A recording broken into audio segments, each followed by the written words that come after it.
So I'm doing. So anyway, so we wanted to raise money, and so it's $75,000. We've like fully funded our coaching program. So thank you guys very much. Our coaching program, which we're going to talk about in just a couple of seconds, is like I'll lay it out for you guys what what we're going to do and what our plan is. So money raised past 75,000 is going to be like subsidizing our coaching program for people who can't afford it, and also seed money for the Healthy Gamer Scholarship, which comes to our 100K milestone. So thanks, Gabe. Do it for Gabe. Do it for Gabe. 100K milestone is a scholarship, and then also because you guys need to be entertained and your appetites are great. What we're gonna do is Dank Moses has offered himself up to go on a virtual date during COVID, which we will do play-by-play commentary on at 100K.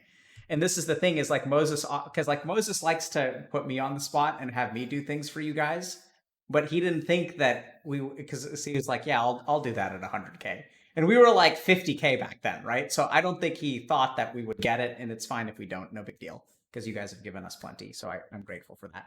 And also, if you guys want to, I kind of want to do that because that'll be fun. And then Moses will learn what it's like to dance. Dance on command. Yeah. So we'll see.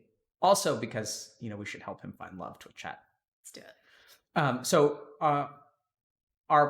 So platform. So our coaching program, so I know we asked for money for support, but I want you guys to understand this. We started working on this back in October or November, and we've just basically been trying to do it ourselves. So it's been really awesome to have support, because support buys us a lot of stuff. And so our coaching program is actually set to go live on June 3rd. We wanted to launch it in May. We originally wanted to launch it in the middle of May, but I don't know if you guys know this, but launching real things actually takes like effort and difficulty. And accountants and lawyers and taxes. Yep. And like, what do we do? Like, how do we, is it legal to offer coaching in New Zealand? Because that's where some of Twitch comes from. And so we had to sort out all that kind of crap. I think it's all sorted, hopefully. And so I want to show you guys something real quick, okay? So there we go. Let me do this real quick. Okay. So this is what our rollout looks like. So I know that you guys donated to support our coaching program, and we're grateful for that. But what you guys donate for is actually ready to launch, and we're going to launch it in a week. Okay. So week 1, we have 36 spots open for individual coaching and 9 spots open for group coaching. Up to 8 people. So 9 groups with up to 8 people per group. Okay.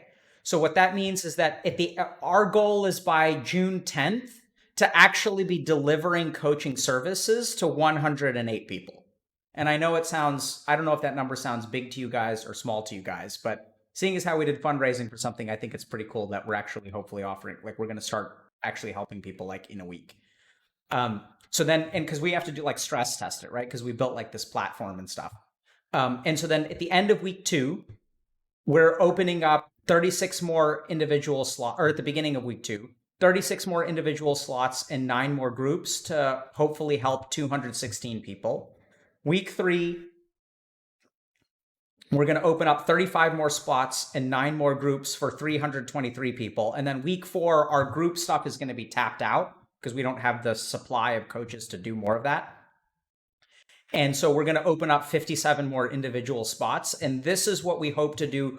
So this is what I want to say. Your donations, it is my sincere hope that 1 month from now will actually support the platform infrastructure and stuff like that to actually help 380 people from our community. That is really what we hope to do 1 month from now. And we'll have the next group of coaches in training by then. Yeah. So we're reviewing applications. So if you guys have signed up to be coaches, we're thrilled. We've gotten hundreds of applications, and we're going through those and trying to find people that we think would be a really good fit for our community. Yeah. So like that's the thing is like right now we've got a limited number of coaches, and really what the fundraising is for is to help us kind of iron out these things, and then also to like train future coaches, because training them is a big investment. Just so you guys know, these coaches that we're launching with, we started training them in November of 2019. So they've been in training now for like 7 months, and they're phenomenal. We've been working together every week for like an hour and a half at a minimum, and they've been seeing clients in our beta, and they've been helping clients, and I think we've showed you that data before. So this is like, we're gonna do it. Like it's right around the corner, and so hopefully nothing falls apart. Fingers crossed, Twitch chat. You know those the internet gods that like tank our Discord and our stream at times? Like hopefully they're just okay with this stuff. Okay. Why tempt things? No, I mean I'm not tempting. It's not tempting. It's throwing myself upon the mercy of the internet gods. Okay, so a couple of things to note about this. Okay, so if there's when we launch our coaching program, if you like sign up and there's no slots, we don't have the infrastructure yet to like properly waitlist people. So just check back in a week, right? Like I know that that's not how professional companies run, but like just check back, because we have to build this. Well, yeah. There's going to be some kind of wait list, but like just check back, and we're going to post updates on Twitter and Discord. We'll try to also update our devlog from time to time so that people can know what we're up to. And so the next thing that I want to talk about for a minute is like, so people may be wondering, okay, what about like individual coaching or group coaching? And like, what's the difference? So let me just tell you guys. Okay, so the first thing is that our goal is AOE healing, right?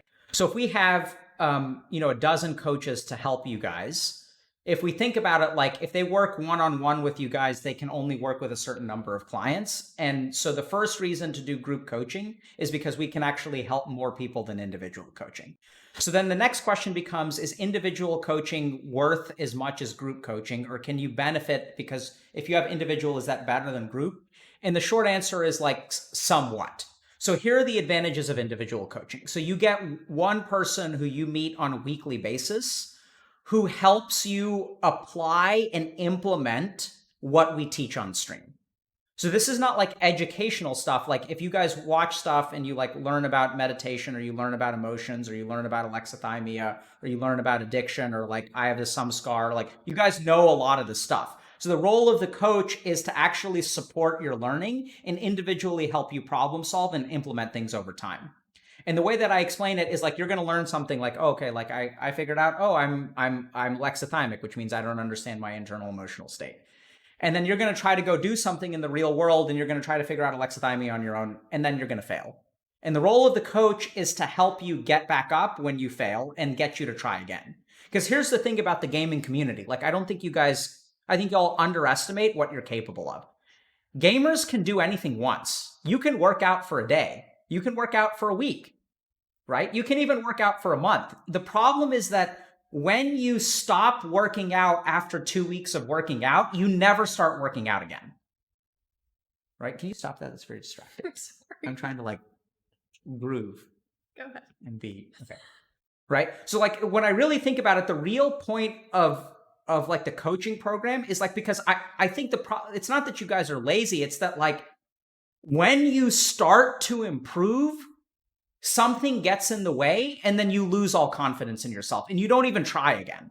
Like that's what I want coaching to help you through, right? Just get through that bump and get you back to trying again. Because here's the crazy thing, you guys do try again eventually. So what we really want to do is shorten the amount of time to like trying again. That's what we're really for. And so they're going to teach you lots of stuff. They'll work with you, things like that. So that's what individual coaching is about. Now, here's the reason. So getting one-on-one time with someone is actually really valuable, and it's like dedicated. It's your time. You can talk about, whatever is going on. Just a reminder, it's not like mental health treatment. So it's not designed to diagnose or treat a medical condition. And we're trying to train our coaches to understand when there could be a psychiatric problem going on. And then they'll try to support you in finding the appropriate help there.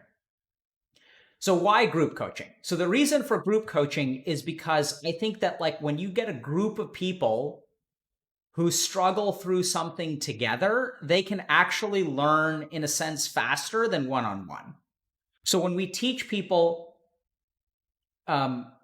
like let's say like people are talking about procrastination, you can work one-on-one with your coach and like work on procrastination. But when it's a group of you who are all working on procrastination together, you don't need to find the whole solution with your coach. You bring a piece of the puzzle, someone else brings a piece of the puzzle, a third person brings a piece of the puzzle, and then you guys like work through it kind of together. And there's sort of like a party XP bonus that comes with group coaching. So group coaching is also really, really effective. I've been running groups now for a couple of years, and like, it's interesting. There was a group that I was running actually literally yesterday, and I actually asked them the question: if you think about it, do you guys think you would have gained? We're on like week 10 or 11 of the group, and I asked them, do you think that you've gained more from this group, or you would have gained more if you had 10 weeks of working with me one-on-one? And the answer was awesome. The answer was, I'm not sure. And that's enough of an answer for me, right? Like, because I think the main thing about the groups is like, you guys are going to learn from each other. And that's like very, very valuable. Like, and I just can't overestimate that. So I don't think that group coaching or individual coaching is better or worse than something else. I think it's just like there are different services and there are like different kinds of things. It's like, is a multiplayer game better than a single player game? Well, like, no, it's just like they're going to be better at different things. What? There is some evidence though for like what we did was we looked at like the AA model, for example, and to see what the impact is of having a sponsor on people's lives versus the impact of having like the support group. And they have different impacts and they're different kind of suitability for different people. But in general, the shared lived experience of somebody that's gone through it with you, the support of that person that has gone through a video game addiction or has also had to kind of put their life together through these kinds of circumstances that are very pervasive within the kind of demographic that you're in, means so much. So if you're somebody that really wants to like work one-on-one, maybe your life, like you're not comfortable with like more people, maybe individual coaching is for you. If you're somebody who really benefits from lots of ideas and lots of input, lots of support, and you're going to have 8 new people rooting for you. If that is something that's really important for you, group coaching could be great for you. The other thing about group coaching, so I can't underestimate this point. So the other big difference about group coaching is that in group coaching, you get to help someone else. That is huge, right? Because like even individual coaching, sometimes people will drop out if they're feeling depressed or sad or they don't feel like they're worth it, right? Because sometimes when you guys start to move forward in life, all these thoughts creep up and they say, oh, you're never going to amount to anything. You're wasting other people's time, all this kind of stuff. The cool thing about group coaching is you can't drop out of something if some other people are depending on you. You cannot drop out of group coaching. Please, God, we haven't built it for lots of cancellations. It's very complicated. Please don't drop out of group coaching. So make the commitment to yourself, make the commitment to your coach, make the commitment to your group that you're going to show up and be there. Yeah. So group coaching is great because like you get to help other people and then you get to feel good about yourself because like when someone tells you, hey man, I was really struggling with this and what you said actually really helped me, like that's incredibly powerful for them and for you. And then a crazy thing happens after group coaching. People start to develop value in who they are. It's crazy. And, I'd love to do that and be able to show it. But, okay. Going live next week, you guys. We're really, really excited. And again, thank you so much for funding the platform. We've actually already spent half of that, and we're just hoping that, we could make some of that back so we don't go in the hole later. But thank you for your support. Group coaching. Huh? Okay. It is distracting, you're right. So thanks for your support. And then also, we're really excited to be able to offer these sessions at such a low price. You guys are the best. Okay, so next thing is, if you guys are just curious, so we're hoping to train the next coaches at an accelerated rate. And I'm going to be training them hopefully on a daily or like multiple times a week basis. And so we hope to have our next batch of coaches out like probably within 3 months at the earliest. And I know that we may, more people may want coaching, but like we're really committed to like high quality coaches. And sometimes that takes time. And a big part of our training is that, so what we basically do is we have coaches go through like an educational portion where I teach them certain skills and how to talk to people, and we explain like principles around gamers and stuff like that. They basically like are sitting in class with me. And then we also go through a supervised coaching portion where they actually work with clients. And then like every week we talk about their client, talk about their sessions, and we sort of do like a play-by-play. It's almost like replay analysis of their coaching sessions. And like currently I'm doing all of that personally. So they get like, I work with all of the coaches to like, help them become effective over a period of a minimum of 2 months of like supervised coaching. And the coaches themselves are in this group and they learn from each other. It's just a really cool circular thing. Do you want to talk a little bit about what makes a good coach? I see people that are interested in becoming a coach.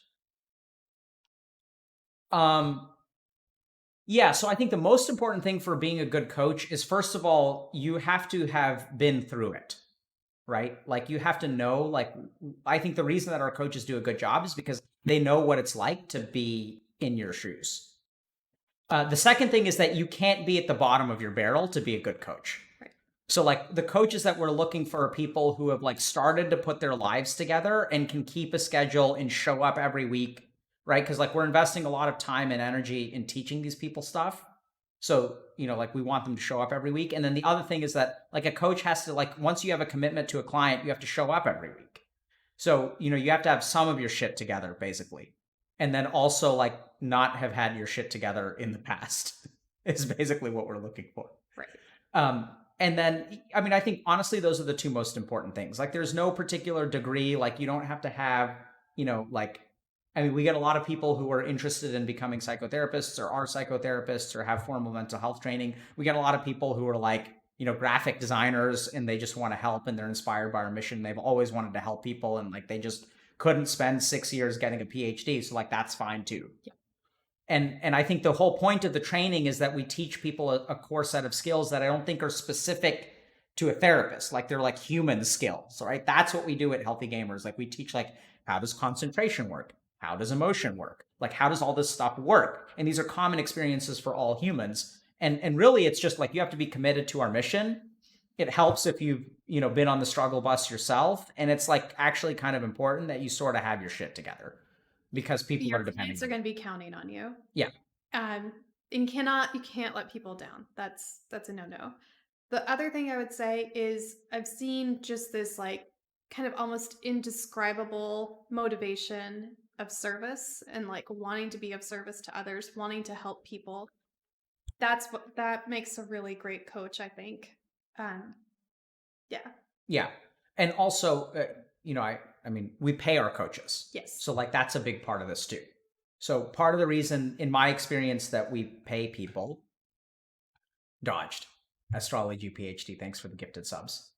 That's pretty awesome though. Astrology PhD, can you actually get that? That's pretty sick. So the reason that we pay our coaches is because I've noticed in my personal practice that when I see clients for free and when stuff is done for free or when people volunteer their time, they don't feel beholden to provide a high quality service over an extended period of time. Like if someone is volunteering their time, they can be committed, but like on a given day, they're going to wake up and they're going to be like, well, I don't feel like doing this today. And then, I'd say at least 50% of volunteers offer less service than like people who get paid. And then the other cool thing that we're trying to do is like, pay people so that if you're a gamer and you're committed to helping other people and you like can't, you can earn money. So, it's. And this is also why we charge clients, by the way. So we're trying to create other avenues to make coaching free, but we'll charge, as low a price as we can. And we want to pay coaches as high of a fee as we can. Because we want the best coaches and we want the most clients and we want to help the most people. Yep. That's really the goal. And I don't think, so I've worked in institutions that are based on philanthropic funding, and I think they very, very quickly lose sight of their like actual work. Right. So like if you're dependent on donations, then like you can't reliably deliver a service because if the donations dry up, then like you're out of business. Right. And we really very much appreciate all of the fundraising support and donations, but we also don't want to be like, and this is what I'm saying, like we started building this in November because we never wanted to be dependent on anyone's outside dime. Right. And the fact that you guys are supporting us is awesome, and we love it. But this just, I mean, it's awesome, but like there's we didn't start this a month ago when we started fundraising. Right. We're launching in a week because we started building it 6 months ago. I've already spent that money. Yeah. It's just, you know. Okay. So, a couple of thanks. So thank you guys for everyone who's, gifted subs. And so big thanks to Ethan Evans, who's been a long-term supporter of the stream, is a Twitch executive, Andy, for his $1,111 donation with 11 cents. He said it's because you're number one. It's because I'm number one. Yeah. So thanks, Ethan, so much. And then, so thank you to Nay, Neigh, for a €300 donation, to Canonor for your $100 donation, Bibioni, $540 for your $150 donation, Anonymous for your $100 donation. That's that guy who posts a lot on 4chan. And Temujai CBE for your $100 donation, and then Anonymous donated again for $100. Oh, and Mr. Weber donated $4,926. Alistair. I don't know who. Okay, and then Shushupana for your $300 donation. Thank you, so, Alistair. That's so generous. Alistair, so not only are you generous, but I really hope that Moses is quaking in his boots right now. Moses is so fucked. All right, Moses, you didn't think they were gonna do it, man. You better watch out, Moses. Twitch chat coming for your ass. Man, this is gonna be so good. Yep. Okay. So now we're gonna move on to so today I didn't even get a chance to talk about this. So today we're gonna do a career and life advice stream. So it seems like you guys really enjoyed it. So we're gonna do we did a relationship advice stream, but I think a lot of people had a lot of questions about like non-relationship stuff. So here we are again. We're happy to offer career or life advice. So it's going to be us. So we're going to do a very similar format from what we did before. So we're going to start with Reddit. And then here's the link for the Reddits. Okay, hold on. Reddit links. Okay. We're gonna start with Reddit questions. So we've had a Reddit thread that's been live for I think about a week. We'll answer kind of questions sort of throughout the thread. Wait, hold on. Why does it say 98,000? What the hell? What the hell? Guys, what else? God dude, damn it, DP, no more. Not or Prince Pog. Oh man, Moses is fucked. Low DPM, you're too much. And me, cool man, $361.69. That's awesome. Literally 25% of everything that we do is low DPM. I know, he's like amazing. He's. I mean, we assume it's a dude, could be a woman, right? So let's not be. See, look at how unwoke Mrs. K is. Super unwoke. Assuming that big donators are all men, like Alistair Weber, could be a chick. Right? You never know. Yeah. Oh, okay.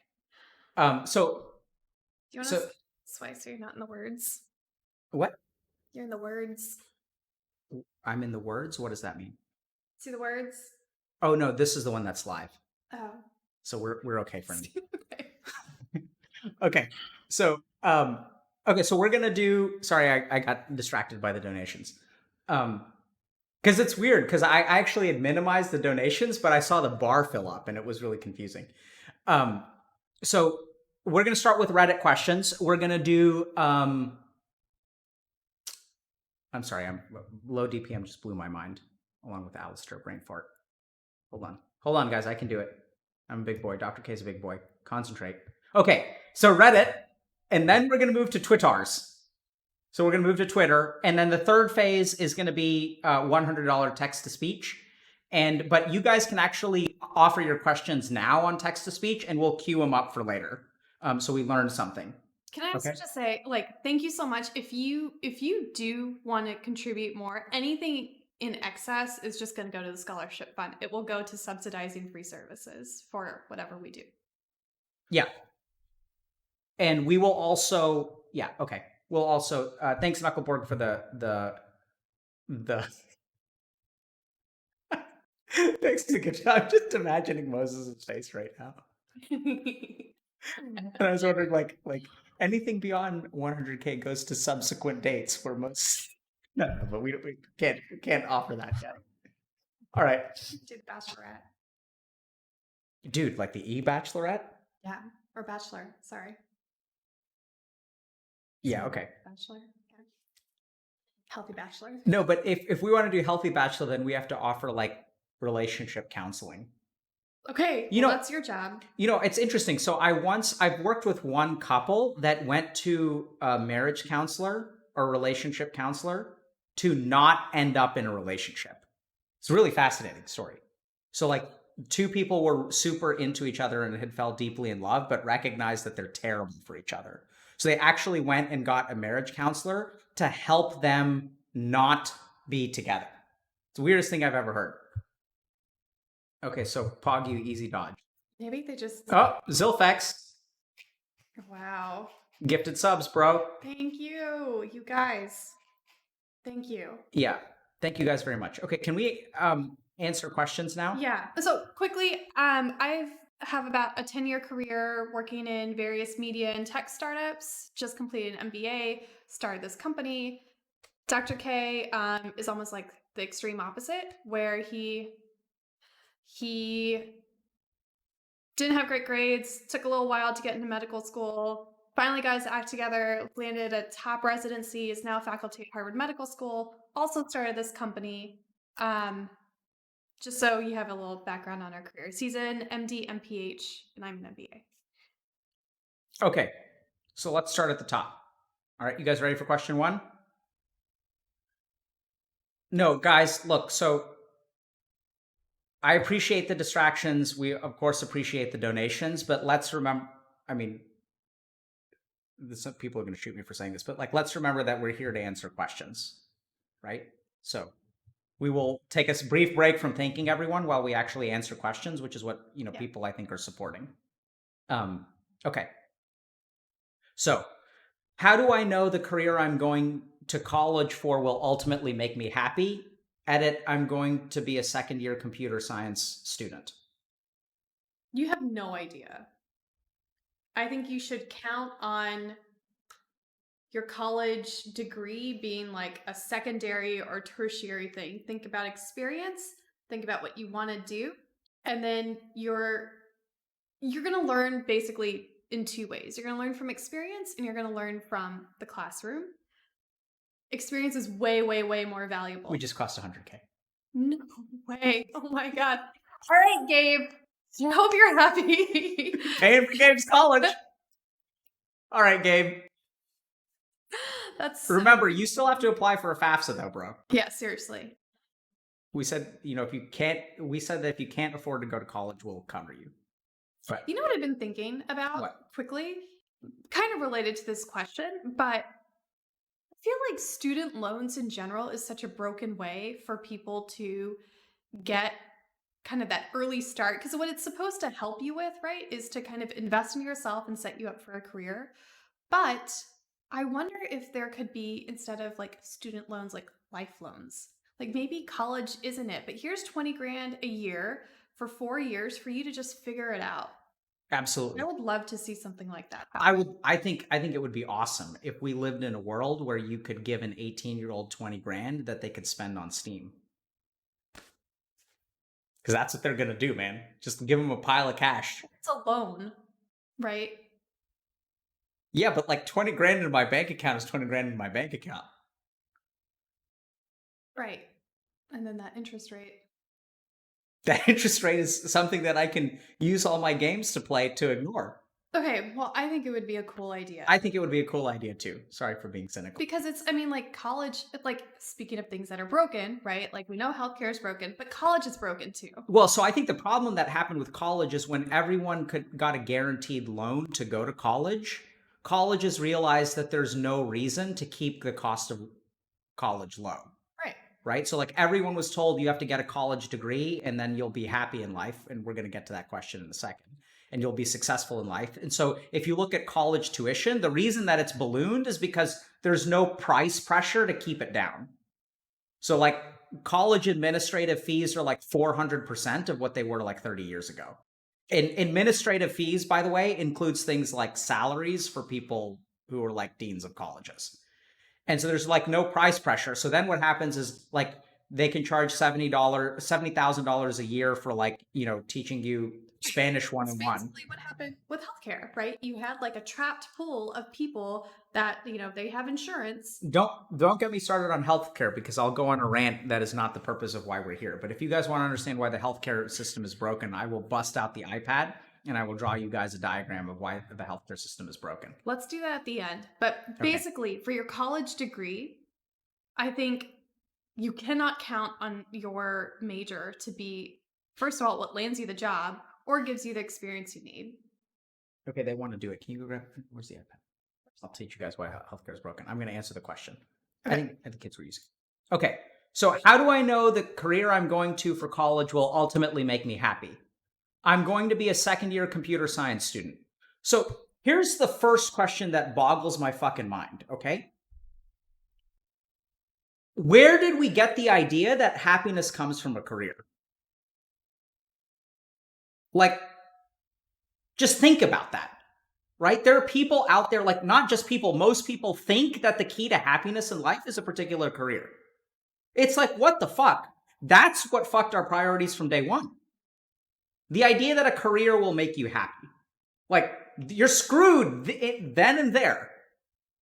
Forget about computer science or anything else. Like, we're in a society where we presume that a particular career is going to make us happy. And it's like, wait, hold on a second. Right? So the other thing that we also did very subtly is we said, just think about it. Okay, just run with me, okay? Twitch. So I'm a fan of capitalism. So like, don't peg me as a socialist. Like, just listen to what I'm saying before you lump me into a bucket. What I'm saying is, okay, so somewhere along the way, like, I just really want you guys to pause and think about this. We grew up with this idea that you have a job and your job earns money, and then like you go home after your job and then you do fun stuff. Like, we're taught this basic paradigm that there's like work and there's enjoyment. There are like work days and there are weekends. I don't accept that premise for a moment. And I don't believe that your career has to make you happy. Here's what I believe, and I know it's going to sound really crazy, and it's actually kind of capitalistic. So, you know, if you're a socialist, you're going to hate me. And if you're a capitalist, you're going to hate me. Because I think that there are attributes of both things which are good. I know, it's like mind-boggling. So here's what I believe. I believe that if you do something that you love, you're going to perform at a higher level than if you do something that you don't love. And I think that the market values things that are done at the highest level.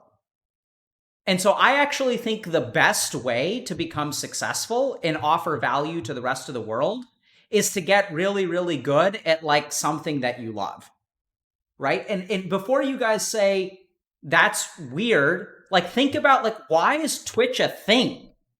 Like, why does Twitch even exist? It's because someone realized, like, oh, I actually really like playing video games. And that's, human beings value that. And, like, so we're going to, like, make a platform where people can stream video games. And, like, now it's a gigantic thing.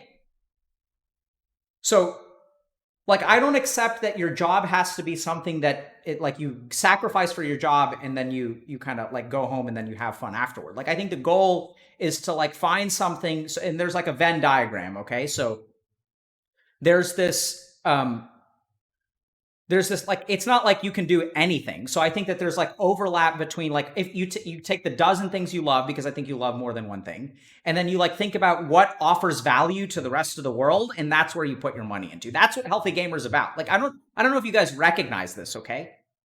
So I'm a psychiatrist. That's a job that the market offers a particular value for, right? Like I trained and I offer a service and I charge a fee for that service. And then I had a grand experiment. And the grand experiment was like, even though this is not a thing where you can make money, I feel in my heart of hearts that I should not just help people who are investment bankers, nothing against investment bankers, or people who have substance use addictions, right? So I help like heroin addicts or people with schizophrenia.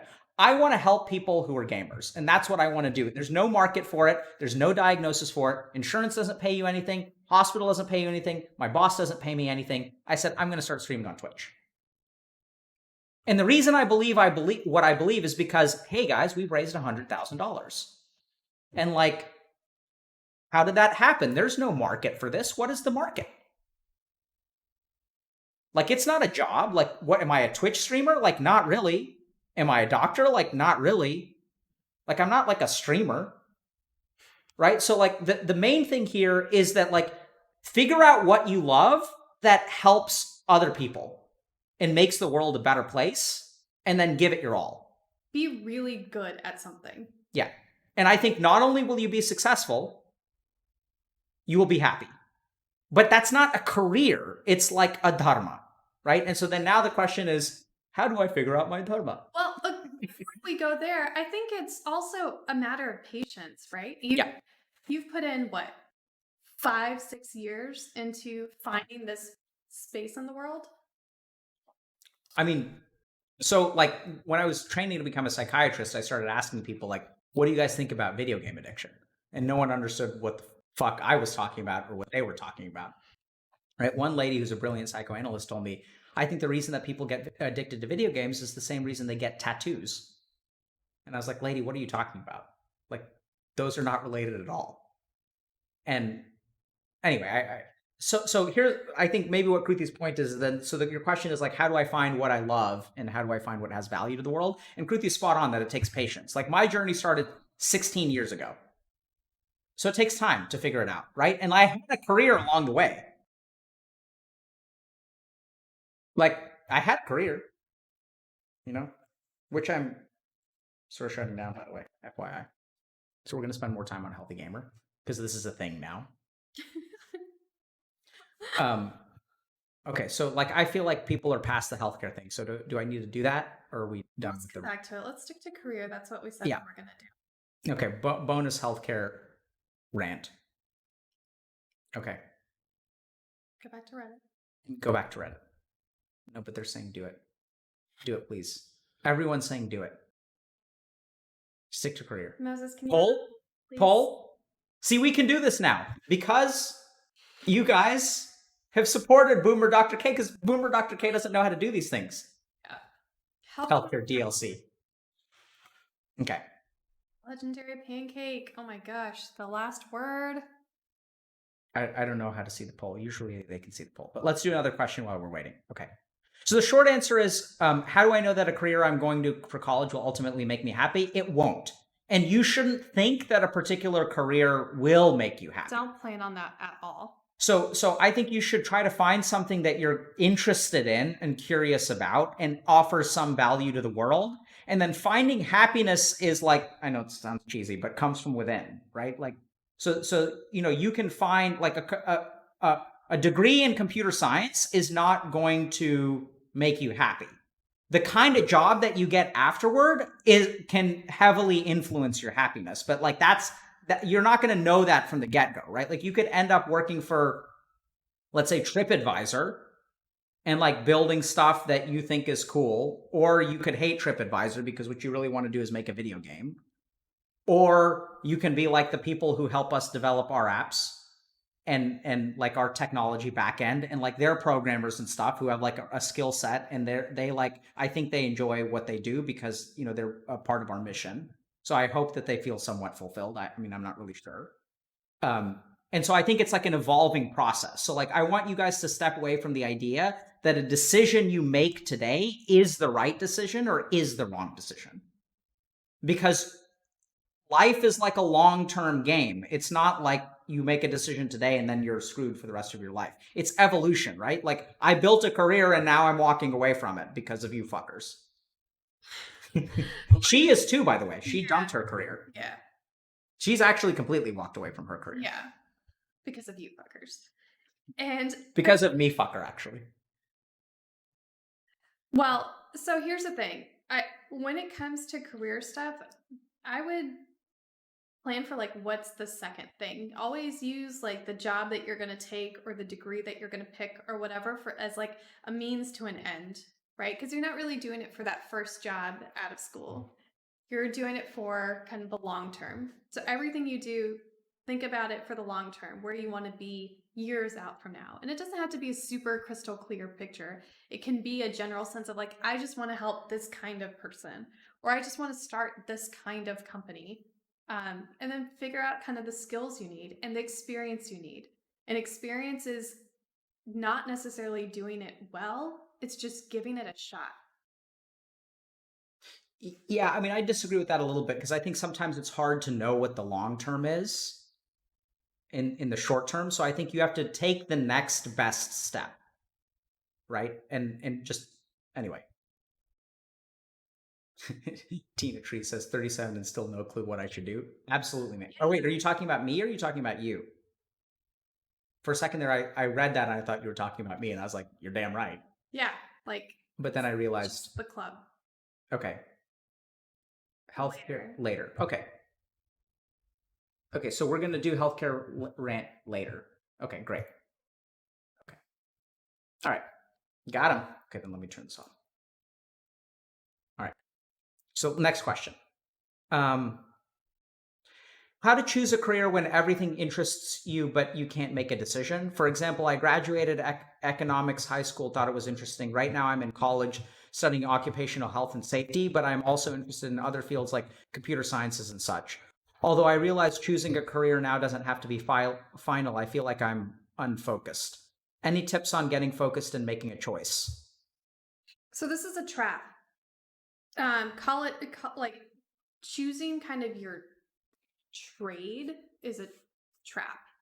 You can combine all of that stuff. Like that sounds like you might really like something like business development at a digital health company or something like that. So you can think about kind of the ecosystem you want to work in, but also then like what your particular skill set can be to support something like that. I'm gonna scoot up a little bit. Well, if I scoot up, then when you do your hand gestures, you're going to just smack me. No, I won't. Because if we do that, we'll get banned. And then we'll disappear like a puff of smoke with $100,000. Bye. Calculated. Okay. So I kind of agree with what Kruti's saying, but because so I'll give you guys another example. So, myself, right? So I like video games and I like mental health and I like helping people and I like to meditate. And so like, instead of thinking about that as like choosing between those things, it's about like sort of putting them together in some way. And you don't know that at the get-go, right? So basically like when I started training as a psychiatrist in year 2 of my residency, I started like focusing on video games on the side because I was curious about that. And then I started working on it like a couple hours a week, and then it became a little bit more and a little bit more. And then like 5 years down the road, I found fertile ground for it, and you kind of combine stuff. Now, in this person's case, like it's kind of tough, right? Because economics, occupational health and safety, and computer science, like it's a stretch even for me to combine those things. But so simple to me, actually. How so? Occupational health and safety, like I don't know what is that. First of all, it's like occupational health, like how to keep employees like safe and healthy. So like okay, so that in tech, like that makes total sense, right? You can create technological solutions for encouraging occupational health and safety. That's a market, like that has real value in the world. Sure. Economics, absolutely. Who doesn't need economics? If you're building a business, you have to have some sense of economics. So I think the other thing to remember is that when you train in a particular discipline, it's not just about the content, it's about the skills. right? So like if you train in economics, it's not just like markets that you're learning about. You're learning about mathematics and modeling. So mathematics and modeling, like we have, we do mathematics and modeling at Healthy Gamer in terms of like, okay, like economics, if right now in this environment where like there's just so much, like the economic climate right now is fascinating. I think anyone who cares about that and can understand that is going to do really well in kind of creating a new business and a new market. Yeah, completely agree. And just to kind of zero in, like, so if you want to study computer science, like people are saying in chat, like that applies to any field because that's true. So this is where you stop and you think a little bit, like you do a little bit of forward thinking and you think like, okay, what are the things that are what step is going to give me like the most moves down the road? So I would think that like, studying programming in some way or computer science is like maybe a good idea. But the other cool thing about this, and this is why I think it's sort of like a silly thing to restrain yourselves to education, is that you can learn how to program without getting a CS degree. In fact, I'm pretty sure that Google and Microsoft no longer require bachelor's degrees to work for them. Like they just hire people based on the skill set that you have. And then this kind of goes back a couple months ago. We did, like at the beginning of COVID, I did a brief thing about how to get the job of your dreams. We can do that again today if you guys want to. But it's actually like a pretty it's not an easy process, but it's like actually a pretty simple process of like how to get the job of your dreams. And I can walk you through that. I've actually done that with people and they're like, they have jobs now. There's also, by the way, a couple of resources in our Discord. If you want like a real kind of roadmap, make sure you join the Discord. Okay, so we've got 2 DLCs today. That's fine. And what's a DLC? What's a DLC, Twitch chat?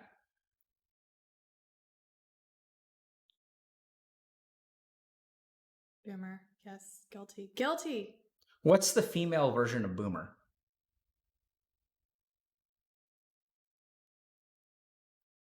See, this is what I love about Twitch chat. We can ask them what a DLC is. You're not even getting an answer. Oh, just...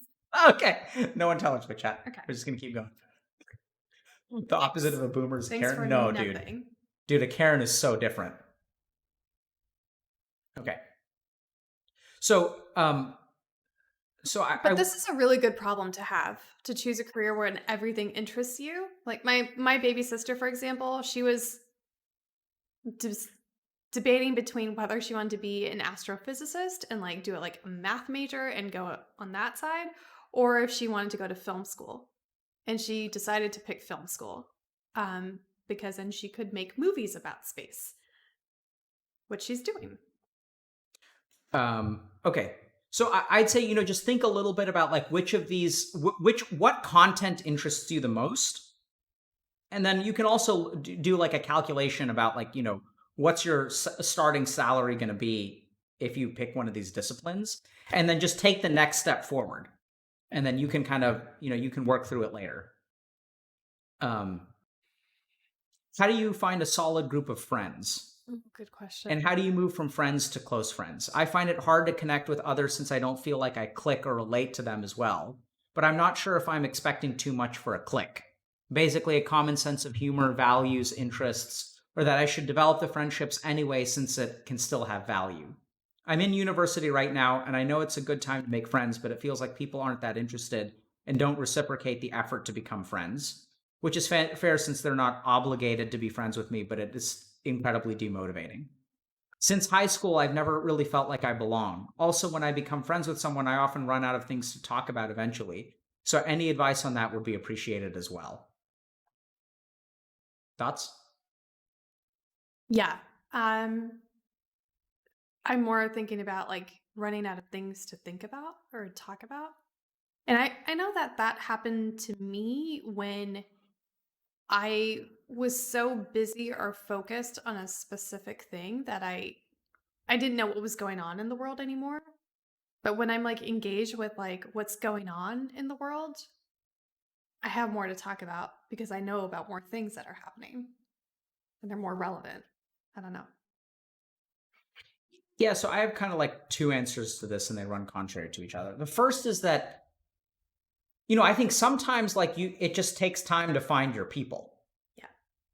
Right? So like I joined a fraternity when I was a freshman.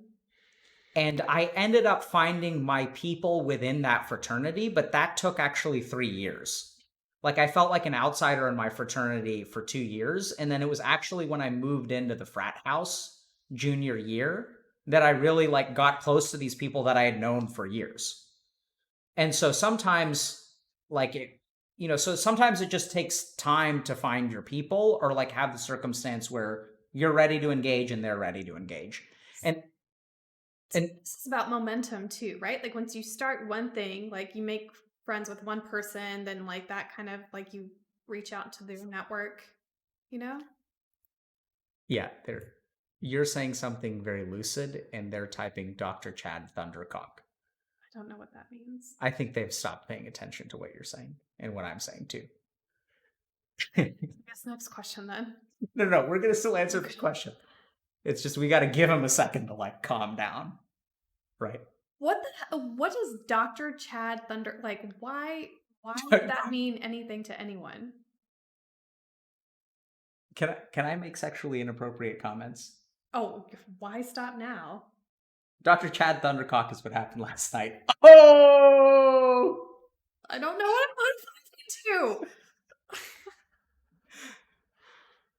I'm listening when we watched Netflix and fell asleep. to. Yeah, okay. That was a good time.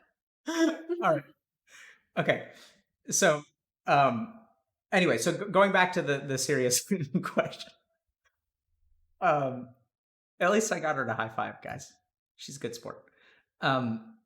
So yeah. So the other thing is that this person says, I want to read out what this person says. So, but I'm not sure if I'm expecting too much for a click or that I should develop friendships. I'm in university right now. I know it's a good time to make friends, but it feels like people aren't that interested and don't reciprocate the effort of becoming friends. Yeah. I think this is a really important point.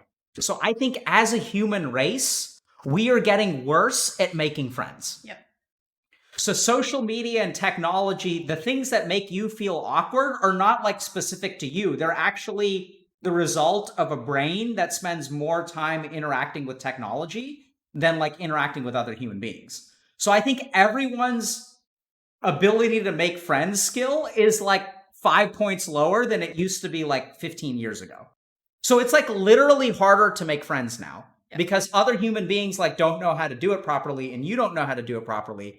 And then you guys all feel anxious and you're in your head the whole time. And then you feel awkward and they feel awkward. And then it's just like, it's harder. It's just harder. It is interesting because for us, it's easier to keep our friends with technology. But for you guys growing up with this, it's much harder. Yeah. Yeah. So one or two other things. Okay. So the second thing is that like when I become friends with someone, I often run out of things to talk about eventually. So you shouldn't go into that relationship trying to check off things to talk about, right? Like maybe what you should do is, I know it's super awkward, but just be silent and let them talk. And then when they talk, when they start doing, because right now, like this person is doing all the heavy lifting in the relationship. It's like, okay, this person, I'm asking question. And then like they stop talking for a second. It's like, boom, second question, third question, fourth question, fifth question. And you're like not giving the space to like participate in the conversation. So just be quiet and let them carry some of the heavy lifting. And then like they're going to feel super awkward when you don't say anything. And they're going to start getting anxious about themselves when you don't say anything. And then they're going to try to say something. And then you respond by being super excited and appreciative. And then they're like, this person likes me. And then you guys talk about that. And then it becomes natural because then they don't feel anxious. You have to tolerate that awkwardness for like a few, like 15, 30 seconds where you're not saying anything.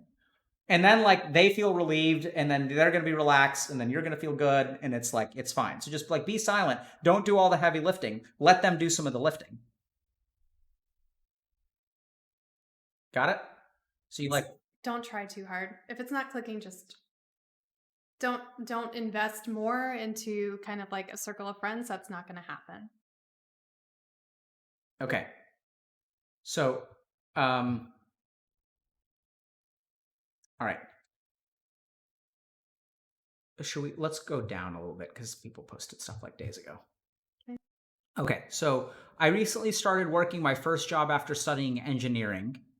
I was also employed by the company that I'm currently working for during my studying time. And the job pays decent, the colleagues are great, and the work is challenging on a regular basis.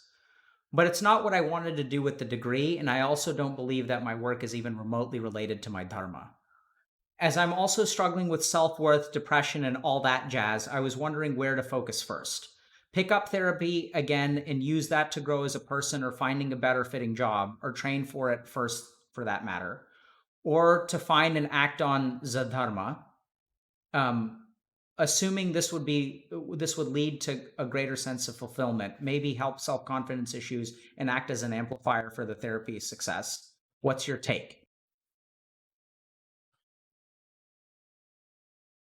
Um, Also, thanks for all the great work you were doing with HealthyGamerGG. Already helped me getting some insights on how I work internally, though this can be intimidating or disgusting at times. That's true. Okay, so basically, I think the question is, I got a job, studied engineering, pays decent, colleagues are great, work is challenging on a regular basis, but it's not what I wanted to do, and I don't believe it's related to my dharma. Also, I'm like dealing with confidence and depression and Yeah. self-worth. Where do I start? I mean, I think the career is not your issue. So I don't think you need to make a dramatic career change. I would focus on figuring out the other stuff. Um, I think finding dharma is a really good place to start.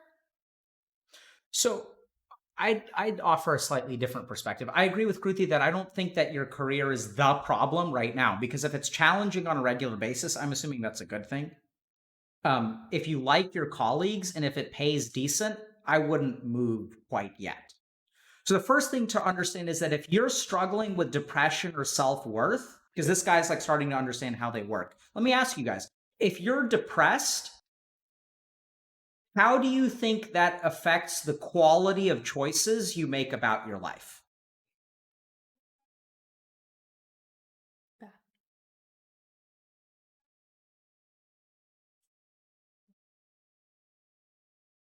Right? So the first thing to understand is if you're trying to figure out like where to go in life, you need a map or a GPS that's functional. And if you're depressed, your mind is not going to be thinking clearly. So the first thing you should do is probably do something like find a therapist. And I don't think it's coincidental that's the first thing that you thought of, like in terms of your response. So work on your depression and self-worth a little bit and like get your mind clear-headed, because a clear-headed mind can make good decisions. And you're right though that working on your dharma is going to give you a sense of like confidence and satisfaction, so you can do it that way too. But the other thing to remember about dharma, which haven't done a good job of explaining, is you don't find your dharma finds you. Right? And I think that if you're feeling somewhat directionless and you have low self-worth, your dharma is waiting for you to like get your shit together before it presents itself. Because if you've got low self-worth, like you're not ready to do it. Right? Like I couldn't have started a Healthy Gamer a decade ago because I wasn't ready. I just wasn't ready. Even though I liked helping people, like I just wasn't ready. So first focus on yourself. Start to get a little bit clear-headed. It sounds like you're learning a lot about yourself, so continue learning a lot about yourself.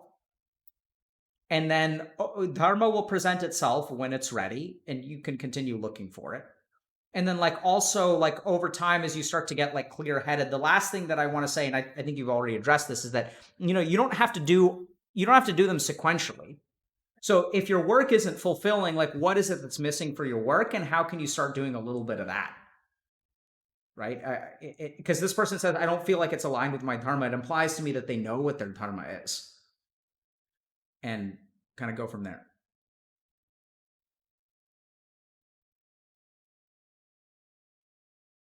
Okay.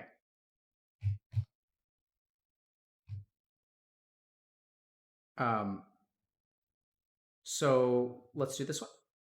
Sure. I'm preparing to give the GMAT so I can get an MBA and eventually immigrate to another country. I have a problem being disciplined with self-studying and preparing on my own. Have seen your procrastination video. I realize that I fall in the first category and need to grieve my loss of expectations of a high score, but am unable to do so. I want to be able to achieve that the I don't give a fuck mental state for this test is that's when I perform the best. I know I'm capable enough to score very high, but I feel like I'm getting in my own way and getting in touch with my head too much. What can I do? You want to give this one a shot, or you want me? I mean, I kind of feel like taking it, but you want to say something? Because you've actually taken the GMAT. I still remember the question. This was like 7 years ago. That I got wrong. It was the very end because I just panicked and I didn't reduce 65 over 13. Like, I still remember that. And if I had gotten that question right, I would have gotten a better GMAT test. But guess what? It would not have changed a single thing about my life. I would have still gone to the business school I went to. I would still, like, it wouldn't have changed a damn thing. Yeah, 65 over 13. Yeah, not many things are divisible by 13. It's a fucking trick question.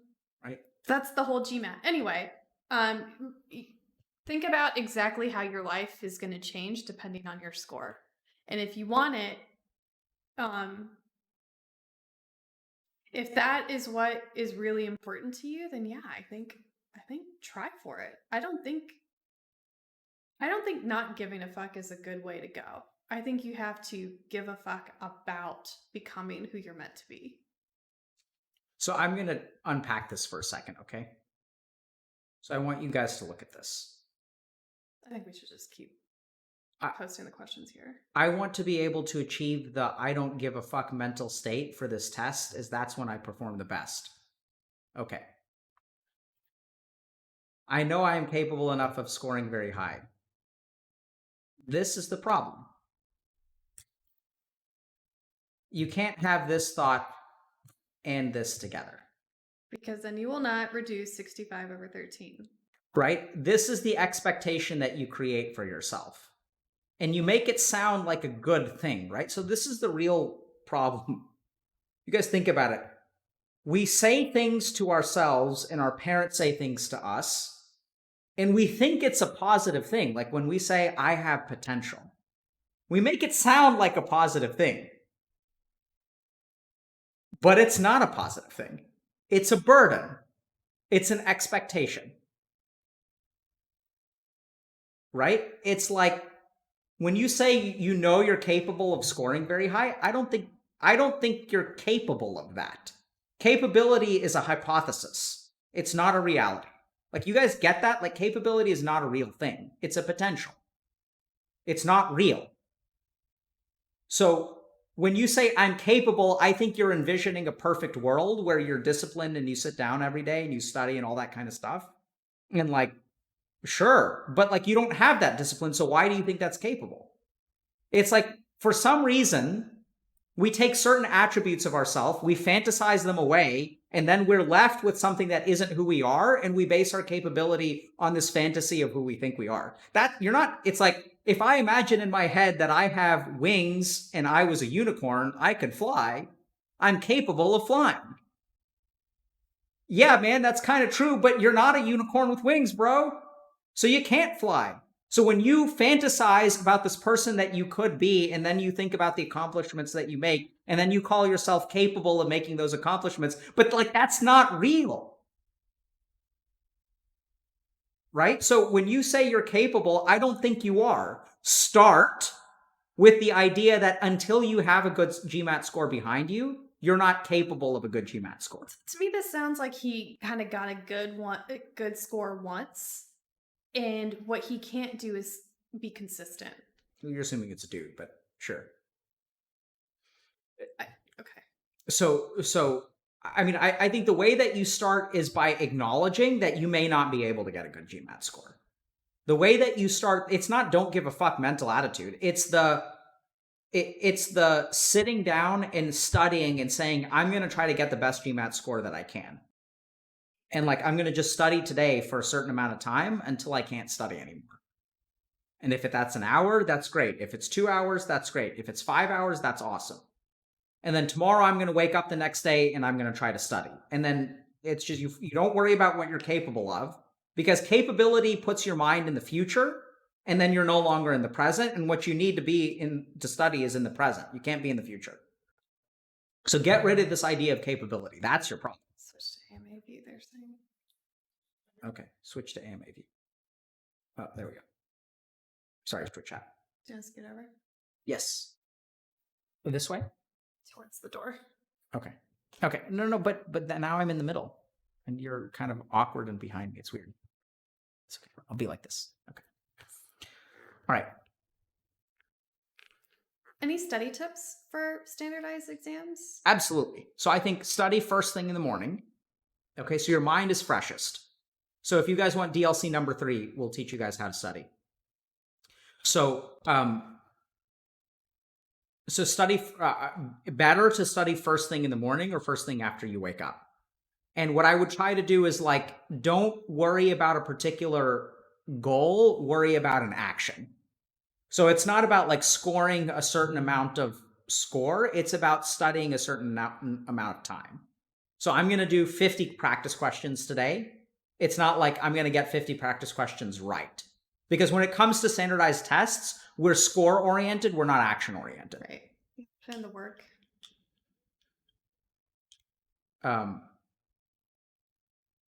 Okay. Also sleep. Yeah, sleep is good. I took naps and then I could like wake up and I would take my practice questions, do something else, eat something, take a nap, and then when I woke up and like reviewed my questions, I could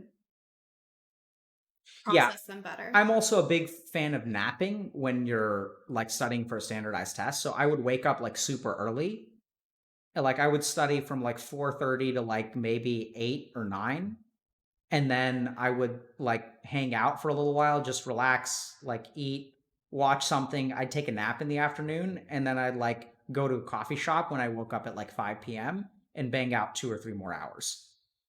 I agree with this a lot. This worked for me too, because the other thing that kind of phases you about like when you take these exams is like when you go into that stupid room. I don't know what they're doing nowadays if you can take them just so people who are sorry, people who are saying like 20-minute, I'm not talking about 20-minute nap, man. I'd sleep for like 2 or 3 hours. Yeah.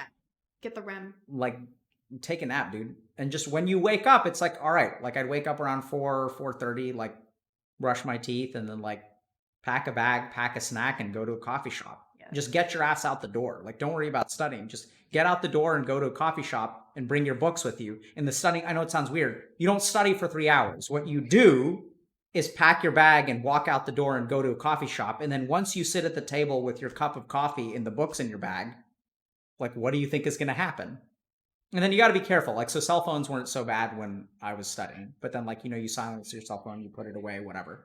So you got to watch out for that. But I think then you study. The other thing I got this tip from you too was, so the GMAT in particular, weights verbal scores higher than the quant scores. And I remember you used to tell people to read things like The New Yorker, like read things that are really dense and boring, like The Economist and whatever, about a topic that you don't like that much. So like art reviews and museum reviews. And like when you get, so not exactly the practice material, but like exercise that part of your brain that's just digesting information that you're not very good at. Okay.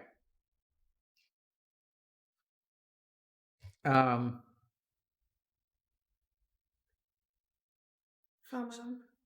Which one? Yeah. How do you get over the fear of not achieving your full potential career-wise? You can work at something every day forever and not achieve your dream, and that terrifies me.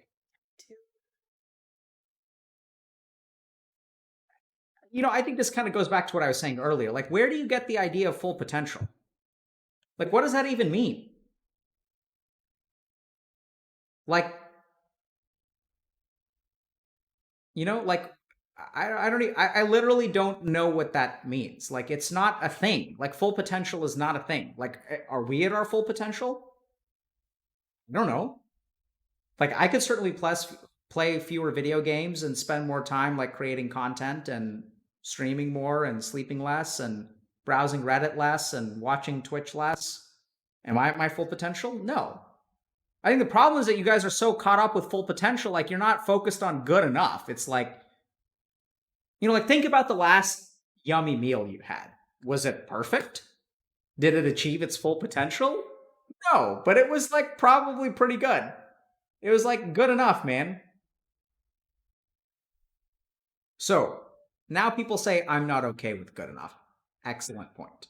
So let's talk about that for a second. The reason that so the more ashamed of yourself you are, the more you need to reach your full potential to make yourself feel better. And I want you guys to think about like self-worth is here, and the more shame you have, the higher you need to achieve to like even it out and end up here. So something's really silly, something really dangerous happens. Is your shame increases and you have the option to do this, you say it's not enough, so I'm not going to do it. You have the option to do this and you say it's not enough, so I'm not going to do it. And as you miss those two opportunities, shame decreases. And then this, oh, it's not enough. I can achieve more.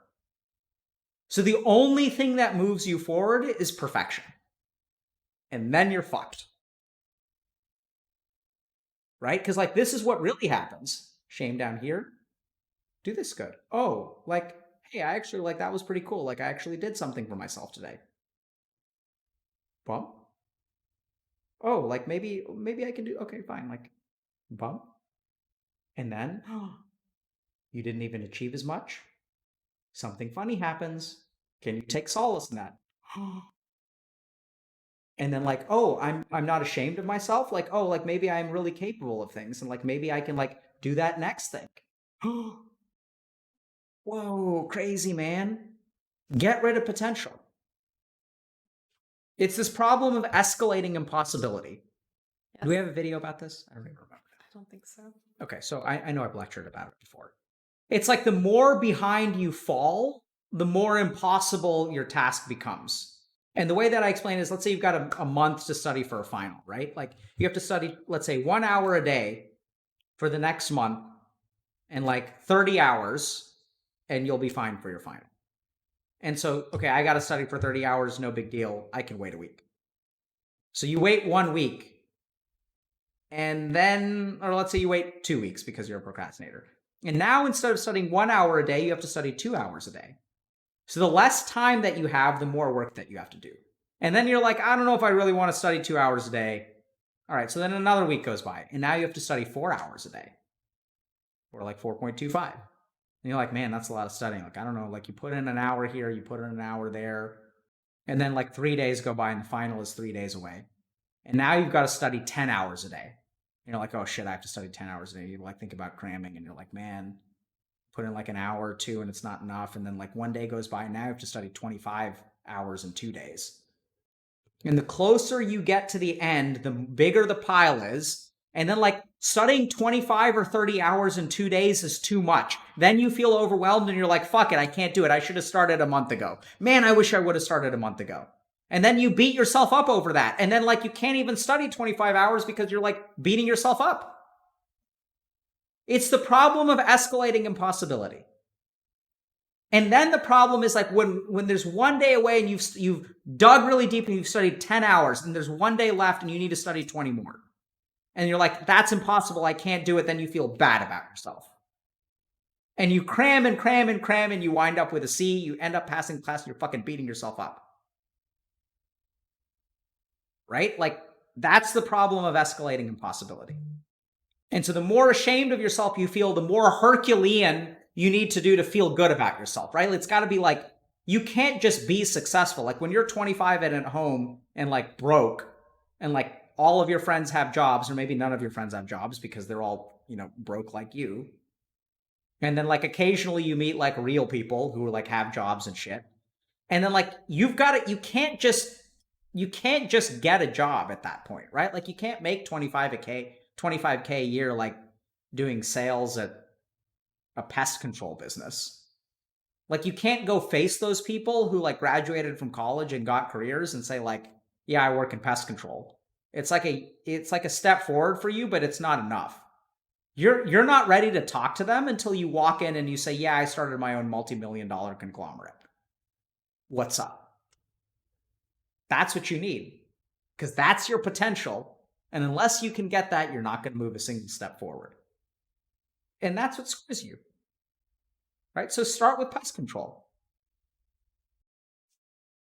Start with the lowest thing that you can possibly do. And like, let go of your fucking ego, because your ego is not helping. It's the ego that wants to walk in and say, like, look at how big I am. Look at all that shame. It's gone. No, it's not gone. You're cloaking it with ego. Shame's still there, man.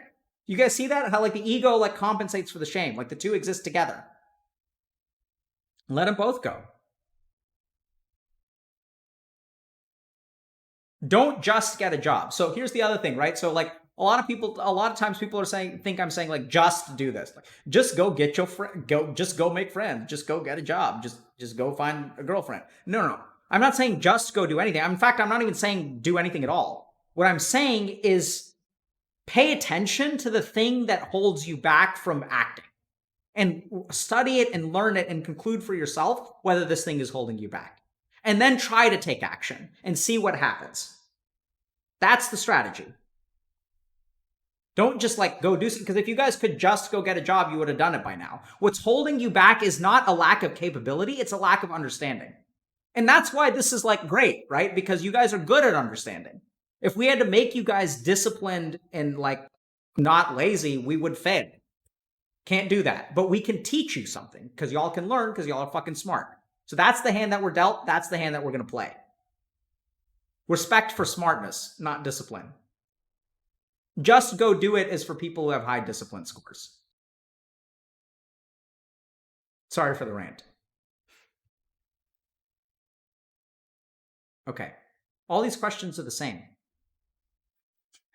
Okay. You pick them. Okay. Ooh, I like the how do I stop feeling like I'm better than others? Oh, that's a good one. Where is that? Okay, how do I stop feeling like I'm better than others and stop constantly comparing myself to others? I mean, I feel like this is more my wheelhouse. You want to talk about this? It's more your wheelhouse. No, it's just like psychology stuff. I mean, I was just in a room with 120 other people that all thought they were better than everybody else. And that's what business school really is, you know? And the people that did the best there and that I have seen consistently are the people that recognize that they have something to learn from everyone.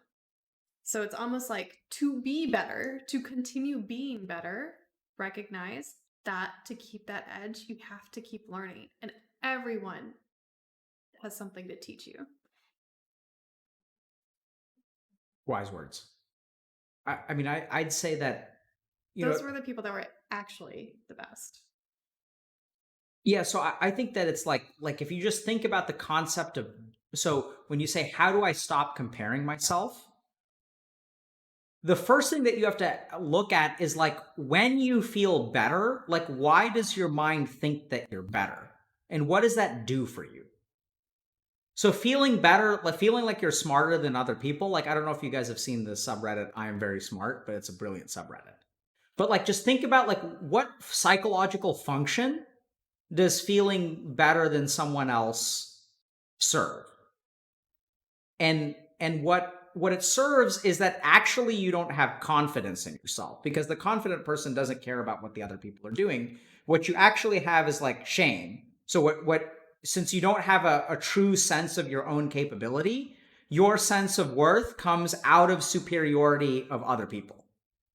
Like, you don't have that intrinsic sense of value. So like, your value is derived out of comparison. It's like, if I have a $5 bill and I don't know what that's worth, and I compare it to a $1 bill and a $10 bill, it's like the worth of the $5 bill is like out of comparison of those two things. What about people that have like parents that are constantly comparing? Like, is that like a learned behavior? Yeah, so when you have parents who constantly compare you to other people, it makes you feel shitty about yourself. And then you start comparing yourself to other people and feeling superior, because that's how you deal with your low sense of self-worth. Right. Because they don't acknowledge you as a human being. They acknowledge you as someone in reference to someone else. Right. It's like, you don't have intrinsic value. Your sense of self is dependent on how we compare you to other people. Like, that's what you're teaching the kid. Yeah. Right? Like, that's what happens. And then you get all these egotistical Indian kids. And then they're like, oh. Sorry. I'm like me. Tell me. Yeah. How are they? You tell me. You tell us. What's it like being married to one? Oh, jeez. I feel like I just have to mock you a decent amount. No. I mean, but did you guys see, like, I said, I feel like this is in my wheelhouse. And she was like, do you see how this, like, you feel like everything is in your wheelhouse? Like, there it is, right? It's like, as much as I try to escape being an egotistical Indian man, it chases after me. And, like, this is the thing. You don't have to conquer it. You just have to, like, recognize it and sort of try to keep it in check some of the time. I'll help.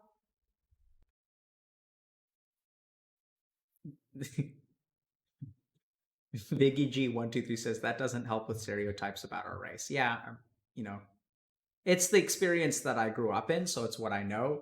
It also, like, so, like, no joke. So I grew up, there were 5 people in my town in Texas. There were 5 people who were in my grade who were Indian.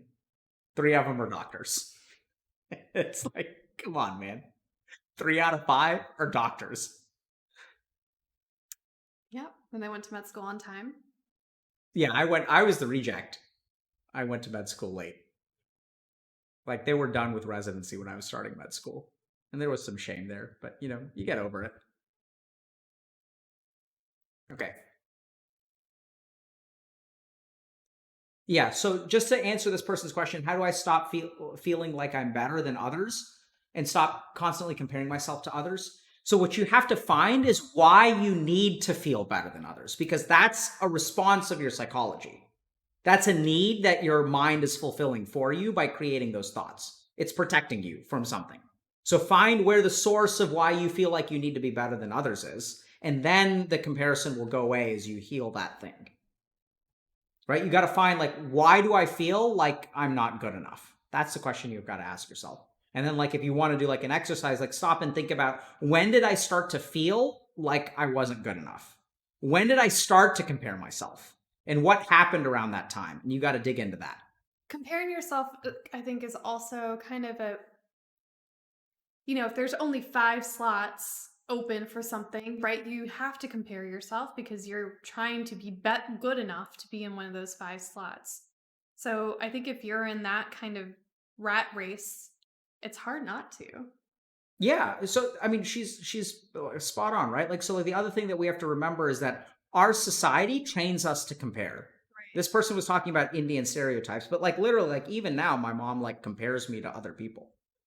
And it's like, I'm confused. Like, anyway. And it still bothers me because, like, that's a leftover hurt from when I felt like she wasn't treating me like a person. It's like, it shouldn't even bother me. She wants to compare me, fine. Like, it's no big deal. It's not, no sweat off my back. But that's a leftover hurt that I have from, like, it triggers my shame from before anyway. But I think we have to remember that our society literally, like, compares us, and social media makes this worse. So before, we used to have, like, sort of a informal hierarchy, and we would occasionally, like, elevate some people, like, very explicitly, right? Like, some people would get awards or trophies or, like, have the highest GPA, valedictorian, class president, and the rest of the people, like, only 10% of people or less got an actual, like, physical representation of their value compared to the other students. Now with social media, it's like, how many followers do you have? It's like almost a way for our brain to rank our value as human beings in comparison to other human beings. And so that's why I think these problems are getting worse with mental health, because, like, social media lets you, like, feel bad as a human. Like, I am less accepted than I was yesterday, Right. because what I posted got fewer likes. Right? So we've, like, formalized that process and reinforced a society that compares us. And so it's harder to not compare yourself. And then, like, if we think about it, the more, like, just kind of tying things together, the person who gets bent out of shape because their post has less likes doesn't have an intrinsic sense of confidence, because if they did, they wouldn't give a shit how many likes they get. Right? So it's like it all loops back together. So social media basically enhances that dynamic. Let's do this one. Okay. Where's the line? Yeah. So where's the line between supporting a friend and acting as a therapist? I find a lot of the time I want to be there for friends and people I meet in life. When they come asking for help, they share their problems. I talk with them and help them untangle some of the uncertainty they're feeling. But at the same time, I'm concerned about overstepping and acting more as their therapist. I'm unclear about where exactly that line is. I feel the term therapist is used quite liberally these days, which creates some confusion. What do you think? This is more your wheelhouse. Okay. Um, so, so a lot of people think that what we do on on stream is therapy. So let me explain. Like, I agree that therapy is used somewhat liberally, and people have like sort of lost sight of what true therapy is. So talking to someone about their emotions and their life is not therapy. That's what we do, right? We talk to people about emotions or therapy. Emotions or feelings or hurt or whatever. Like, that's why I think what we do is better described as coaching, because it's not anyway. So like, just because you talk to someone about emotions and support them doesn't make you a therapist. Like, that's the job of a friend, right? Is to help them talk through things and understand things. I think the real issue is like, are you trying to help them? And I'm not just saying this for legal purposes, but really, like, a therapist is a one-way relationship that is designed to support someone with like a particular psychological issue.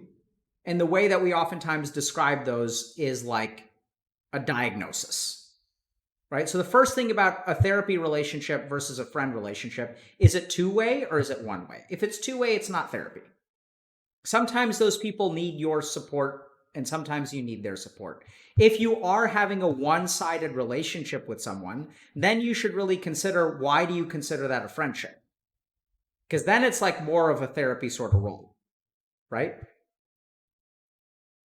So when you have a friend, there should be some amount of two-way to it.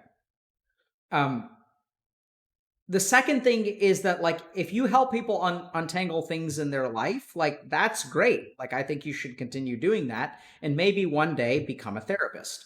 So I started like helping people figure themselves out when I came back from India the first time and felt like I understood everything in the world. And at the age of 21, I sort of became like you know, I was a camp counselor, but I would like help younger kids and stuff like that. Um, and so like I started like helping people at the age of 21 and sort of finding my dharma, and I was going to become a monk and like help people that way. So it's fine that you have that capability. I think if someone needs your help, you should try to help them. But be a little bit careful, because like, call it what it is. Is it one-sided? Is it friendship? And do they support you in some way? And I think if those things happen, it's not whether you have an emotional conversation with someone and whether you untangle things. That's not what makes something a therapy or a friendship. What makes it a therapy or a friendship is whether it's one-sided or two-sided. And also like whether you're actually trying to like help them fix a long-standing like psychological issue.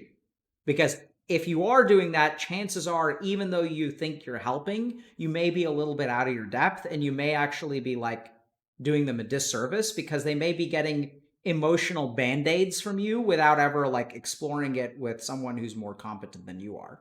Maybe you're competent and you can help them in that way. I'm not saying that you aren't, but that's something that you got to think about, right? Like, if they're calling you every week like crying about their problems, like maybe it's time to have a conversation with them about like, hey, is this like what's going on between us? Like, I'm happy to support you, but like, I feel like every week we have this conversation. I'm happy to have this conversation for the next couple of months every week if you want to. But I'm wondering, is there something else? Like, I care about you. Is there something else that we could do to like really help you with this? Or do you feel like this is enough? So I think in my experience, I prefer friends who kind of overstep, and then I can be like, eh, this is kind of more than I need from you. As opposed to friends who are afraid of kind of getting their hands messy. Um, because it shows you care, right? Like if you're willing to take that on. Um, and I think in my strongest friendships are all ones where we've kind of played therapist, but for a little while.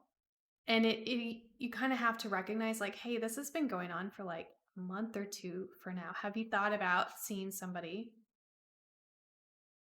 It's funny. Oh, sorry, I got distracted. Was reading Twitch chat. Okay. They're funny. I'm Um wondering. when actual incels stream. So I have a crazy idea, guys. I know, sorry for derailing you, hon. It's okay. I have a crazy idea that there's no such thing as a true incel. That a Here we go. potential Here we go. incel. It's like the mythic. It's like actually a unicorn. Because what happens when we get incels on streams, they turn out to be decent people. What happens when we get dudes with waifus on streams, they turn out to be decent people. Like, oh, it's crazy, guys. It's almost as if all of these like constructions that we make about people, oh, people are just people. Crazy. Over. But if there is a real incel out there, I'm waiting for you. Okay. You can have at him. But are there times that you feel like you've been my therapist? Or played that role? No. Why? Because, I mean, you give me plenty of support, right? So where's that line? Yeah, I don't think I've ever been your therapist. Yeah, I don't think so either. So like here's why. So like cuz I'm personally invested in your relationship.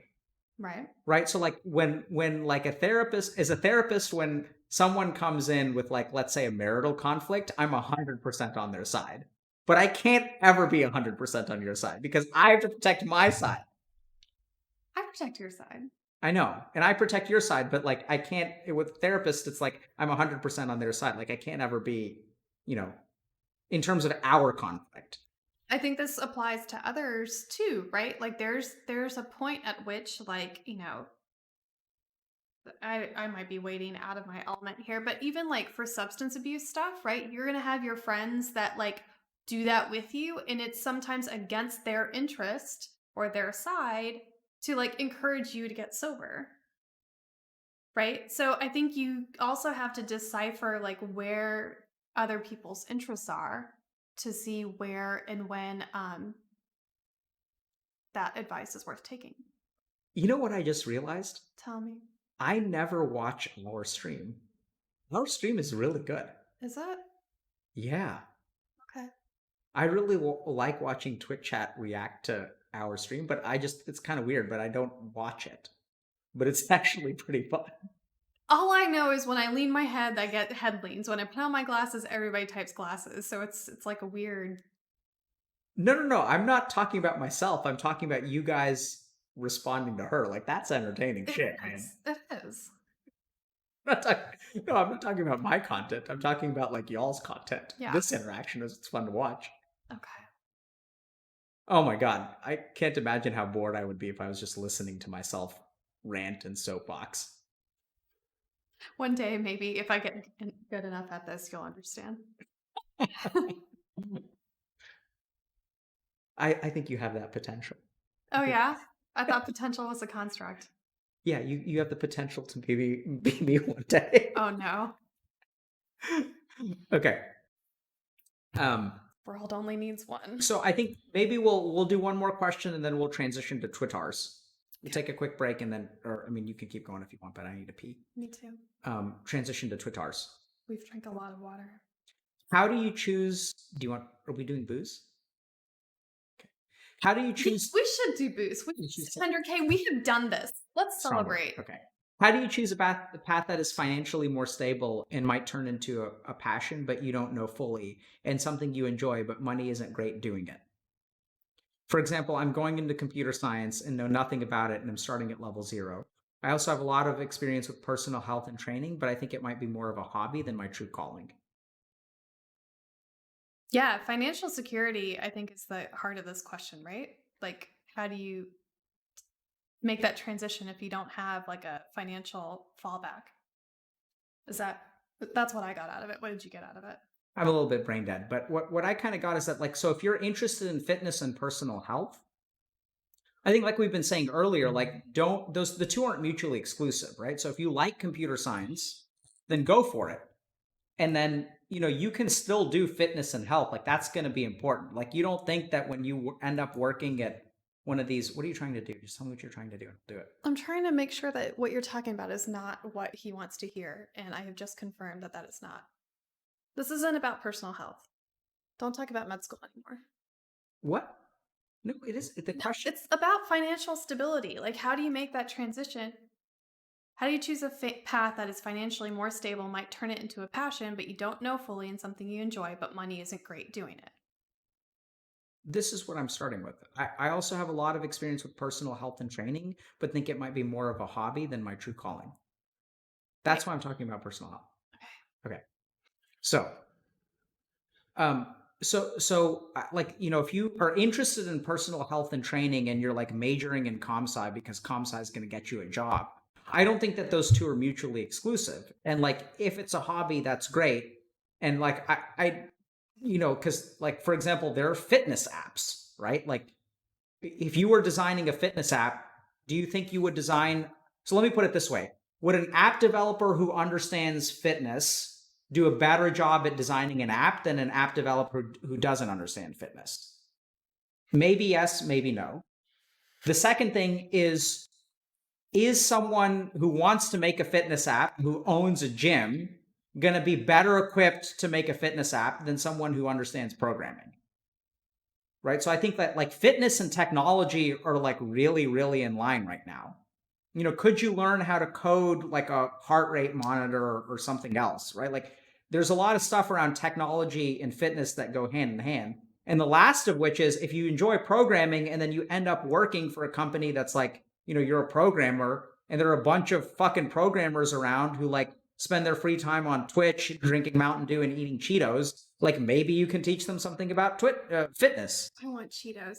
Okay, so I got the financial stability question, and I think this is a really hard and really good question because we had financial fallbacks that let us do what we're doing. And when you don't have that, it is absolutely, if you have to like focus on the rent, if you have to focus on your bills, that's why I think people should be able to get non-student loans. Like I'm not a student. I don't want to learn. I just want to try. So I think you can, if you want to start a business, try to at least get it started and look into things like SBIR grants, which will fund small business. Um, the one thing I have learned is that there are so many resources available in this world that people just have no idea about. True. So look for things like if you have a calling, try to figure out how you can make it a real thing and not just a hobby. Are they just chatting about chips now? Yeah, I don't think there's a Cheeto emote, So Doritos it is. and they're doing Doritos. Man, Frito-Lay, get on it. Sponsorship opportunity. I will eat Cheetos for money. This I will do. Um, so I think creating that financial fallback, you can either try to save up for it and take stuff on. I think Upwork and those kinds of platforms are really good ways to kind of wade into freelance world and try to get some extra money while seeing if you're good at it. Um, so you can try to create like a side hustle that way. You can also, if a side hustle isn't the right way for you, if like trying to save up more, if you're already working crazy long hours and don't have more bandwidth for that, I think you can also have really honest conversations with whoever you are employed with to, yeah, chips, um, about things like advances or bonuses or other ways you can kind of restructure that arrangement. There are resources in the Discord, by the way, about how to do this. And another thing that you could probably do is, this is risky, but you could ask to go from like an employment status to a contractor status because that will let you take home more of your actual paycheck and will help you phase out into something else. And that way, like your employer sees it coming, you kind of can put yourself on like a 6-month contract or something like that with your work and try to move into something else. And if it doesn't work, then you've already been there, and you can try to go back. It's super risky, but if you're so I work best under pressure. If you're someone like that, the risk can actually help light a fire under your ass. If you're not like that, then that's not the right way for you. But look for money or save money. Preferably do both. And I think there's ways you can tackle either side.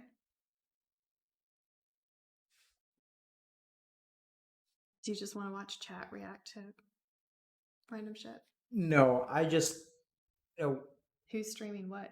I heard the phrase employment status to contractor status, and it's like one of those things where I just like, It sounds like what you said was really important and really helpful, and I just couldn't. I was reading Twitch chat, and I even tried closing my eyes, but I saw Twitch chat with my eyes closed. So what she said was probably really important. I'd pay attention to it, but I have nothing else to say. Okay, let's take a break. We're gonna go grab a let's take drink. break. And we'll see you guys back in a minute. Muted, boomer, muted, boomer. Okay, Twitter. So let's see. How do I find Twitter questions? Twitter. Do y'all do that?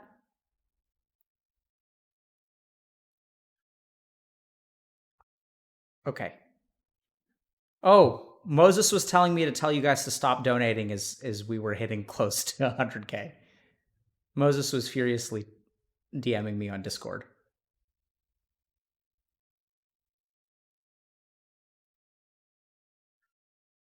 Okay, I'll tell you guys to stop. Okay. How do I find Twitter? Hold on, let's see if Dr. K can do it by himself.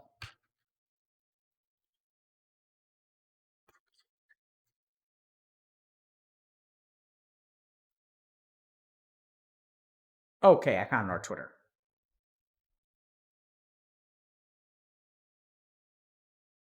Hold on. Twitch, can you guys help me with this? Oh, here we go.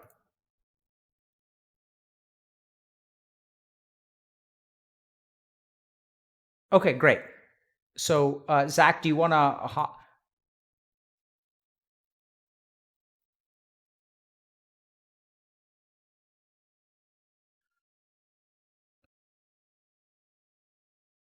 Okay, found it. Okay, let's keep going. Mrs. K will be with us in a moment. Okay? Okay, after Twitter. Okay. Cool, man. Thanks, Zach. So I got a quiet, well-paying job. Let me see if I can do this. Let's just do this one.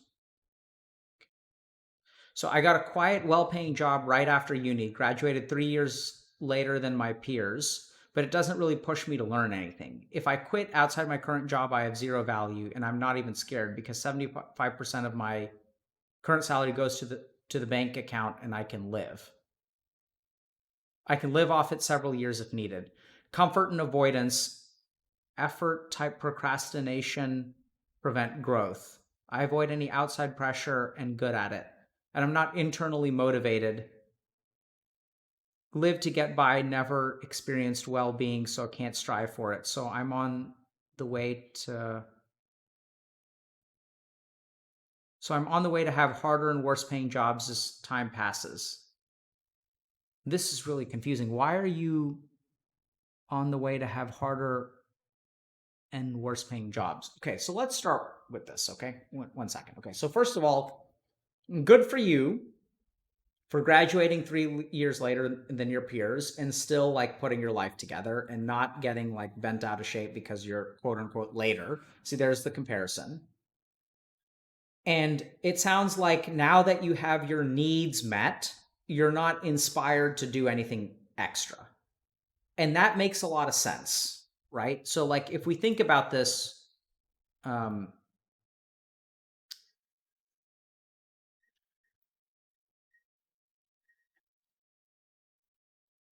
I forgot what email. Yeah, there we go. Thank you. Cheers. Cheers. Cheers, you guys. Thank you. Okay.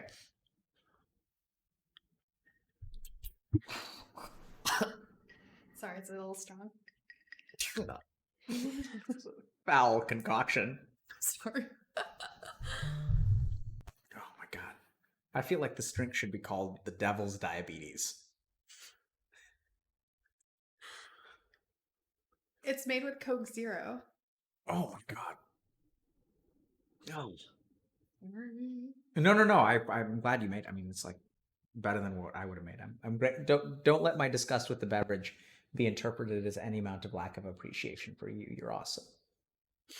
It's just the Devil's Diabetes is the Devil's Diabetes. Like what, you just came up with a new drink and it's cool. It's like Lots of alcohol, 0 calories. It's Coke Zero. Tastes awful. It's a lemon, yeah. The lemon really does help. Sponsorship opportunity. Seriously, Frito-Lay, Coca-Cola, where are y'all? Okay. Because now we actually have to do this thing. Now we actually are doing this coaching thing.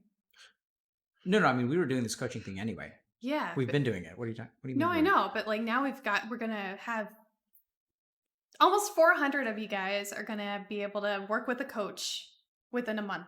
And I'm so excited about that. But I want to get to where we can help 10,000 people. Someone's telling me to kiss you. You want to do something? No, that's okay. Some things we keep private. Okay, so this person's question on Twitter. So has a quiet, well-paying job, doesn't really push you to learn anything. Is making money, storing it in a bank account, doesn't really know like what to strive for. Basically, seems like he's complacent, he or she. Okay. So, 200K goal kiss. No, we're not going to just have more and more stretch goals. We're really happy for everything you guys have done. Yeah. Anything on top of this, we mentioned this before, but I definitely want to say it again, is just going to go to subsidizing free services and padding the scholarship fund. So if you want to contribute, it will not be wasted, but like we're done asking you guys for money. Yep. Right. So, I mean, we're done. You have given enough, right? And we're very, very grateful for that. Yeah. But yeah. So just going back to this person's question. So I think it's important to recognize that like sometimes when you have your needs met, it's hard to move forward in life. Right. And like this is where like, because a lot of times it's I'm getting distracted by. Okay. I'll take over. What is the question? They want you to kiss them. Is that why you're distracted? Yes. Because I do want to kiss them. I know you do. I really want to hug everyone and cheek. This is why he wants to do the retreat. This is why I want to do the retreat. Because I want to weep with all of you. And it's going to be so touchy. It's going to be a lot of touching, a lot of feeling. You can sleep alone because you're going to be covered in corona. Coronavirus. Coronavirus. Our 2-year-old calls it the coronavirus. Canola. Okay, I can't read this thing. It doesn't have to push me back quick. 75% of my... Yeah, I feel like I know a lot of people in this position. Okay. Quiet, well-paying job. They're financially very comfortable. Just kind of nothing to live for, nothing to do. And if they leave this job, no, it's not like they know where they would go. Is that the gist of it? I think so. Yeah. So thoughts on how to respond? Yeah, so it sounds like kind of a lack of purpose, right? And I think volunteering is a good thing to do. And also, one of the things that I have been really grateful for from my friends in this position is their advice and mentorship and guidance on Healthy Gamer.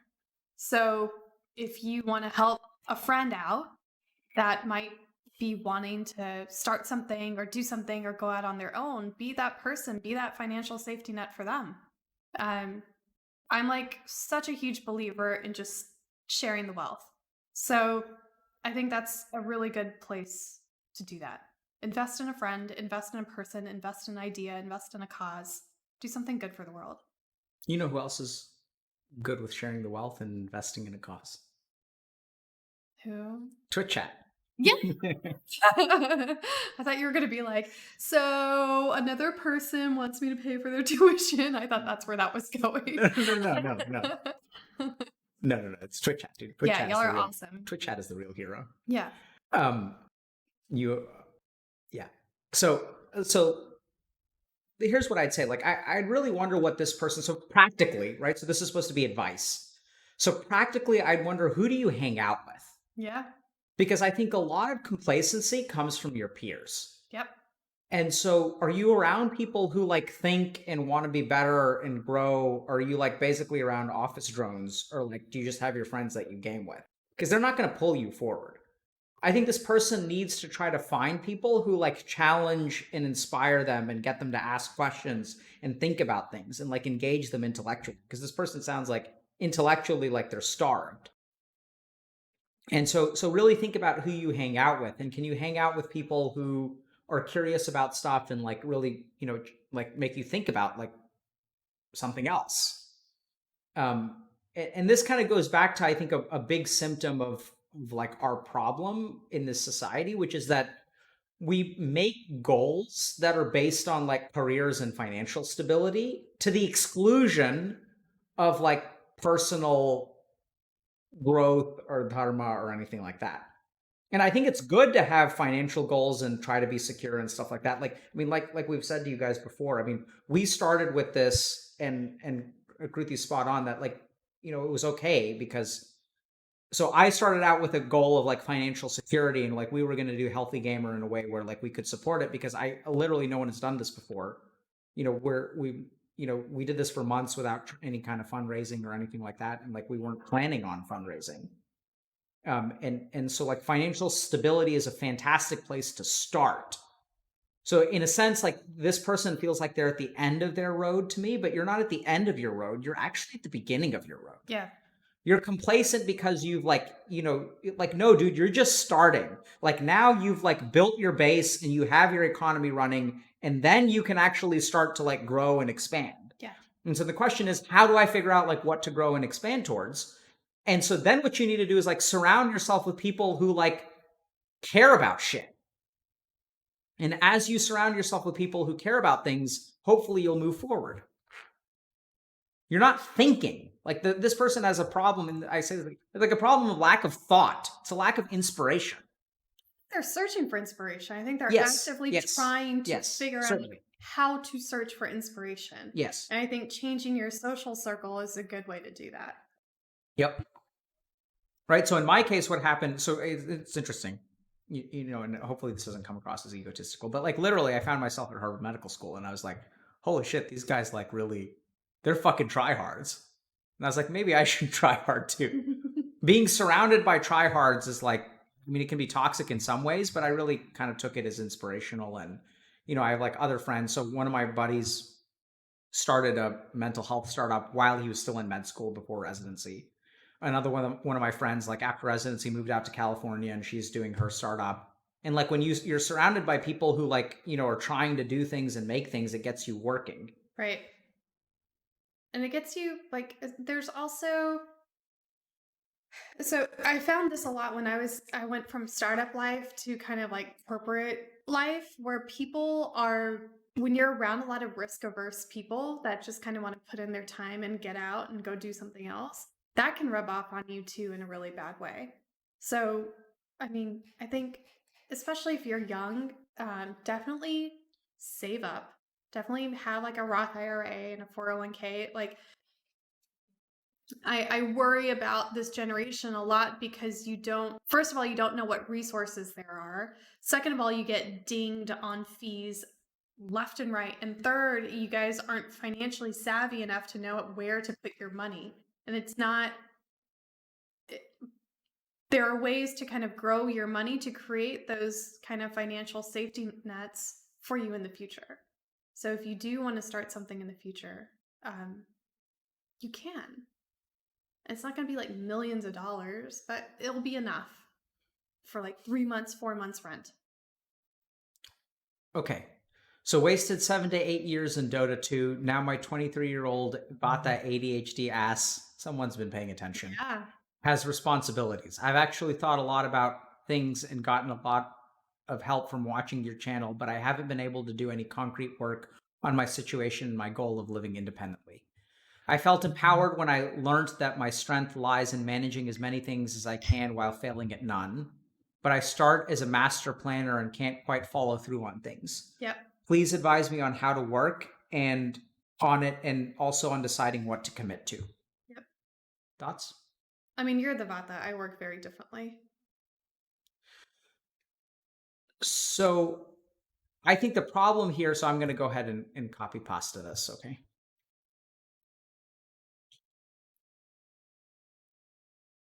Okay. Copy pasta.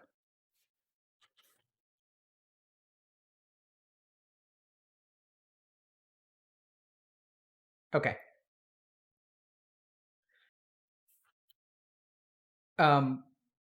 So I felt empowered when I learned that my strength lies in managing as many things as I can while failing at none. But I start as a master planner and can't quite follow through. Okay. I'm gonna highlight that. I haven't been able to do any concrete work. Okay, so let's look at this for a second, okay? So the problem isn't follow through, the problem seems to be starting. So there's a big difference between planning, starting, and finishing. And when I see this sentence, I haven't been able to do any concrete work on my situation, I think you've got planning and you think that the problem is follow through. But oddly enough, what I want you to do is actually start stuff and go ahead and fail them. Like, I think it's better for this person to start and abandon compared to plan and not start. Yeah. So what I would love to see this person do is actually start a bunch of things and then not follow through. But at least start them. So you'd rather they cancel. Yep. Yeah. I'd rather them fizzle out, get good at starting and fizzling out, and then try to bring balance and follow through into it. Does that make sense? Like, just got to get started. This person isn't started. When they say, I can't do concrete work, yeah, because you're planning and you're concerned about not following through because in the past you haven't followed through. And that's what keeps you from getting started. Whereas each of these are discrete, like psychological or neuroscientific skills. Starting a task and overcoming procrastination is a different psychological or mental skill from staying on top of a task and seeing it through to completion.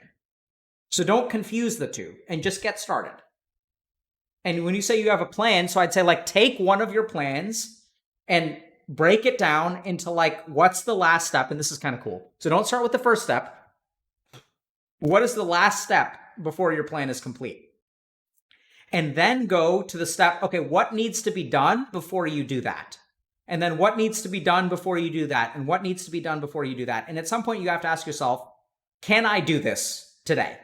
And if the answer is no, then go back. What do I need to do before I can do something today? And then you work yourself backwards to the first thing that you need to do. Can you do this today? And when you find the thing that you can do today, you do it today. I think there are some specific things though that you do, right? Like when you settle into your admin work and stuff like that, you turn on music, you eat light because you don't want to get sleepy. There are some specific things that you do to kind of get into the just bang it out mode, right? As a vata. I'm sorry, I wasn't paying attention. What? So this person's a vata. I'm already tipsy. There's not that much in it. Okay. I'm a lightweight. Whatever. So if you're a vata, these are things that have worked for him in particular. So he listens to music. He shuts himself off, right? No interruptions. He doesn't check his phone. He also plans to when he settles in, he's I'm just gonna watch a replay, or I'm just gonna he just watches Dota for 15-20 minutes, and then he starts, right? So you kind of settle into that flow state. He also does this thing where he won't eat too heavy because then he'll get sleepy. So if you're trying to get into a mode where you're just executing, those are a couple things that he does. I'm so temperamental and finicky. I'm telling he's the most high maintenance person in I have ever met. And then he gets on our kids because they're so picky. Oh man, I'm so hard to live with. You don't love you. No, I love you too. Okay, all right. Kind of a diva. Okay. So yeah, so I'd say focus on getting started, and then fail a couple of times, and then you'll figure out and follow through afterwards. But do these very specific things to try to get into a flow state. Okay. How do you deal with pressure to choose profession to follow being at 18 or 19 years old? Don't do it. It's a trap. Just don't do it. Just pick something. Just pick something that sounds good to you at the time, and then everybody else happy, and then do what you want. Yeah. And you don't have to commit to a pressure profession, commit to oppression, and commit to a profession at 18 or 19 years old. It's silly. It's bullshit. Yeah, I majored in neurobiology and I started my career at the age of 27 or 28. I want to be a fucking political journalist. And look at where she is now. Right? Not a political journalist. I thought you want to do like political like strategy. Yeah, because political journalists make shit money. I'm really glad I'm not a political journalist right now. But I'm a political person, and so when healthcare pisses me off, I get to do something about it. You guys are keeping track of the DLCs, right? Because I forgot. Are you gonna do drunk DLCs? Absolutely, dude. Best drunk DLC is best DLC. Hello, Dr. K. I had, as you say, an easy life. My parents who love and support me and didn't had big suffering in the past. Right now, I'm studying economics, psychology, and discovered through you that I love helping and inspiring people. I would love to work as a coach in companies in the future. The problem I'm having is I don't know how to get the skills I need to become a coach. Can I take this one? And also, I don't know how to really help people. I see it as my dharma. Okay. This is like when you have somebody's attention, do not ask them something that you can Google yourself. Like, do a little homework before you ask kind of general questions. I get this all the time where people are like, I want to apply for a coach. Where do I do that? Like, just look on their website for like a second. Like try. And then if you email me and you say, I have looked at the website, I want to be a recovery coach, I think I have these skills, would this be good? That is going to go so much further, but don't waste somebody's time and attention on something you can easily Google. I mean,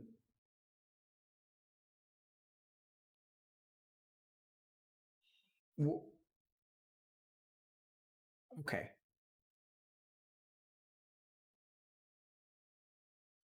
I think it's a legit question, man. Go like, ahead. hold on a second, okay? Okay. Before you roast this guy back to the Stone Age.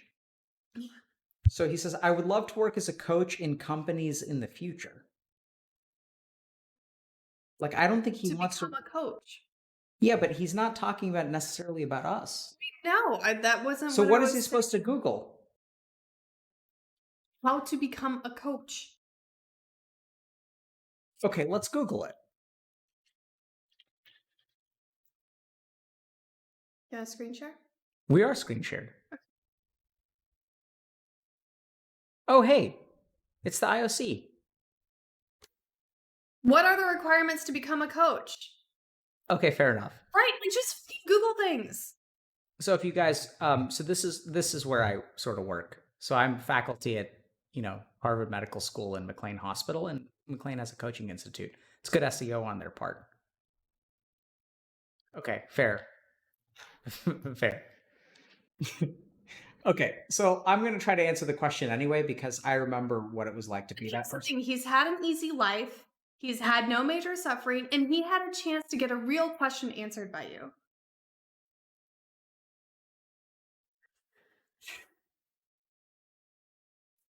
So I'm with you. Okay. I'm with you in the sense that if you're asking someone a question, it really helps to do your homework ahead of time. Because I get all kinds of like harebrained questions. And we answer a fuck ton of them. And we probably shouldn't, fair enough. But like, I'll tell you guys this. If you guys like ask me a question, if you have done thought or research, like I'm going to be much more prone to help you than if it's like something you could Google. So I'm with you there. I'm with her. At the same time, I think that like, becoming a coach is sort of an unclear landscape, right? So like, I would say that if you want to help people and you want to become a coach, there are a lot of different avenues that you can do. So if you want to, work with us, you can sign up with us. But coaching is an emerging profession. You can go sort of the psychology route. So you can become like a therapist. You can go to social work school, get a PhD, become a medical doctor or a psychiatrist.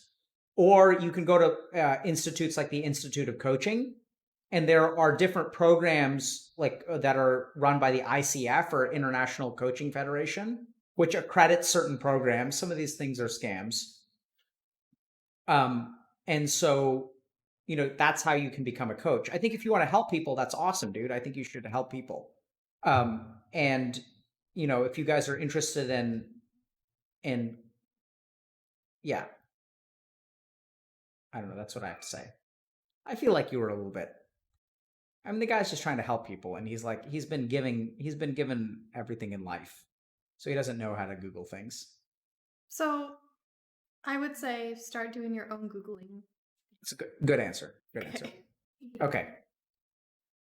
All right. I may get some hate. I have a well-paying job. Job is cool. Live in a foreign country. I was bored of my home country. I'm grateful for my current situation. Being raised by a single mom wasn't easy. Yet I feel stuck, demotivated, etc. I'm not sure why. Should I travel or? Yes, travel. Okay, so I'm going to offer some general advice because I think this is important. If you guys just feel a general lack of motivation, you should maybe work with someone else to help you get to the bottom of that shit. Okay, let her in. Okay. Uma, let her in.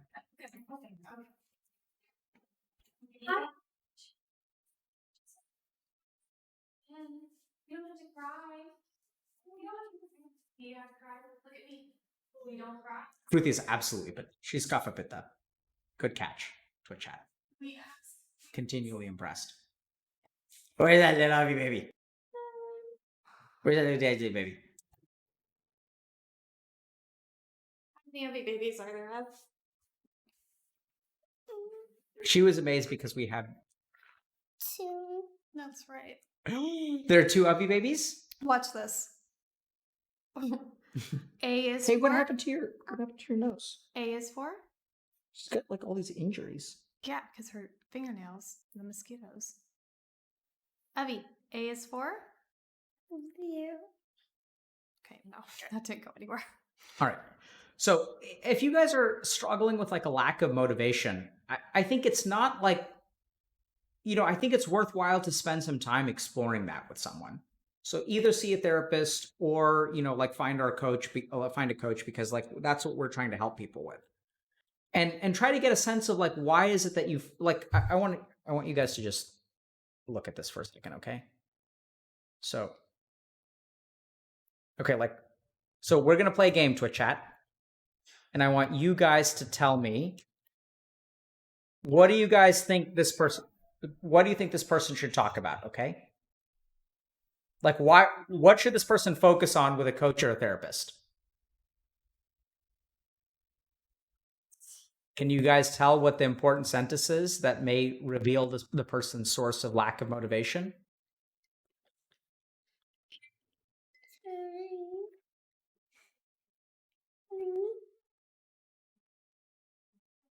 Where they live? Here.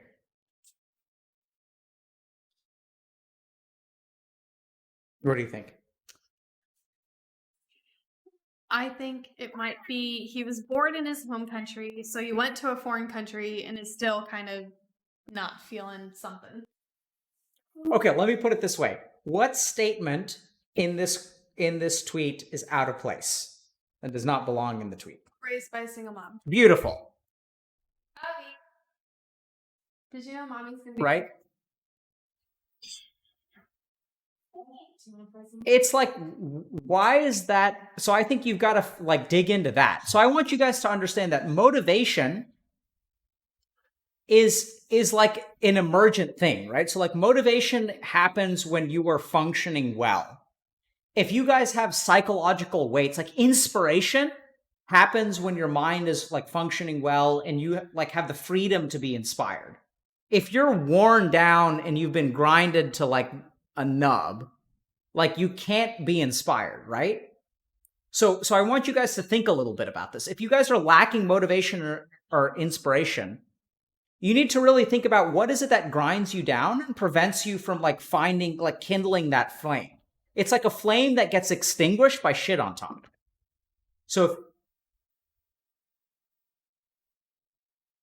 you want me to take care of that? I'm kind of trying to say something. We can switch in a second. Okay, I'll finish and then I'll take care of it.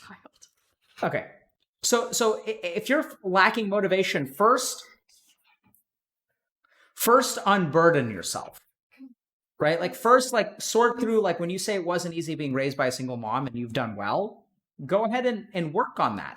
Like think through that, like unburden yourself of that, because you don't have to carry that shit around, man. And then once you're free of that, then you can fly.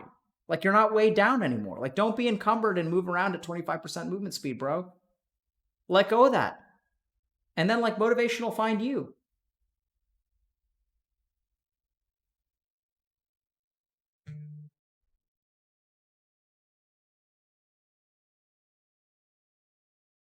Okay. All right. I think we're going to do, I think those are the tweets. So, okay, great. Thanks, hon.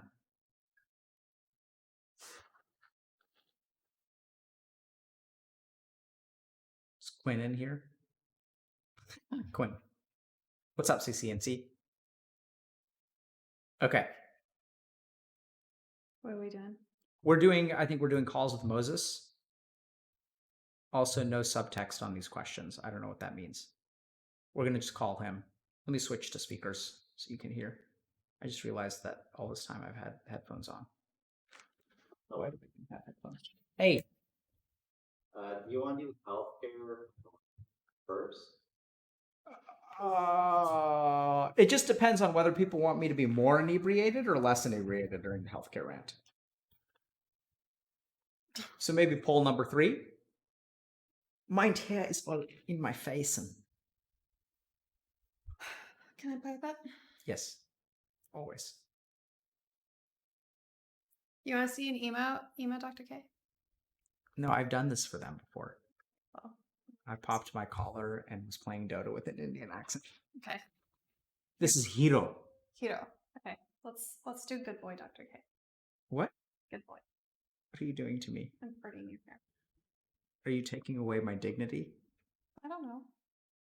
Oh, middle part? Yeah. Oh God, please not the middle part. No. Anything but the middle part.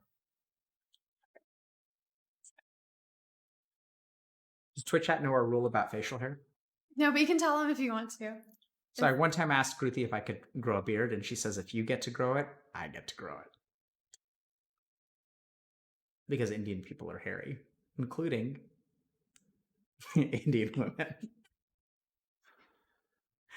All right, Moses, what's up? What's on deck, bro? I'm actually asked a good question.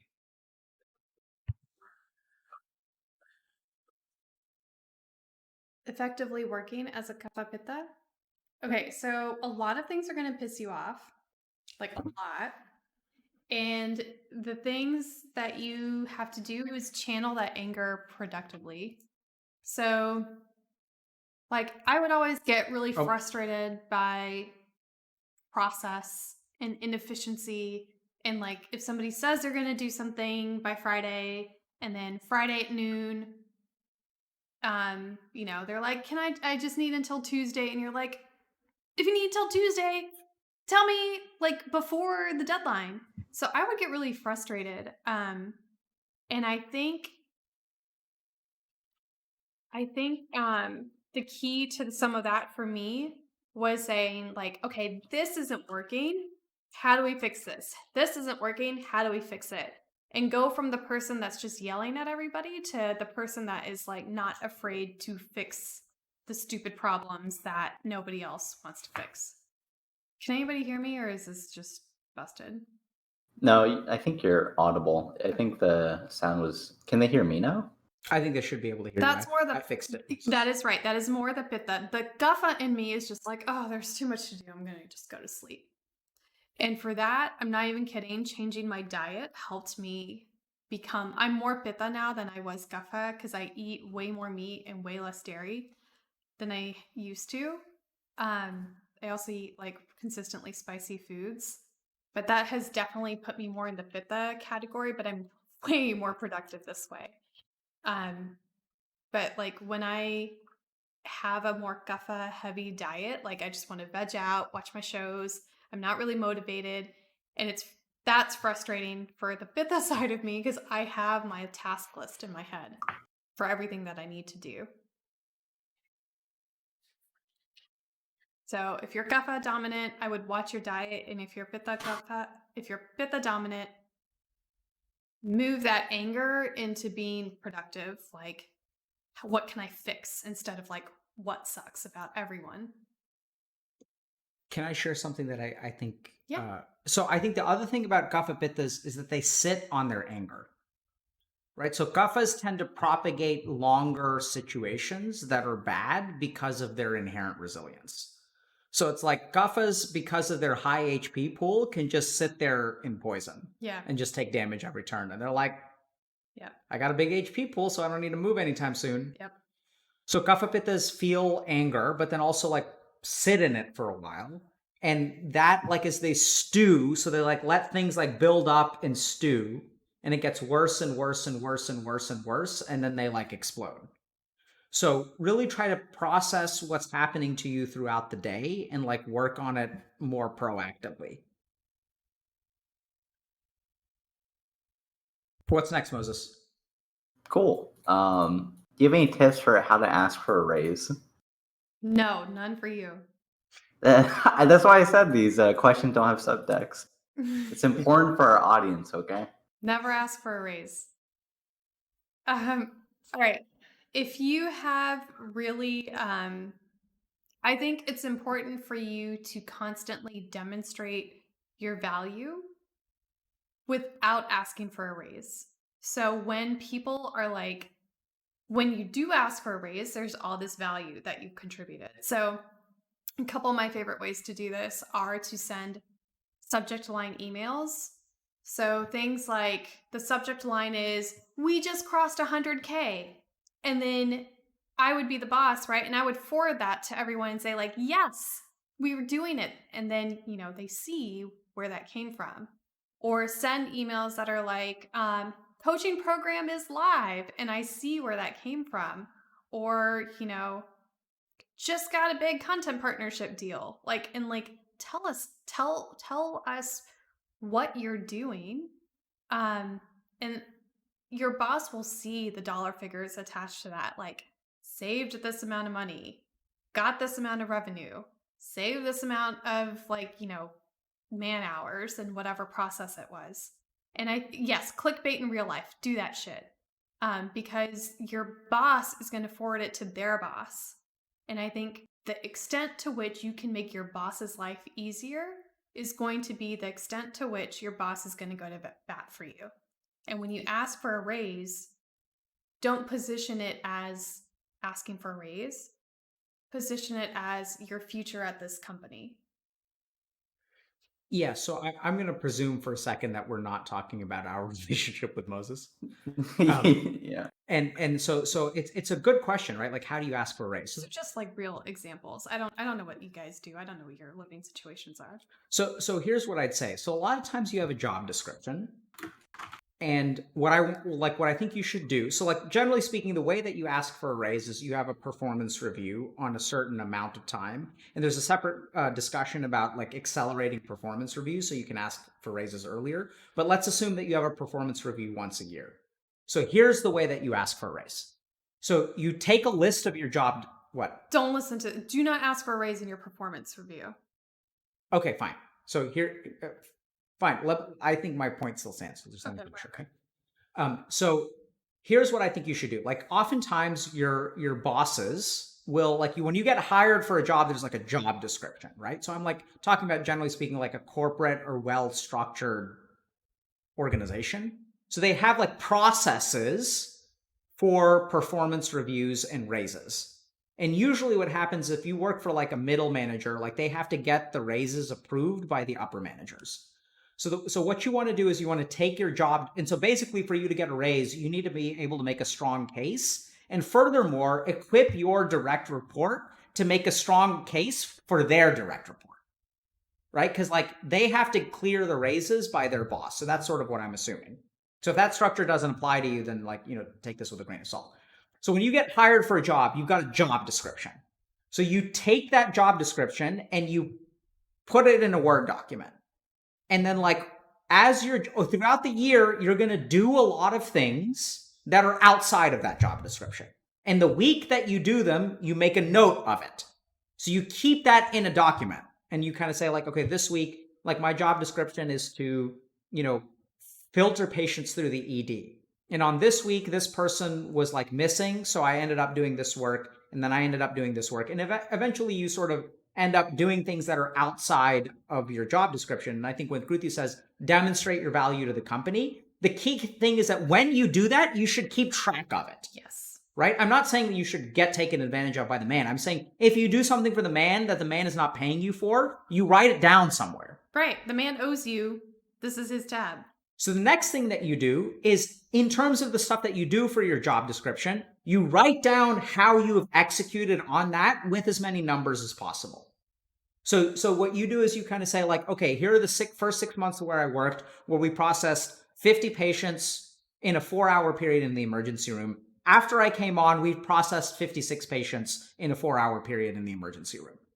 And then what happens when you go into your performance review, you have everything laid down. And then you take your document and then you like trim it up and you clean it up and you say, hey, I think I deserve, and if you don't do this during the performance review, that's fine.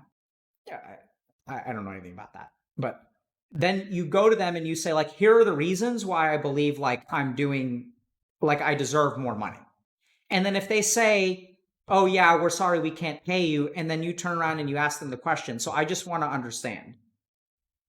In the future, I did all of these extra things.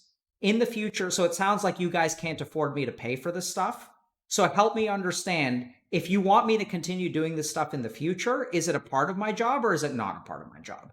So in the future, if you ask me to do something and it's not a part of my job or I'm not getting compensated for it, like, do I have the right to say no? It's kind of a dickish move, can piss some of your bosses off, but I'm a little bit tipsy. And I think like you should lay it out to them that you are doing work that you're not getting compensated for. Or rewarded for when you do it well. Yeah. And just lay it out for them and just be like, okay, so like you guys are asking me to do stuff that's not a part of my job. So I just want to understand, are you expecting me to do this going forward? Because it's not a part of my job. And then you put it to them. You're not saying like, I'm not going to do it. You're not throwing a hissy fit. You're just asking them to like put their money down on whether you're doing something extra or not. So right? The people that I know that have gotten the best raises are the people that consistently demonstrate their value, and it's never a surprise when they ask for more. If the performance review is the first time that you ask for a raise, that budget is already gone, right? Your supervisor should have seen it coming, should know your value, should have already made that case for you, and your performance review should basically be the closure, the final step to solidify whatever that raise is. That's good advice. And I also think that asking for title bumps is probably going to be more effective than a raise. So if you are just wanting a raise, right, that means I want more money to do the same thing. But if you want a different title, that's when the stuff that Alok is talking about comes into play. I'm also doing this. I'm also doing this. I'm doing a lot of this. I'm doing it well. It's bringing in value. I think my title should include that. I think this would be the appropriate like salary bump. And then you can go from there. So she brings up a really good point. Like, so I think the other thing is that you say that like, in terms of the title bump, the way you justify it is that, you kind of say that like, I'm doing things that are actually not a part of my job description. So I would like a title that's commensurate. To do them. Yep. And so like what you're asking your boss to do is just lay out, like, let's get all on the same page about what I'm doing for you and what I'm not doing for you and what you're paying me for and what you're not paying me for. And then let's get on the same page about like, are you going to start paying me for this stuff? And if you're not going to start paying for me, like, you're not allowed to be upset if I stop doing it. Or no longer care about doing it well. I think there's a distinction to be made there, because every company wants somebody that's going to fill in the gaps and be happy to fill in those gaps. Those are the most valuable people in any company. But people that do that and then withhold it, I don't personally want around, right? Because that means that you were a team player and now you're greedy and now you're not. So I would say, how can we get my compensation structure to let me be the most valuable to you guys? Because right now I'm only bonused if I do this. So that means that if I could support, this department, which makes more money, but you're only compensating me to support this other department, I feel like that's not in the best interest of the company. I think that is going to get you a lot further. And the other thing that you have to do is impress your boss's boss. And that person is going to be the person that approves the budget for your raise. That is why the subject line emails are so important, because your boss, when you send that to them, they're going to forward it to his or her boss, right? So then your boss's boss is going to see, oh, Alec's doing such a great job. He pulled in $100K for this fundraising month. He has, stayed sober on 2 out of 3 streams this month. He, whatever. Like, then if I send that out to like whoever, we don't have any overlords, thank God, right now. But when you send that out, potentially Alec would get a raise. Would you like a raise? Well, I don't get a salary, so it'd be That's nice to make a single dollar. You will not. I mean, I don't. Send me an email. Can I have I don't even want a raise. Could I just get a salary? No. Let's start there. Okay. How about $1 or another drink? Maybe. We'll see. No, can I actually have another? No, I have brought you mint. I have brought you oranges. I have brought you ice. I have brought you a drink. But you don't pay me anything. Okay. Pay myself anything. Get me a drink. Okay, I'll get you a drink. Thank you. But you make them better than I do. No, you just said, what did you call it? Devil's diabetes? It was delicious. Oh, okay. All right. Is anybody else seeing this? Oh, but you know what? You should get drinks with your boss. Socialize.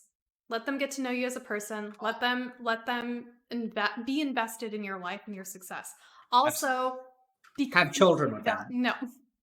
That's how you get them invested in your life and your success. If you want to raise. Hey, If I you understand a raise. Just get your boss pregnant. Except for you. Nothing. That's the way that you tie your boss and your future together is by having children with them. Moses, we're gonna need an HR professional. You need more than that. Yes. Okay. Oh wait, do you really want me to make you drink? Because Yes. I don't know how you make these. They're so Just good. pour it Please. with the wine bottle. Oh, for you? Yeah. Okay. Are you sure you want another one? Yes, please. I love you so much. All right. I will be back.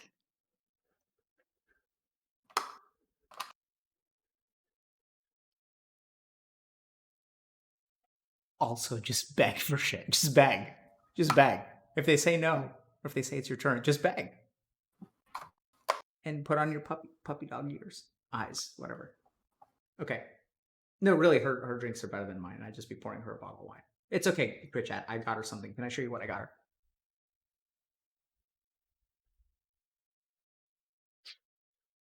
Oh, wait, are they gone? Oh, they're gone. What? I didn't say anything. All right, what's the next question? Wait, are you gonna show them the package? Huh? Wait, are you showing them the package? I can't tell because I can't see anything. Yeah, I'm gonna show them what I got her. Oh, okay. I mean, you can just do that first. Oh, be careful about the address, on the thing. Yeah, there's gonna be no address. Oh, okay. I'll open it down here.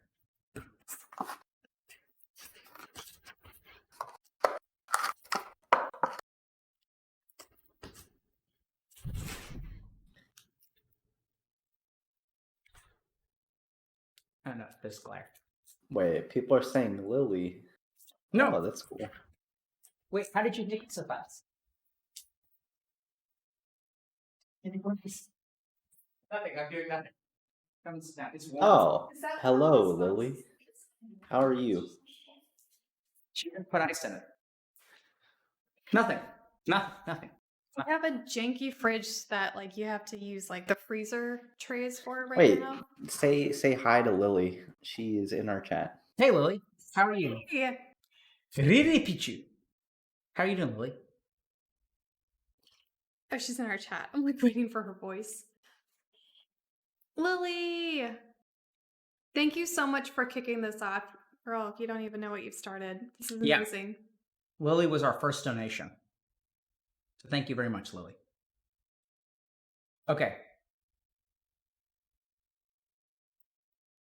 All right. So what's next, Moses?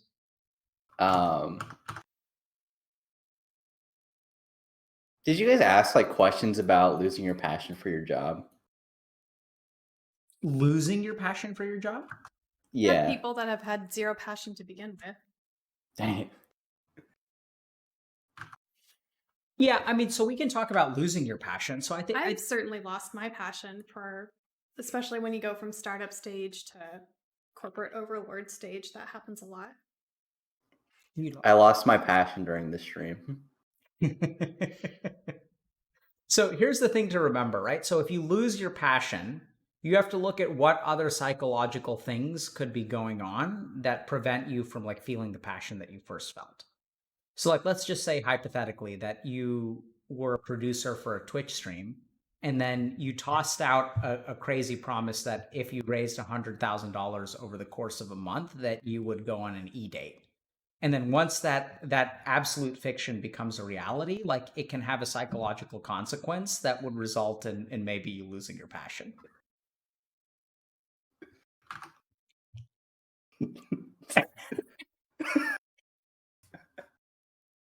Hey, am I supposed to take this question seriously? Yes, joking aside. Yeah, if you because lost your Zach and I are passion- not going to take it seriously. Right, I'm getting this. Drink you under the table. I don't understand. You've been able to drink. The whole reason we're together today is because you drank me under the table like 16 years ago. 17. 17 years ago. Okay, what's the question? 17 years ago in August. Got some big anniversaries coming up, you know that, right? Yep. Okay. That's what the box is for. Oh, sweetie. Yeah, I was showing them your gift because I have to wrap it properly. Because cardboard boxes apparently aren't sufficient for. Oh my god, his wrapping, you guys. I'll take a picture. I'll show it to you guys. All right, so what are we doing? Oh wait, answer the question. Like, what do you do after you lost your passion? How do you get it back, or what? Like, how do you recover? I guess. Yeah, so I think the 3 strikes rule is good. Like, give yourself and the company 3 chances to get it back, and like you got to specify what that is. So, as an example, I was really passionate about this startup that was basically like in-bar entertainment and like trivia questions and stuff like that. So if you like go to a happy hour, this was in Austin. It was a really fun little company that essentially what they were trying to do was sell in sponsorships to people who wanted to reach bars and restaurants. It's like kind of complicated, but essentially, it was really fun. The culture was really fun. The product was supposed to be fun. We were supposed to be essentially entertaining people at the bar who, like, you know, just to kind of pass the time while they were there. And then it got acquired, and the integration was painful. The kind of new corporate structure was painful. The company became very much about revenue and recurring revenue. And so they wanted to take this thing that to me was very creative and very fun and make it predictable and recurring and process oriented. And so I definitely lost my passion for like the creative side. And what I found was I wasn't going to do this for pennies anymore. So I negotiated a relocation bonus and a title change that basically doubled my salary and doubled my options, and came with a relocation bonus. And then like for that, I basically got to move my career to New York City, and that was super exciting. So that was like a way to kind of reignite my involvement in there. But I think just give yourself a chance and give the company a chance to find the right place for you.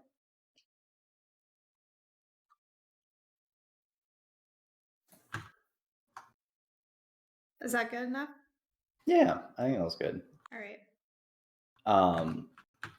Someone was kind of asking you about having the mental fortitude to drive like through like failing in college and being successful in medical school, and they referred to like getting rejected many times. But like, how do you actually deal with getting rejected?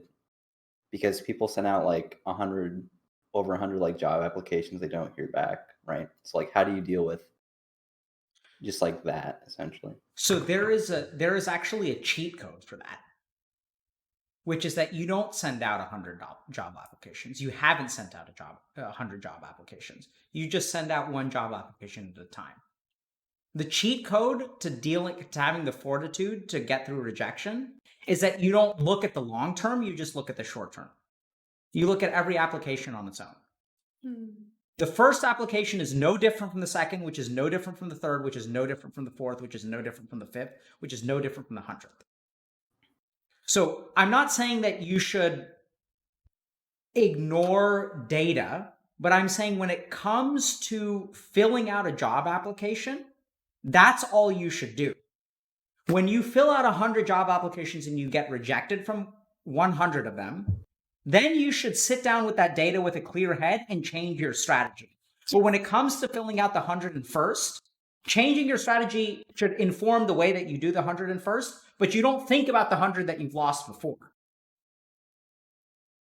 Right? Does that make sense? Right. Like, because really, what's the difference between the 99th and the 101st job application? Right? Like, Yeah. I'm not saying you should ignore evidence, but at the same time, don't let your past failures weigh you down. Like, every game of Dota that you play is different. It's a new game of Dota. It's not affected by, and so this is actually, forget about Dota for a second.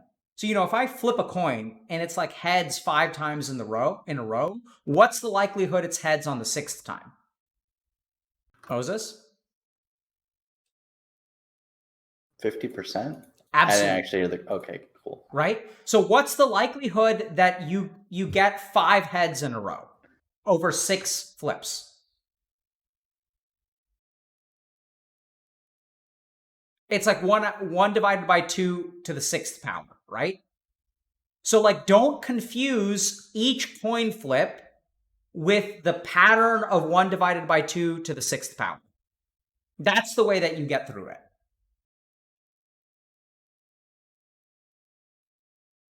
I also think that changing your strategy is key here. If you don't fall for traps, do not compete in things you cannot win.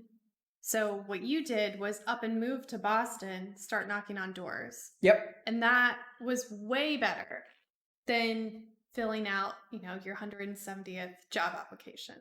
Because you knew that wasn't a race. Right. So I applied for 130 jobs and got 1 interview in a city that I wasn't willing to move to. And then like desperate times called for desperate measures. So I just moved to Boston with a suitcase and then like tried to make it. Saying traps everywhere. And I want to say, yes, there are traps fucking everywhere. Don't fall for them. There are traps for your time, for your money, for the way you go about your life. Don't fall for them. Don't do it. Hey, some dude donated $500 after we hit our goal. Strong work, MPer. Thank you. It's all for Gabe at this point, but thank you. All right, Moses, what's next? Oh, follow-up questions. Like, did you guys have tips for like kind of getting your foot in the door for like a job? Yes. Go for it. You want to network with people that before you have something that you want to ask, you want to build relationships before you ask for something. You never want to send an email or, make a phone call or send a Slack or DM or whatever it is that you guys do. You don't want to do that and say like, hey, such a big fan, love what you do. Can I blah, blah, blah. Don't ask for something in your first communication ever. You always want to offer that you're there. And like the people that I rely on as mentors, I know one day I will be calling in a favor. But the thing is, I think one day they're going to call in favors with me too. And even if the power dynamic is, they're big shits wherever they are, and I'm kind of this recent graduate doing this funky thing, there are levels of expertise you can offer just because of being who you are and knowing what you know. And that's not necessarily going to be conventional wisdom, and certainly not going to be business advice. So I'd say, like, if you want to get your foot in the door, like, do your homework. Yes. So I get all kinds of, I'm tempted to even just read This is this. going back to like Google your shit before you ask your question. Don't roast people. No, I'm not going to roast people. Do you, Okay. Moses, do you think it's okay if I read like 1 or 2 lines of an email without identifying the person? This is actually an email that I got. Yeah, maybe. I have to be able to find it because I get hundreds of these, but. I mean, I get emails that are like, have you ever thought about doing something on, motivation? And it's like, yes, I realize. No. You know what I'm like? I've never thought about that. Exactly. No. Like, have you thought about, doing something? And it's just like the most basic amount of homework. Okay, I can't find the email, but like I got an email once from a dude who like kind of said, hey, why don't we spend some time talking? I'm a smart guy. Why don't we spend some time talking and then I can tell you how I can help you? Right? And I was like, shit like that all the time. Like, he didn't lay out like what his skills are. And it's like, why the fuck would I spend an hour of my time telling you about what my needs are so that you can start to make a case to tell me how you can help me? The 2 main ways you can help somebody are by saving them time or saving them money, like in the business world. So do not send somebody a communication that is going to cost them time or money. Send them a communication that said, hey, I saw that you're trying to do this thing. I came across whatever. Don't just fucking link them the article and make them read the damn thing. Just be like, I think you should do this. Reference here. Boil things down. Be the person that's going to save them time and money. And they'll respect your opinion for it and say, hey, I'm thinking about doing this thing. What do you think? So Dr. Jin says, hi, can I has job, please? That's actually better than what the email I got was. Yeah.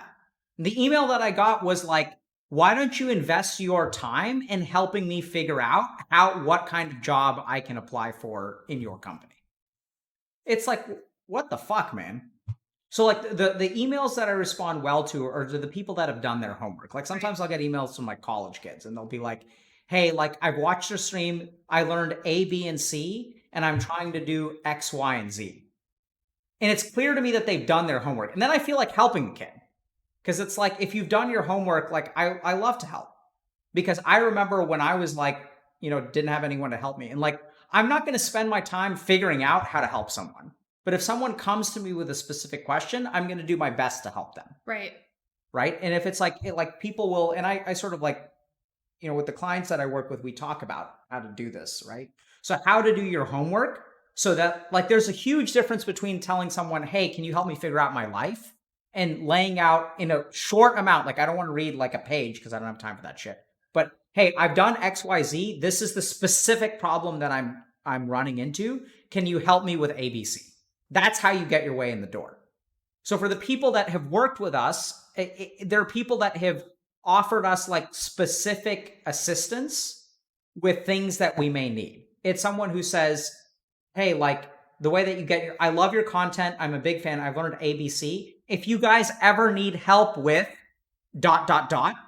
this specific task, please let me know.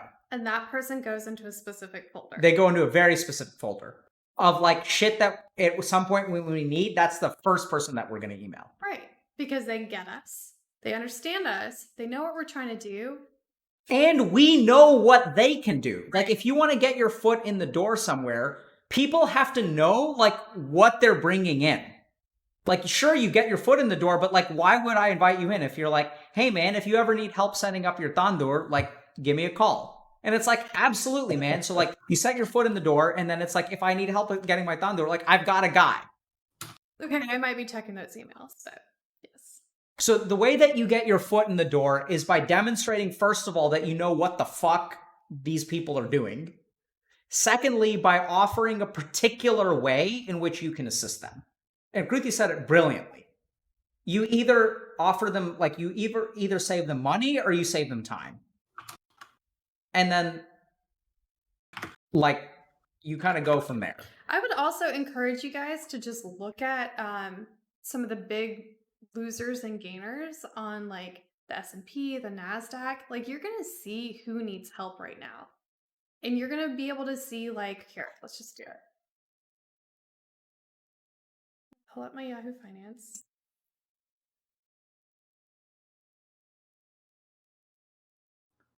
All right. The losers on mine right now are JetBlue and Southwest. Let's see.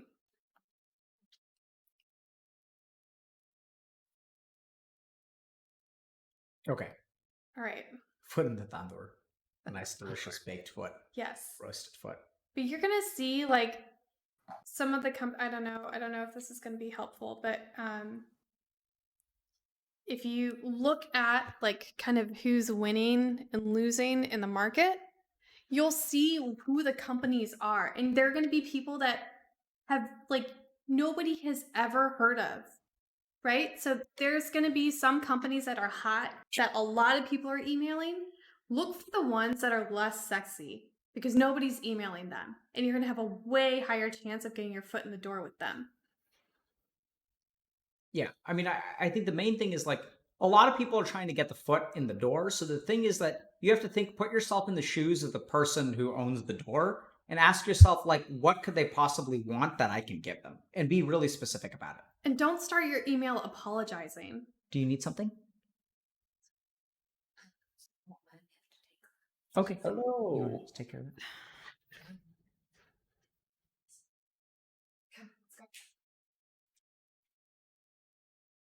Okay. Peepo Mom. Absolutely. What's Zach, should we move to text to speech, man? Yeah, there's actually just like not a lot. Okay, great. But, Fantastic. yeah. So then we can do DLCs. Yeah. Let's do the text to speech. Let's honor the people who have donated. Thank you guys.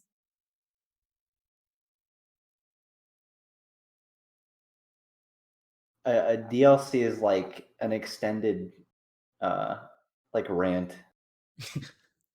I guess I don't know.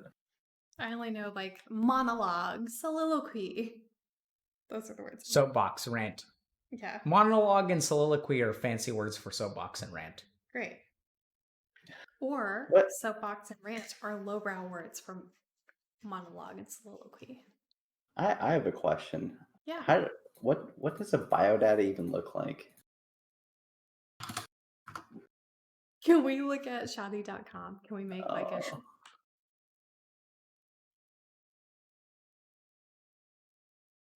Oh, man. Oh no. You're going to have to join. Yeah. You're interested. You're interested. Uh-oh. Yeah, it's hard to say. I feel like it's also a privacy violation of the people on here. But if you want to know, go to like ashadi.com or like indianmatrimony.com. Yeah, I don't know. We'll try to find you one. We have to anonymize one, Moses, because I have some in my email from people that have been looking for husbands and wives, but I don't want to share their information on the internet. Oh no. So like usually it's like a picture, your name, your GPA, your interests. So it's like a resume plus like your family members plus like a picture of you plus like your hobbies and skills. Yeah. So like the part that makes you unique and interesting is like the smallest part of it. Yeah. So it's like your astrological sign, your work history, who your parents and siblings are, their work history. And then sometimes you can tell some really interesting stuff from a biodata. Like sometimes they won't list the GPA of the person whose biodata it is, but they'll list the GPA of their sibling. Right. And it's just like really bizarre stuff. Like sister spelling bee winner 2000. Yeah, it's great. The kind of like if you want to see like insignificant padding of a resume, just look at biodata because you really will see like spelling bee champion 2005. So-and-so high school. Like, they'll put that shit on there. Yeah, because you can't put that on a real resume. So it's all the other shit. And it's like, there's some 2002 to 2010. Yeah.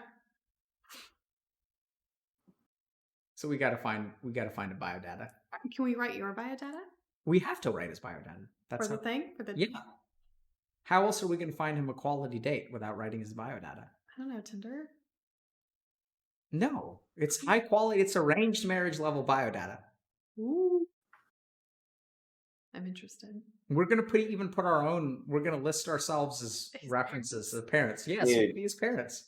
You can even stream like you picking the person as like tryouts. That's gonna be really fun. Okay, but let's get to our. Let's do our I text to get speech. see this, or is this all only? Do I No, get to this is am I all missing you, dude. fun? This is your Kruthi's biggest dream is to make a dating bachelor for like non-resident Indians, like arranged marriage reality TV show where you go to India and then you find the love of your life. But instead of you going on like dates where they're taping you, they have your mom go on a date with their mom and then they tape that to see how they get along. This is what I want. In-laws dating. Yeah. biodata. Okay. Should I just click the buttons for text to speech, Moses? Yeah. Okay, I gotta scroll back 2 hours, 3 hours, 2 days. There we go. Okay, let's start with this. Okay. I'm not hearing it. Ooh. Okay, that's okay. I can read it out loud.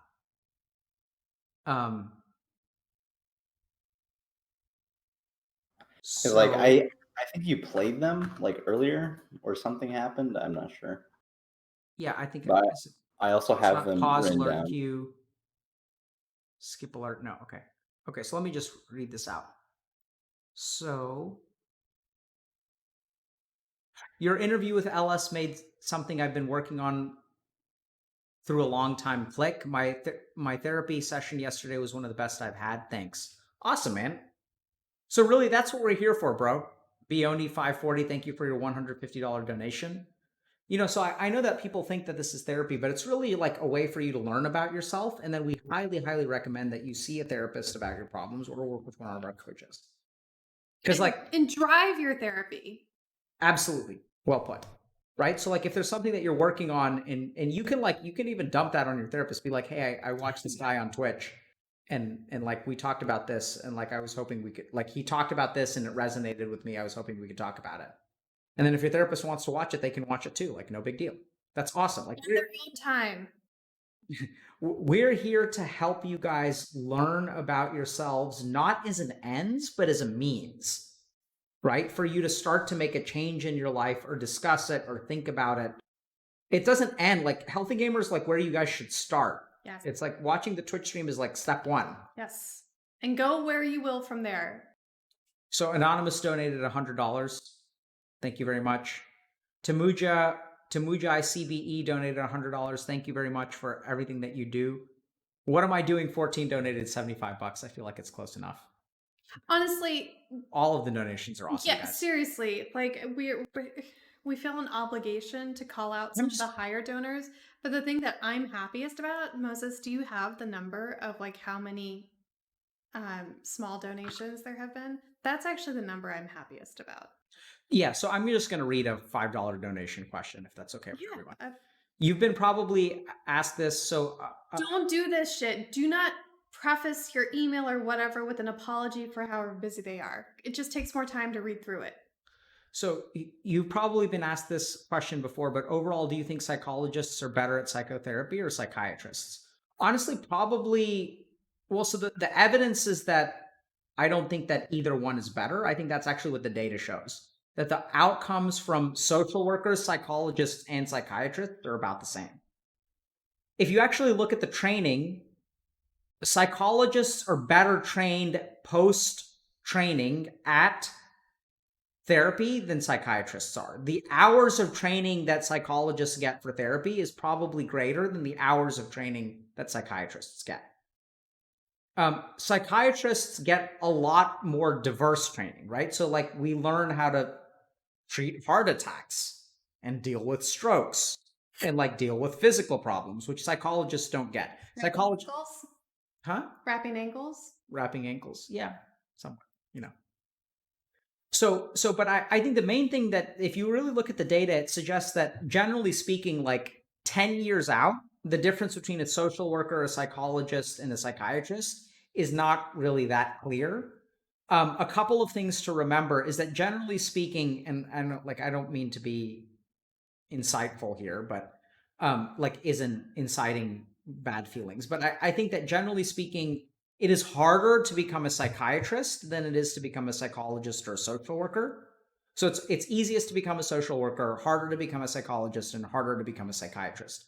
Some people can make the argument that because it is more difficult, that speaks to some amount of discipline or intellect or what, some combination of all of the above, that in theory makes psychiatrists more capable. But I will be the first to say that I've worked with very competent psychiatrists, very competent psychologists, and incredibly competent social workers. And I've worked with incompetent social workers, incompetent psychiatrists, and incompetent psychologists. So I think the individual person matters way more than the degree. This is true in life. Do not trust the credentials, trust the person. But also recognize that credentials mean something. Right. Very specific thing. Don't use it as a shortcut and an end all be all. So Anonymous has donated $100. Thanks a lot. Alistair, 4,926 and 93 cents. Shushupana 301, thanks a lot. Low DPM, 10,000. My cool man is trolling us with his $361 donation. Here's the rest of my COVID check SpaghettiOs money. Thank you for helping so many people. You're probably helping yourself by not spending all of your COVID money on SpaghettiOs, TBH. Although, eat some fruit. When I was in high school, SpaghettiOs, thin it out a little bit, add a little bit of that Parmesan cheese, a lot of black pepper, a little bit of red pepper. Not too bad. So Angie donates $10 and asks, love everything you're doing here, though. Will it be possible for non-US citizens to become in training coaches anytime soon? Absolutely. So like in our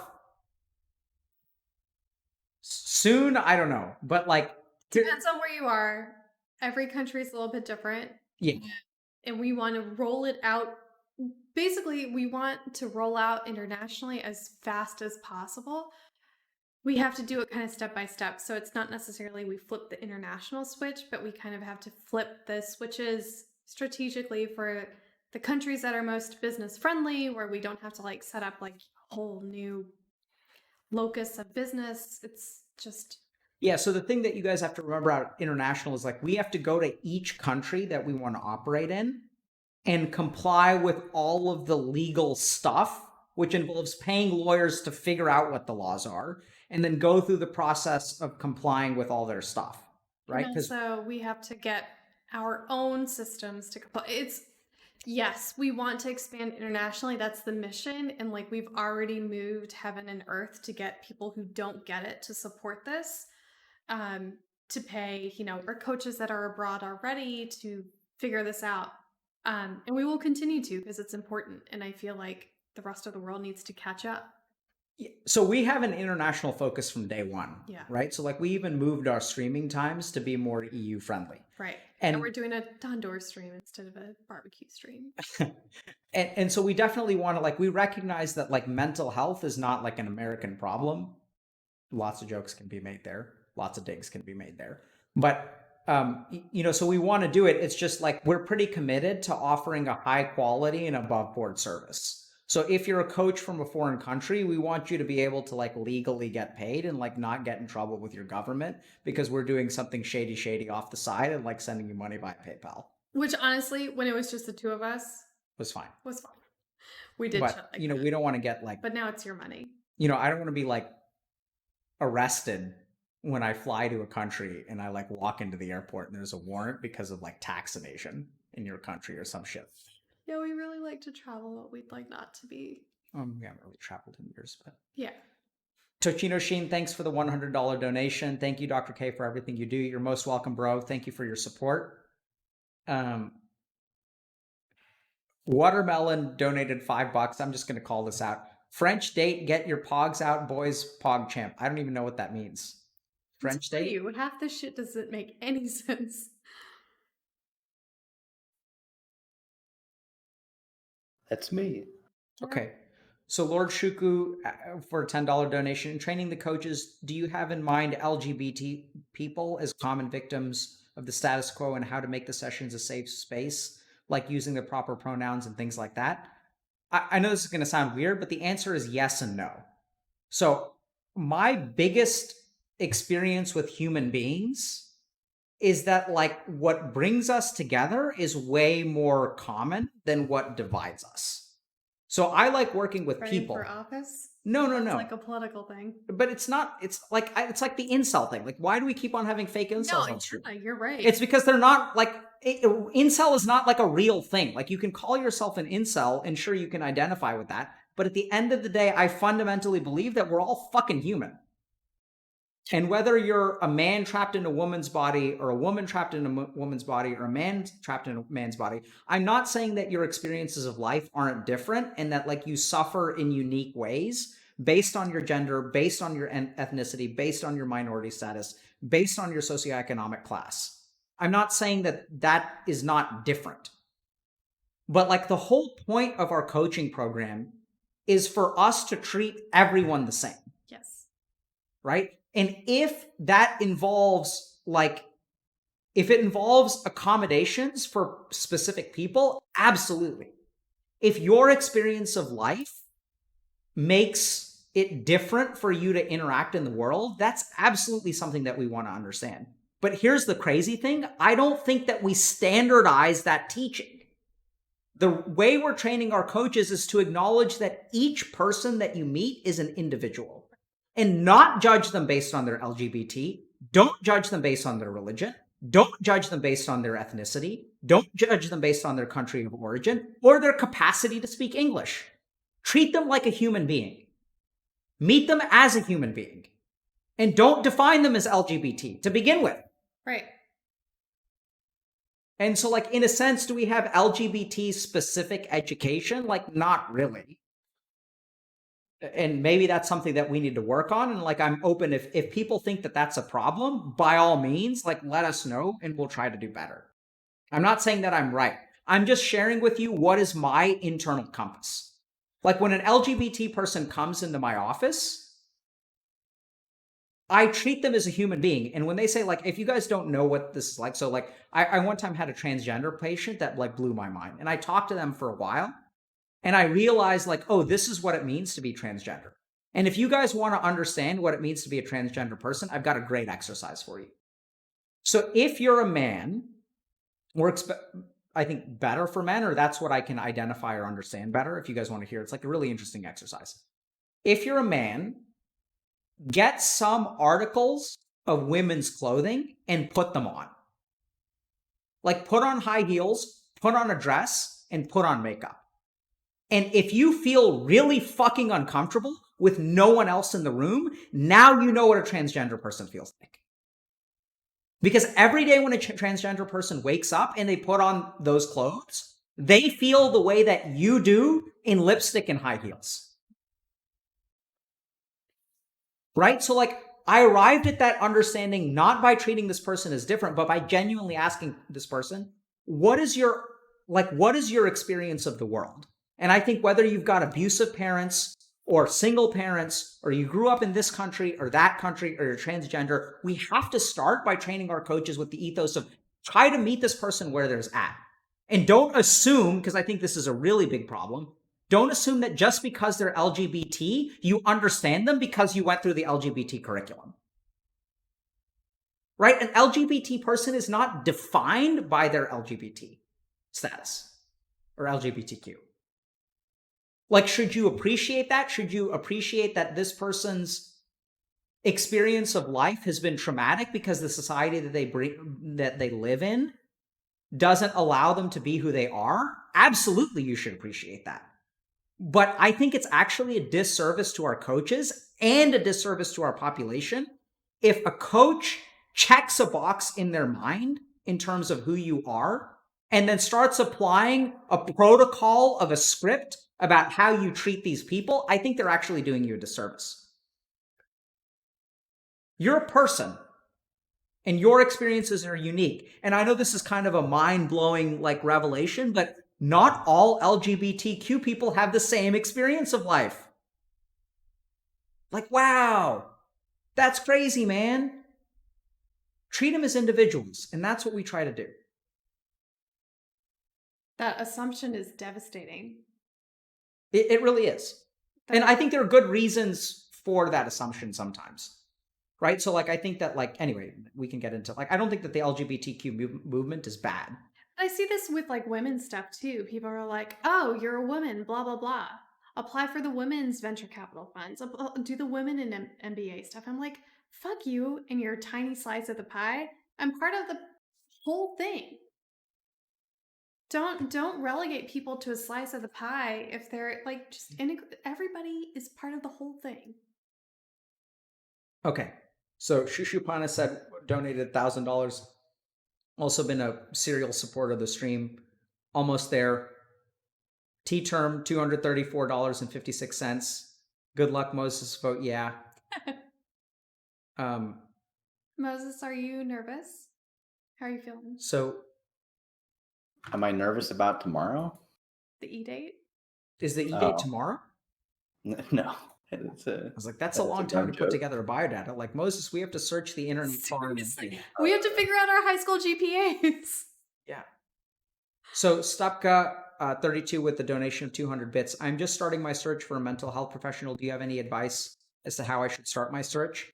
Yeah, so I think the main thing to remember about finding a mental health professional, so you can use like websites like Psychology Today or whatever if you're in the US. You can also talk to your doctor and ask for referrals.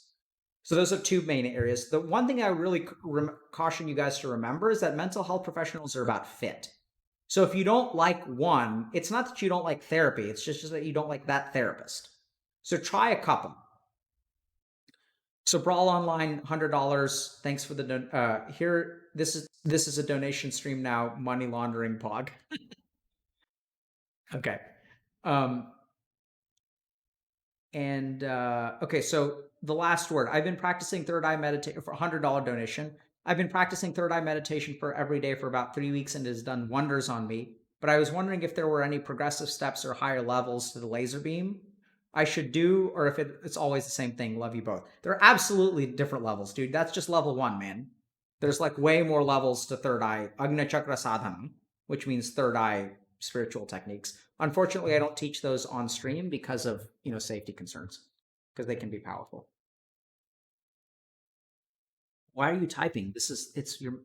I'm trying to, because they're always like, what are you saying? Agnya Chakra Sadhana. Yeah, there are more advanced techniques.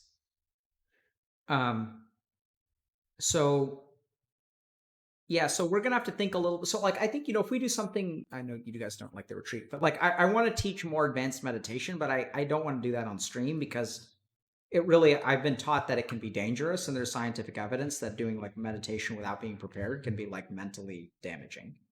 So, if you've done our stuff, fantastic. Hopefully you can find a teacher for more advanced practices. And at some point we may start teaching that stuff. Legendary Pancake. I have bad anxiety and my girlfriend has bad depression and relies on me for most of her happiness.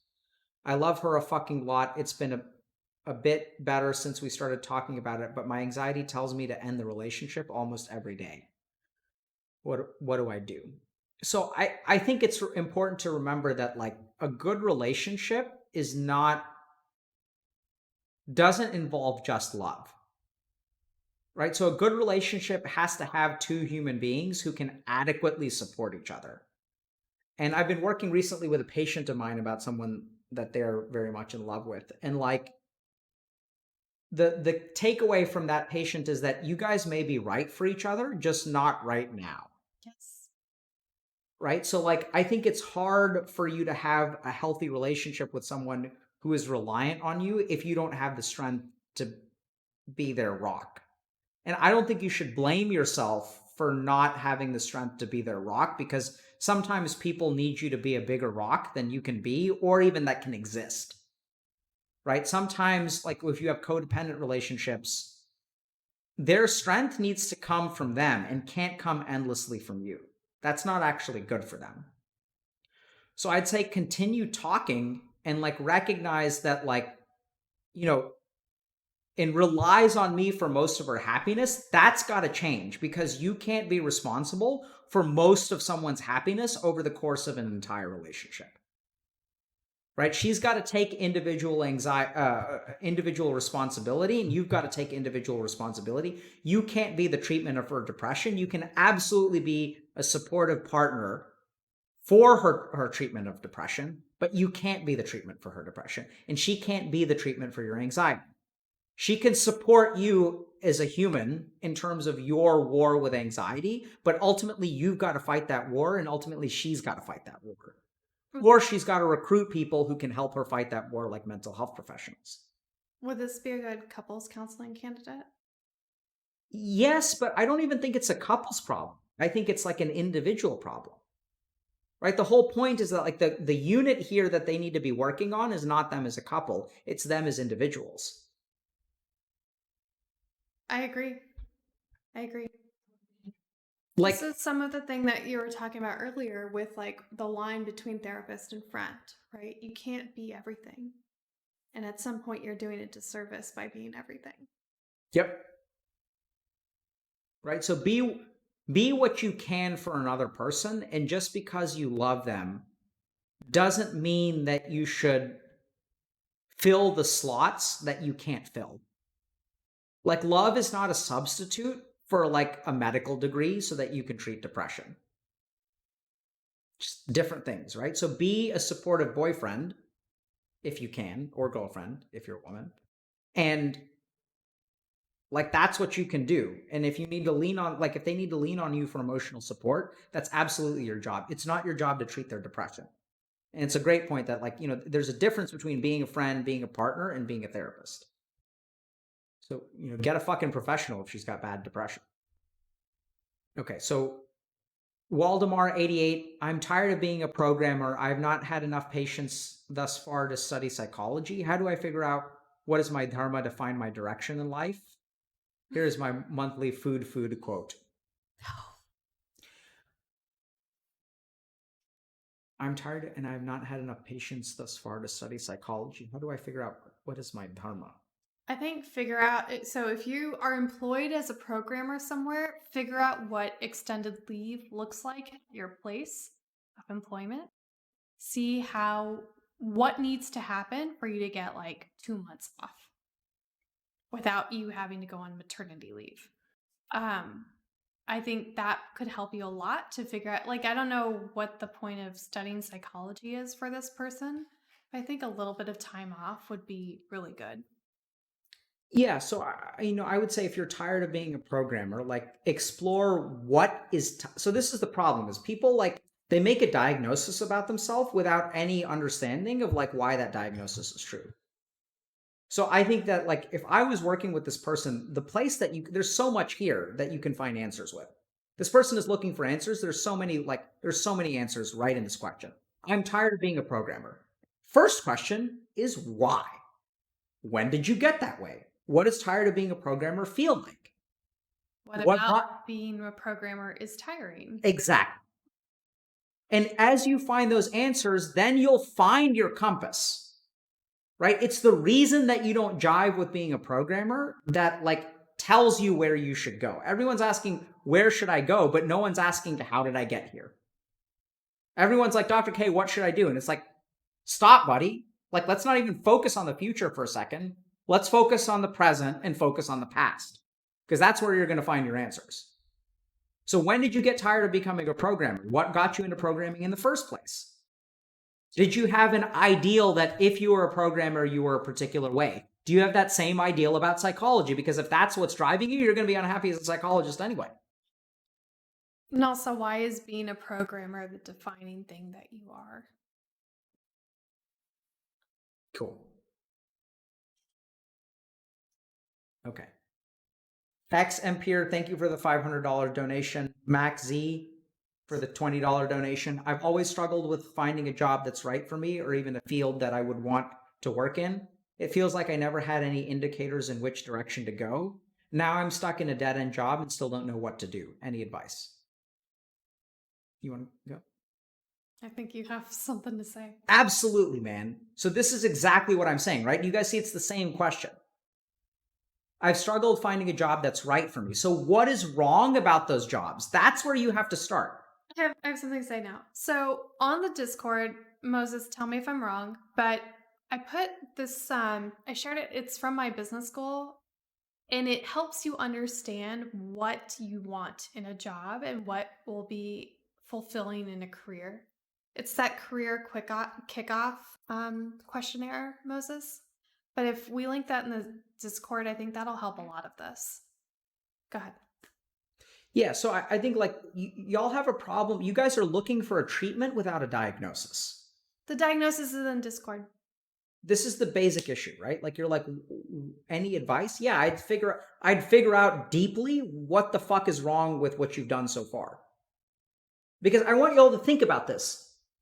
You can't know something is wrong without a compass, right? So like someone shared something really brilliant in the group that I run. And they were saying that like, so one person was making music in the group and they were saying like, yeah, the music isn't good. And I beat myself up because like, it's not what I sound like. And someone else responded with like, you know, that's really awesome because that means you know what good music sounds like. You have a compass that's telling you what good music sounds like, and what you make isn't aligned with that yet. So just follow that compass because you know what good music is. And as long as you keep chasing that, that is the guiding force that is eventually going to help you make good music. Brilliant.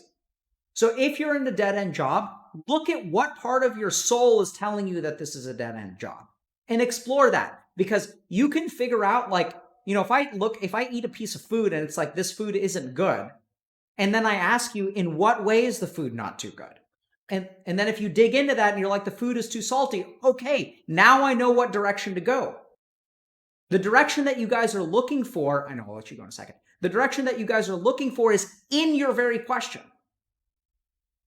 So look there.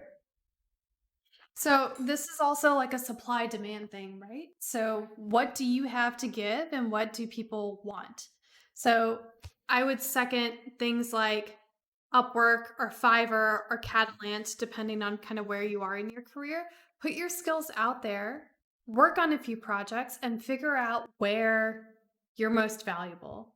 And that might be where you can charge the highest rates, but it might also be what kinds of jobs you get the best feedback on. And I'll tell you, even if you're just a great writer, people need great writers. It might not be the kind of writing that you want to do. It might not be this lovely prose or poetry or whatever that you want to write, but people need good writers. And if that's what your talent, put that out there. And I think you have to kind of also be open to shaping, like, there's no purity in kind of art and creative anymore. So you have to kind of be open to, well, this is what you have, but this is what they want. And you have to kind of shape it to that. So as long as you know that that's the professional manifestation of what you're good at, then you can, if you want like a pure expression of your art, that's going to have to be on the side, at least until you get your name and your reputation out. Do you know what OnlyFans is? People are typing OnlyFans. I've heard rumors, but it's basically where people would get naked pictures of you, I think.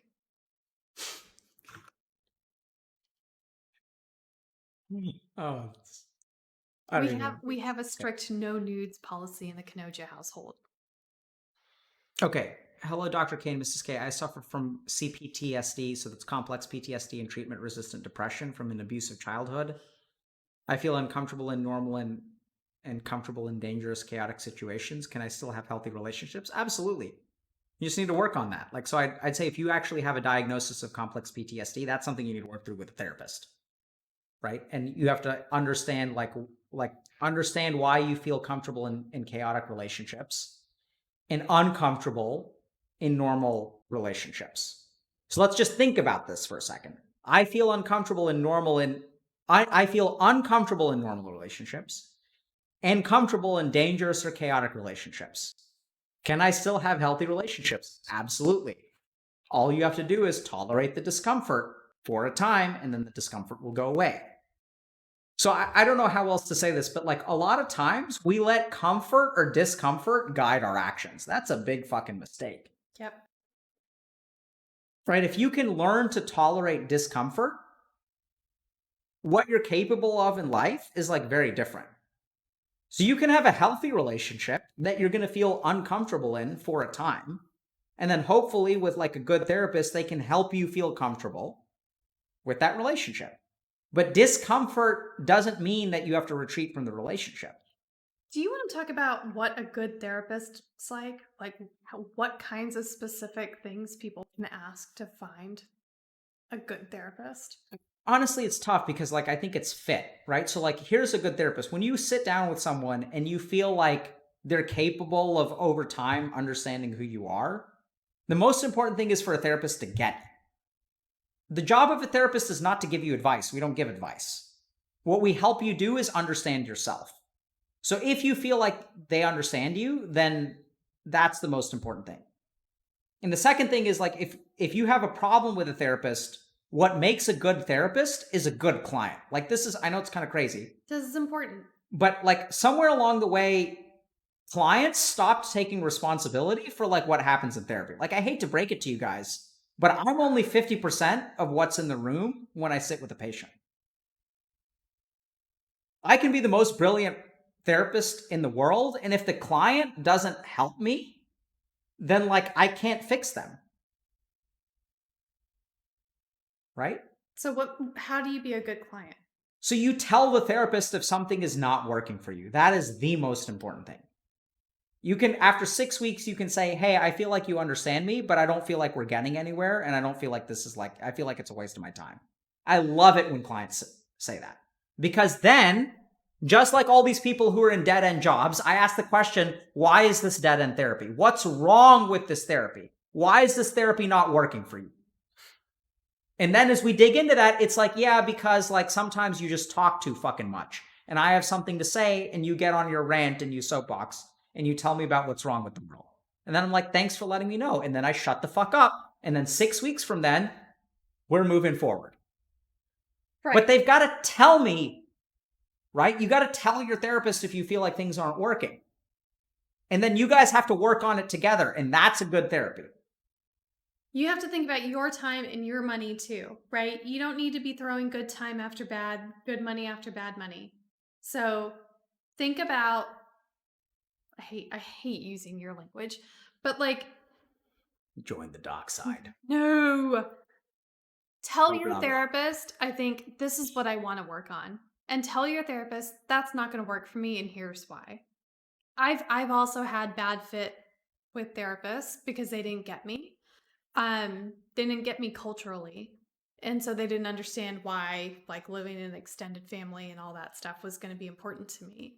And I think anytime you feel a value judgment or something like that, to me, that's like strike one, but you have to give the therapist a chance to kind of come out of their own value judgments. They're human. You also have to give them clues. You have to lead them. You really have to lead them to water. So on my end as a patient, that's kind of where I was. And I think on his end as a therapist, having that feedback is super important. Don't be that person that walks out of a hair salon with your head shaved off and they ask you, is this what you asked for? And you say, yes. Don't do that.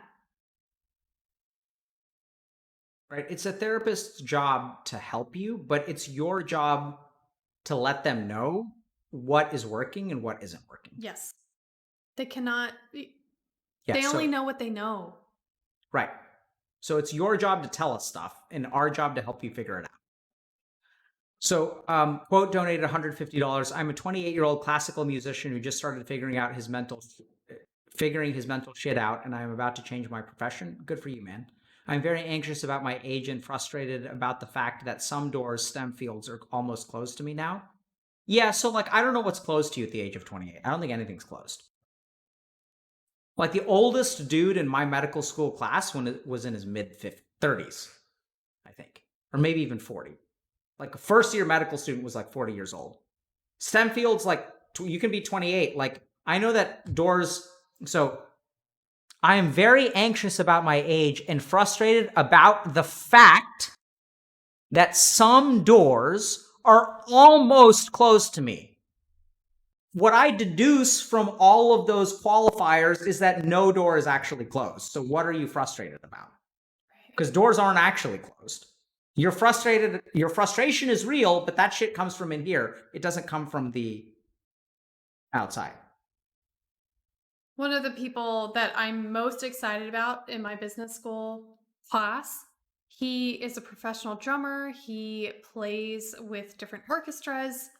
I'm really excited about his transition into the gaming space. He's going to basically be running consumer insights and product in gaming spaces because he knows how to read a room.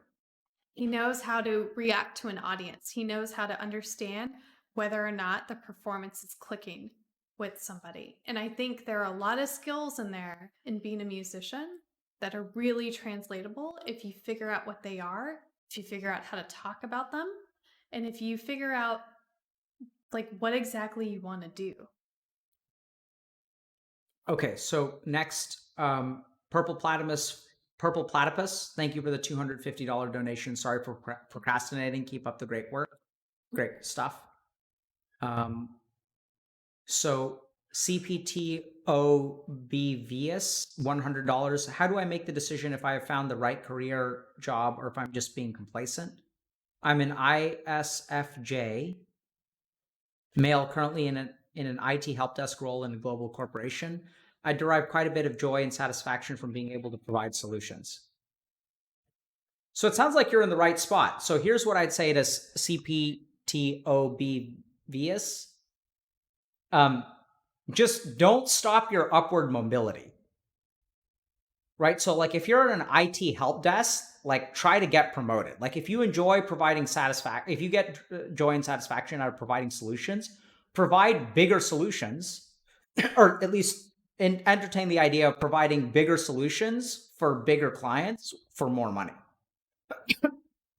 I think IT help desk is a great place to start, but don't stop. That's all I'd say to you, man.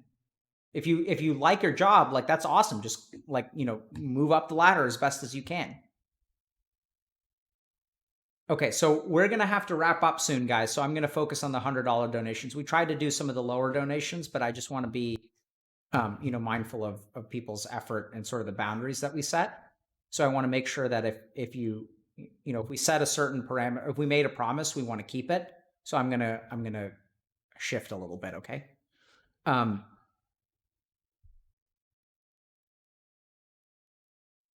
Okay. So what can I do to improve my dharana and focus on doing things I avoid? I feel worthless and I know why, but haven't been able to reconcile it. Thanks for all you've done and want to do. You're not carrying it alone. Thanks, man. I appreciate it. The lung I sold is also carrying now at JK. Okay. What can I do to improve my dharana and focus on doing things I avoid? I feel worthless and I know why. So let's stop there. So I don't think you feel I don't think you know enough of the why. Right? So dig into really why you feel worthless. And the second thing to do, so the second step is to catch the feeling of worthlessness as it alters your behavior. So you can say, okay, I feel worthless because I had an abusive stepdad. Fine. Then what happens is when you try to engage a behavior, notice that worthlessness rise up within you. And notice that it says, oh no, you don't need to apply for a job. You're never going to get it. They're never going to interview you. You're a piece of shit. And then say like, oh, that worthlessness comes from the voice of my father or my stepfather or whatever. And then catch it in the moment. That's the second step. That requires training. It requires dharana, absolutely. So practice your dharana, like practice meditation. Can you keep your mind one-pointed for 20 minutes at a time? Learn tarataka, fixed point gazing, or candle gazing. Can you stare at a candle for 20 minutes? You have to learn it properly without blinking. Can your attention be fully focused on a candle flame for 20 minutes with no deviation? If you know why you feel worthless, if you catch the worthlessness, and if you practice your dharana, I don't think that you're going to have a problem. I think you'll be able to do it. Okay, you have to learn you have to learn Trataka properly. Don't just learn it from the internet. Like learn from a teacher. Okay. I have a question. Shout out to Healthy Gamer Discord voice chatters for being bros. Awesome, man. I lied. There is no question. Also, I'm a backend developer. If you need any cloud or infrastructure help, beautiful. Going on the list. See, this is how you do it, guys. You guys were wondering how do you get your foot in the door? This is how you do it, right? You get noticed, right? So B Vector like donated $100, so we read his donation.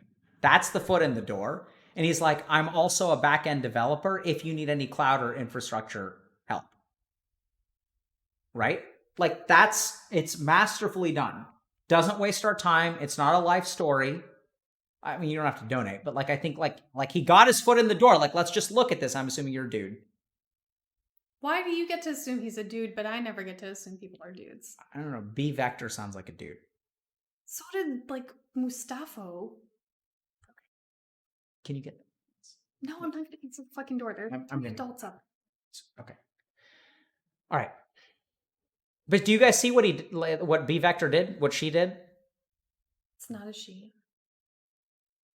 You guys see how she did that? He's like, if you need a back-end developer, not if you need a developer. He or she didn't say, I'm a developer if you need help with programming. They were specific. Yes, and we probably will need that. Thank you. Yeah, we actually do need that. Thank you. So, I was planning to buy a whole lot of... So, Anonymous donates $100. I was planning to buy a whole lot of Shungite with this money. Anyone knows what Shungite is? Not Suge Knight. He's in jail. I don't know what that means, man. I'll read it out, and I'm sure it'll get clipped and taken out of context. But like, so there's your money's worth. Hopefully. See, they only know what they know. Okay. So, all right, guys. So like, we're gonna take another break. And what were the 3 DLCs? Like, I feel like it's a letdown to not do any DLC. So I'm gonna do my healthcare DLC, but we'll do the other DLCs next week. Because I can't. Because I got him drunk.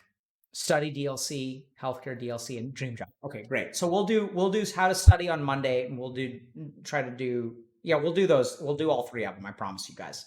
But you guys, why don't we do a quick poll, and y'all tell me which DLC y'all want me to do, and then we'll do it. Okay? I need to go pee though, urinate. So we'll be right back. Thank you guys very much for the, $102,000. Jesus. Well played, Twitch chat. Strong work, bros. Honestly, this is... And everything in between.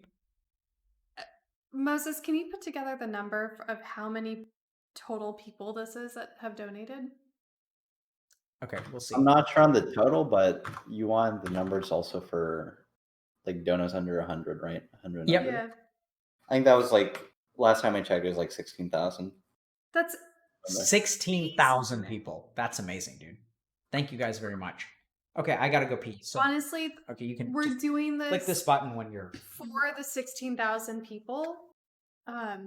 With the generosity of like the 5 people that have donated 1,000 or more. I think it's more than 5, but you know what I'm saying. Okay, what did he get me? What's in the box? I feel like these are my like dumb questions again. What's in the box? What's at the top? Google it. Shungite.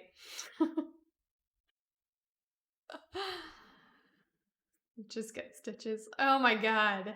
It is so clear where your loyalties lie. I feel like in a Me? divorce, Alec would get to keep you.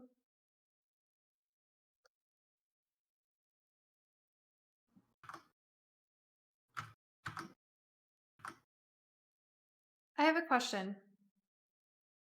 Would we, for the scholarship fund, what do you feel are appropriate criteria for people to qualify for the scholarships? And what do you feel are appropriate amounts to give out? Like, should we fully fund fewer people, or should we give out like $1,000 to a lot of people? Wait, is this like a question for me or for... Everyone. Because we What's have up? to, we're doing the scholarship fund now, so we got to put together like people to process the applications, a way to award it out, the whole thing.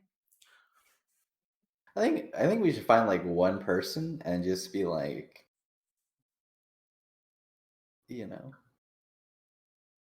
So but that's just inviting like the most tragic story, right? There's no way to fact check like any of this. we need What are you all talking about? The scholarship. a trauma resume. Okay, we can sort it out later. Like I don't. Let's move on because we really have to go. So I want to do the DLC. Okay. Okay. This chair is so much better than that other chair. IKEA Pog. Oh. You don't have to stick around for the DLC if you don't want to, because If it's the healthcare one, I'm sticking around. It's not healthcare. It's It not? looks like it's how to find your dream job. Okay. Is what 45% of people want.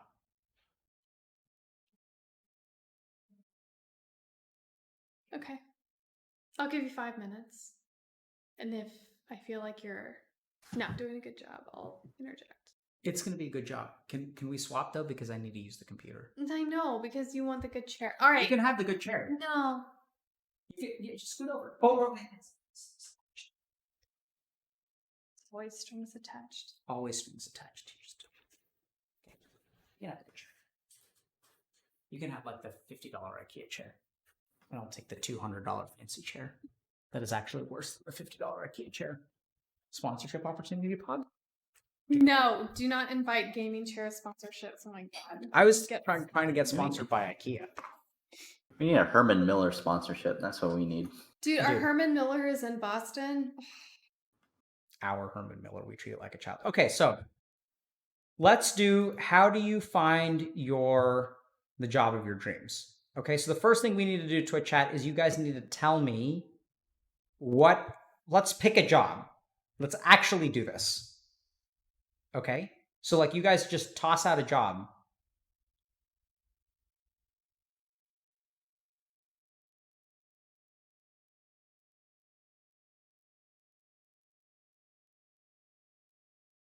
Start.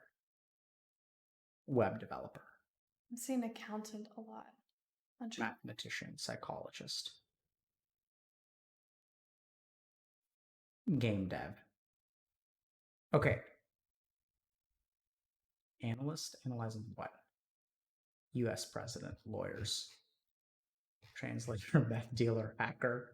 This is like some really cool character creation shit we have going on. Seriously. Okay, someone said data scientist. That's good.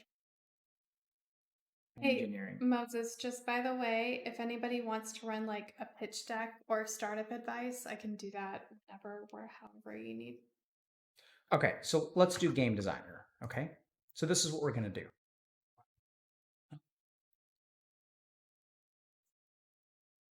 Okay, so we're going to do this. So this is what we're going to do, okay? You guys see this? So let's do game designer. So give me a company, Twitch chat. Give me a company.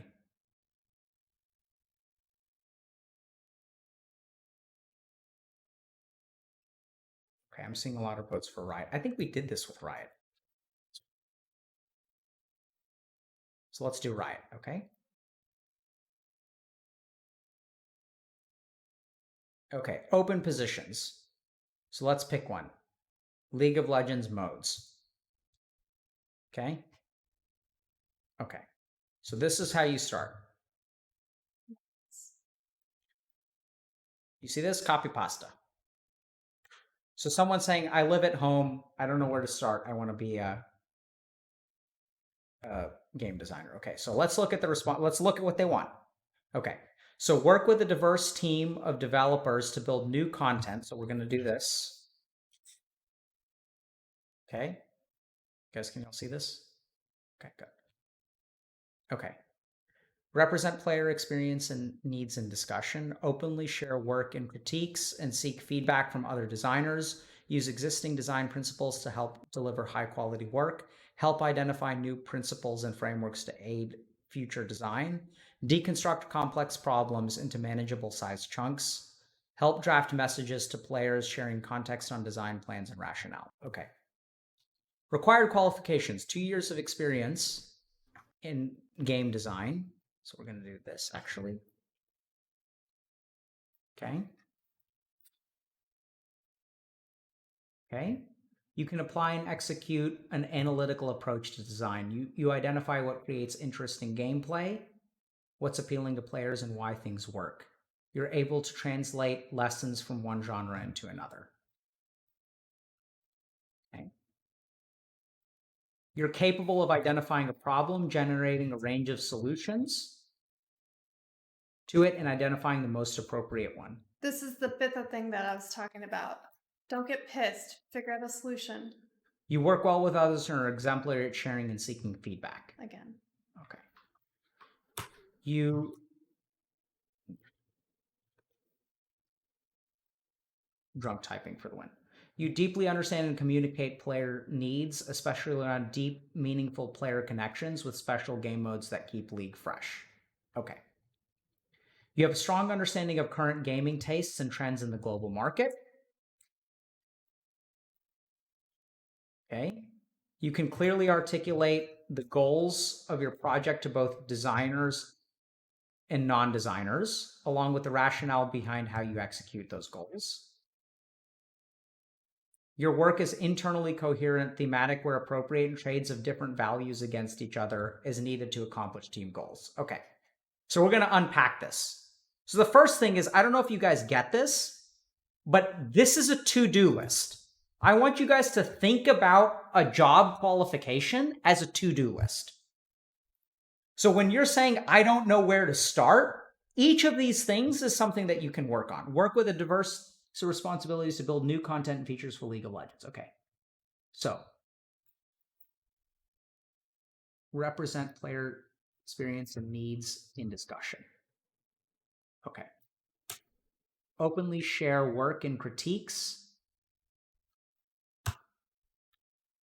Deconstruct complex problems. Draft messages to players, sharing content on designs and personnel. Okay. So let's think about like which of these can we do? Okay. So I'll tell you guys, I've worked with about a dozen people literally doing this, sitting down with them, and 6 or 7 of them have salaries where they earn, after 2 years, are earning $100,000 to $300,000. 6 of them are earning $100K, and 2 of them are earning literally over $200,000. And we started with this. So the first thing that I want you guys to notice, do they require a degree? No. Nowhere in here is a degree. You guys get that? Like, I want to just check in with Twitch chat for a second.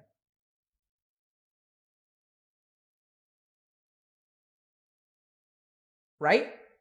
So like, and then let's just think through this, because I don't think you guys realize how good y'all actually are. Okay.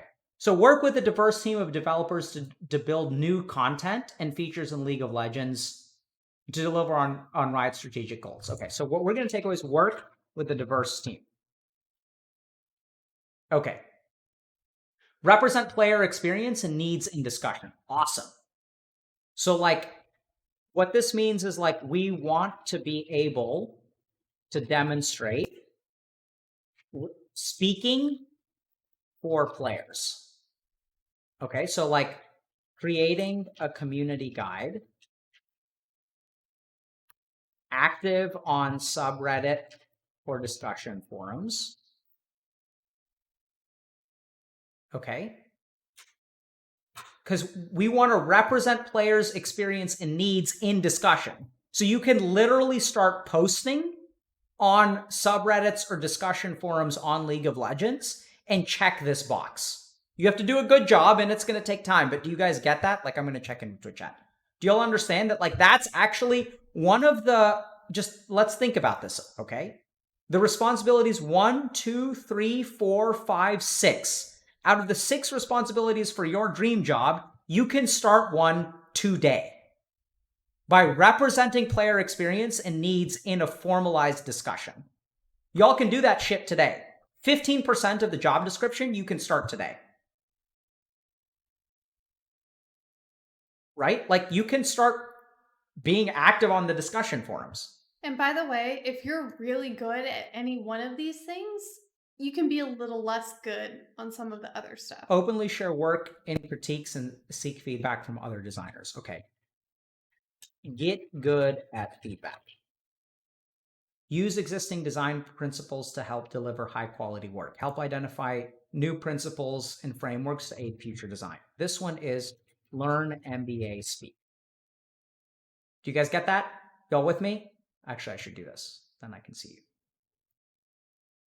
I can help you with that. Like, this is MBA speak, right? So this is going to be like read business journals, read programming, or Can I tell you what this really means?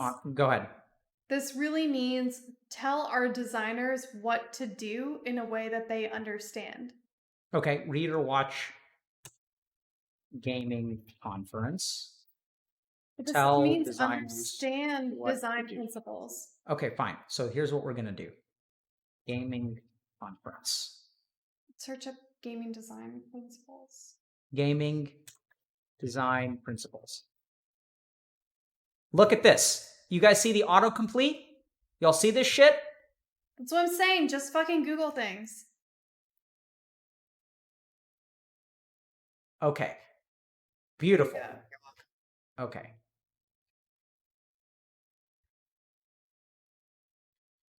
Look at this. So this is what we're going to do. I'm going to give you guys an example.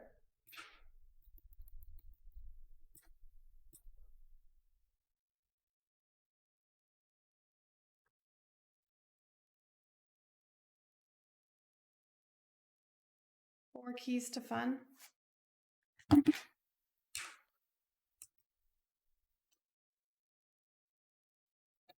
Okay. Are y'all ready? You guys ready? Okay. So at some point, you guys know that you have to write a cover letter or resume, right? This is what we're going to say on our resume. And we'll get to this. So you're going to say internship, because that's where you have to start, at new game company. And then what you're going to say is,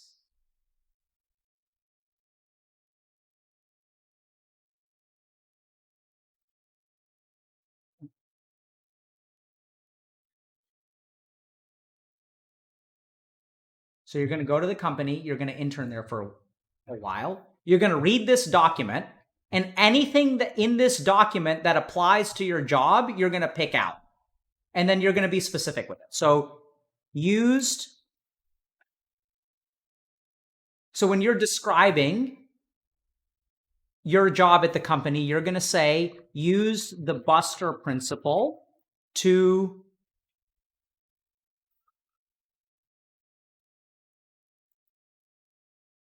Zoom in, babe. to use the Buster principle to, let me think about how to phrase this. I'm searching for information to process. Use the Buster principle to better understand, to improve cosmetic monetization using the ability heuristic, specifically targeting negativity bias. This is going to be on your resume. And then you're going to say, see Appendix A. And then you're going to add an attachment. When you apply for your job, they're going to ask you for a CV. And then you're going to ask them, do you guys mind if I submit an appendix? And they're going to be like, sure. Or they may be like, we're not sure. People don't usually do that. And abso-fucking-lutely. So what Appendix A is going to be, you're going to read this document, and then you're going to summarize the Buster principle.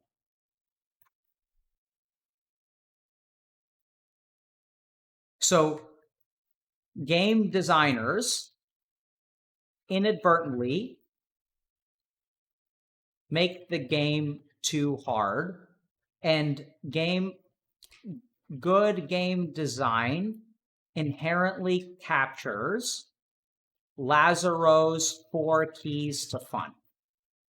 and you're going to write about it. You're just going to read this document, and this is the cool thing, okay? I'm going to move back to Twitch chat. But make it specific. Yeah. So this is the cool thing. So I don't want you guys to just BS. So you're going to read that document, and you're going to actually, like, because you're a fucking gamer, you're going to take the things in the document that you think are interesting and that you understand, and you're actually going to write about it. And then what you're, so well, you guys get that? Like, it's not just making shit up. Like, you can't just make shit up. I'm doing that now, but hopefully am I losing y'all, or y'all good here? Is my blowing out? Okay.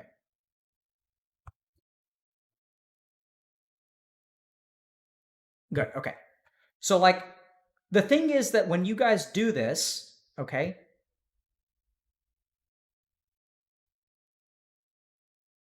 like, you can read that document, and then you can start doing this, and you can start putting together your cover letter.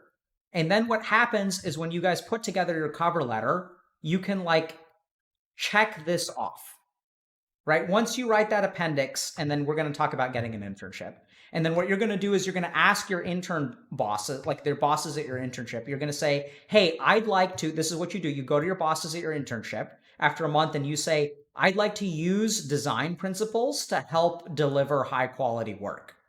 I'd like to try to figure out how to use frameworks of design principles to actually implement, like, a design change. Or can you guys help me understand how to use designing principles, like how design principles actually go and create the game that y'all are working on? Does that make sense? Hopefully it makes sense. So you're going to go to your internship and you're going to use these words and you're going to say, I want to learn this thing. And then you're going to observe that thing. You're going to take some notes. And then based on the notes that you write, that you take, and based on the PDF that you write and the appendix that you write up, like whatever you think is interesting, you're going to combine that in some way to make this statement specific to your internship. Okay? So let's keep going. Okay, so once again, like internship. Ask for a complex problem that they need to chunk up, right? Or just pay attention to what you're doing at your internship. You're going to see a complex problem, and pay attention to when people, like, chunk things up and how they tackle a complex problem. When you see this happening, because it's going to happen in any workspace, ask, hey, this is really cool how you guys are dividing this complicated task of fundraising for mental health and dividing it into multiple stream days with new content. Can I get involved? That's what you say. Do you guys see that? Because here's the thing, specific questions get good answers. This signals that you understand what's going on. You're not just walking in and you're saying, hey, can you guys teach me how to do this? You're expressing appreciation. You're expressing understanding. What this tells your boss is that I don't have to teach this kid from day one. He understands what's going on. And maybe he can help. Right? Okay. And then you're going to write a community guide and try to get it upvoted. And that too is like, maybe this is 50 to 100 hours. You're going to make a bunch of community guides. Okay. So this we're going to gloss over for a second. So what we're going to do is start with an internship.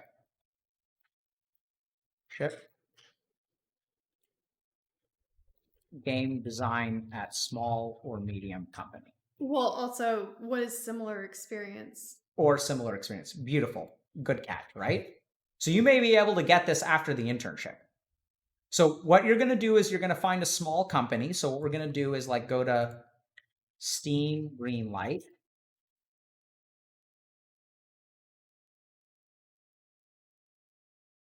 Okay.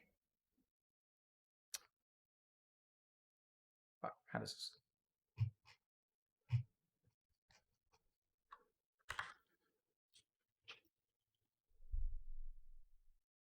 We're going to go to Steam Early Access. You guys with me, chat? Okay. So what you're going to do is look at all of the early access games.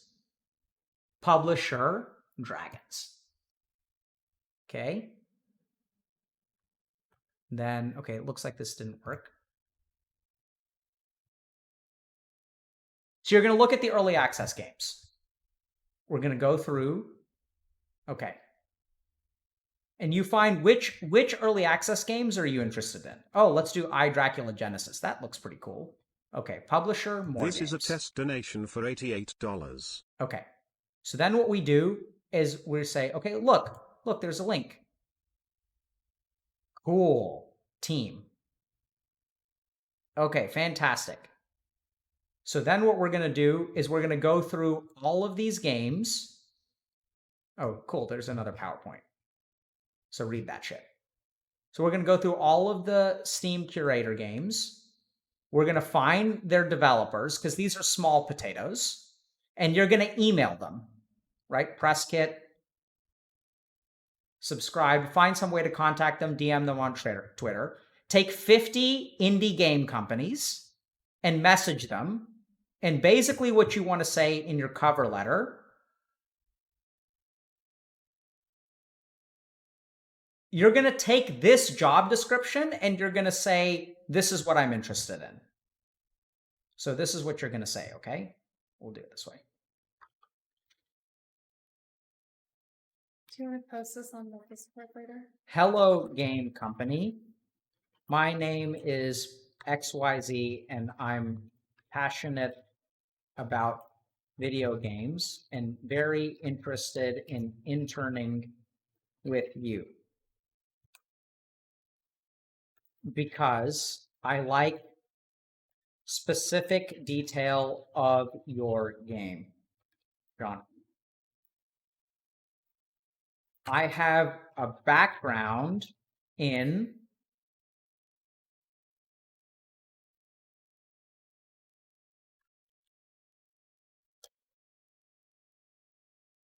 using design principles to deliver high quality work. See Appendix A. I also have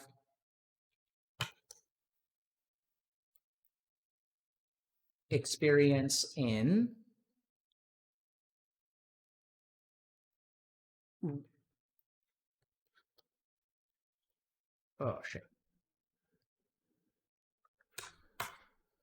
representing player experience and needs in discussion. See community guides A through D.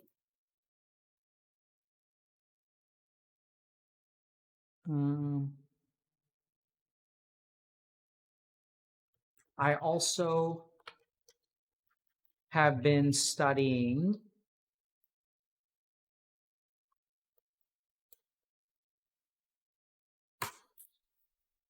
current gaming trends and tastes in the global market. And here we go again. Am I losing y'all Twitch chat? Is this boring for y'all? I can't tell. So I got to see this real quick.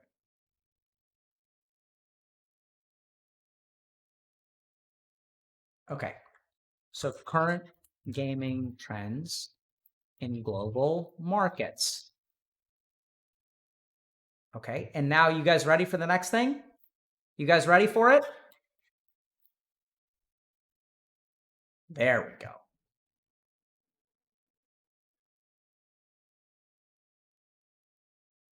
Here we go. Look at this. Look at this shit. Look at this.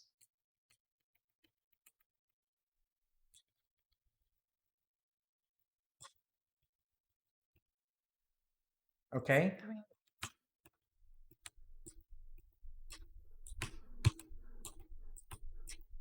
So you read this, and then you find what is interesting about it. Please. So now you've got an interesting choice. You can reach out to whoever wrote this. Industry trends. And ask them for an internship. Or you can write your thoughts into Appendix B. And then you say, And then you find the thing on this list that you're the weakest in. Right? So what's the thing here that you're weakest in? Okay, so game design role. I'd like to intern with you and apply my, novice, because you don't want to oversell yourself, background in design principles and global gaming trends into actual game design. You don't want to oversell yourself. You don't want to say you're the best person for the job. You don't want to say you're super experienced. I was hoping you had an internship opportunity with that would give me a chance to learn actual game design. And then what you do is you can say, even though I have limited experience in actual game design, I hope the above appendices indicate that I,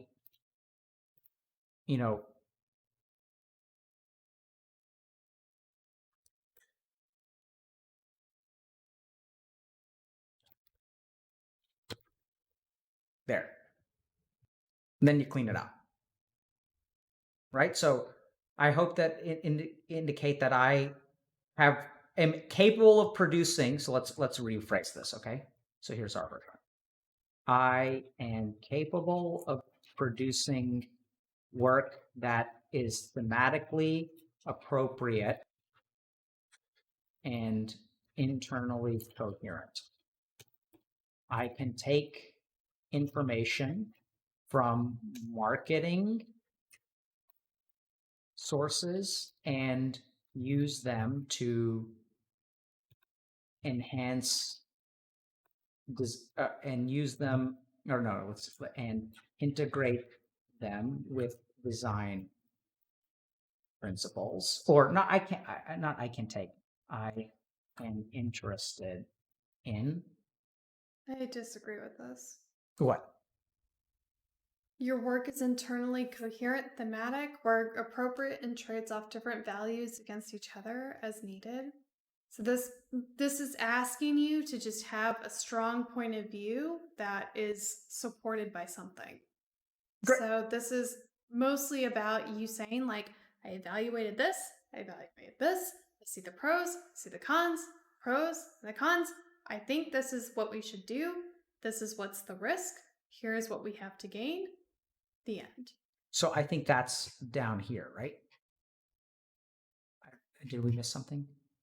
Well, I think what that should demonstrate is a situation where you kind of had to make a hard decision and why that decision was the right one. The key thing is trades off different values, right? So this is business speak for had to make a hard decision with you. Yeah. So guys, my point is that, like, you can start. So I'm going to switch this for a second, okay? So like this. So how can I say this? Okay. So the first thing is that, like, you guys can start with this, right? And like literally what I've done is I've sat down with this, and I don't like make it up over the course of 15 minutes. You actually have to stop and look at each of those things and understand what they actually mean, just like Ruthie is saying. Oftentimes these people have actually had to learn programming. So many game designers, so we can go back to Lal's page, okay? So let's do this.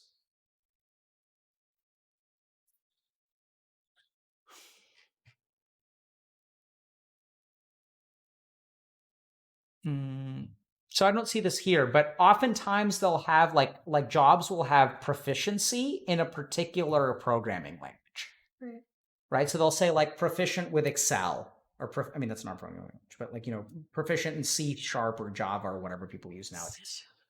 And then what happens is like you have to start like enrolling in those classes.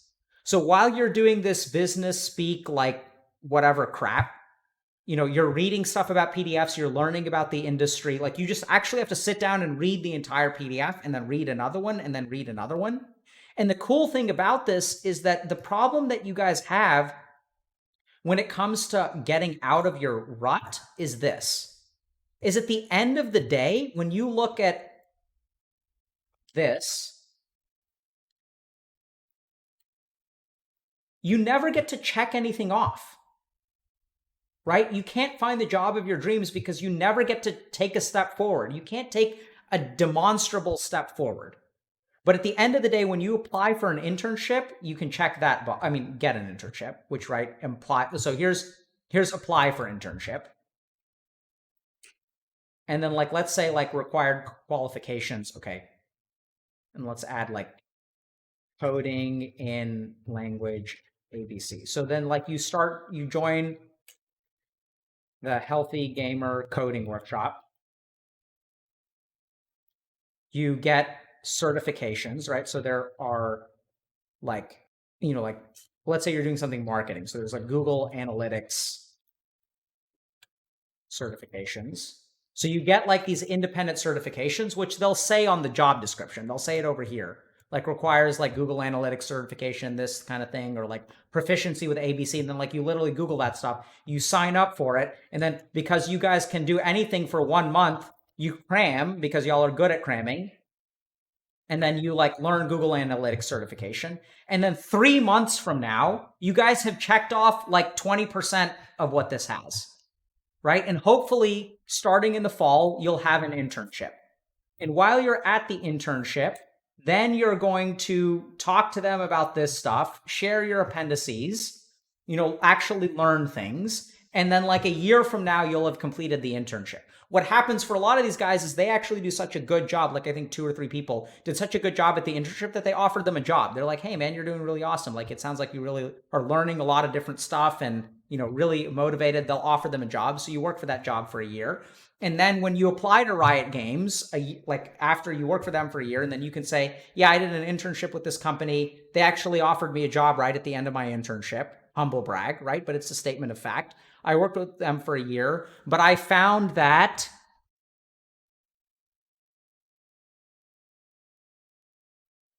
the reason that I'm not happy with my job is because I identified problems and I wanted to explore a range of solutions with my bosses, but my bosses like really wanted to do things their way. And I'm looking for a company where I can communicate like possible solutions and get good feedback. What? Don't ever diss your last boss. Okay. Or your last management team. Yeah. I mean, it shows it. I don't know. It just. I don't. I mean, so all this stuff has to be like worked on a little bit, okay? But like my point is, you can say like, hey, I'm really interested in. You don't have to diss your last boss. That's a good point. You can say I'm really interested in working for a company. You know, they had one product. And so they had pretty like narrow solutions and like next things because it's a startup. And I'd really love to be at a company that, you know, is dealing with complex problems where I can like think about solutions and then discuss them with a team. Right? Does that make sense to you guys? Like that's how you do it. That's like literally how you do it. And then you chip away at each of those things and then you look at each thing and then you kind of figure out, okay, what's the first step to doing this thing?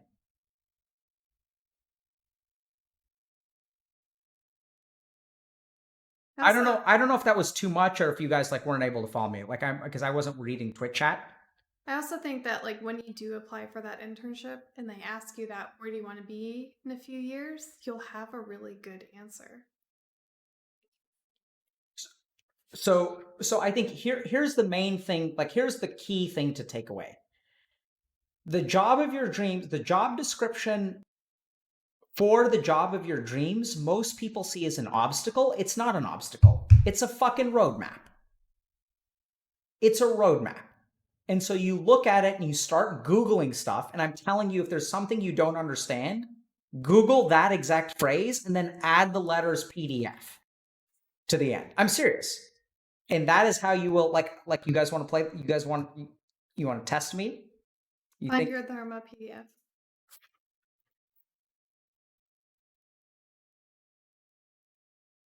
Dharma is technology? Like what on earth? Okay, so let's just pick something random. So Ayurvedic doshas for Mental health. professional.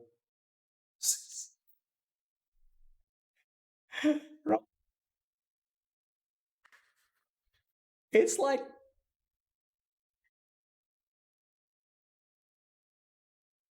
it doesn't even have to be mental health because Ayurveda is a system of medicine.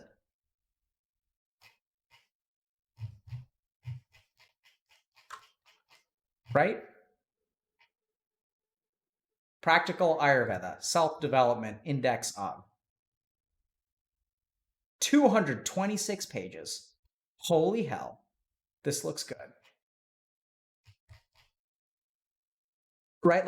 Like seriously, just start. That's how you guys start. Hold on, get my layout. Okay.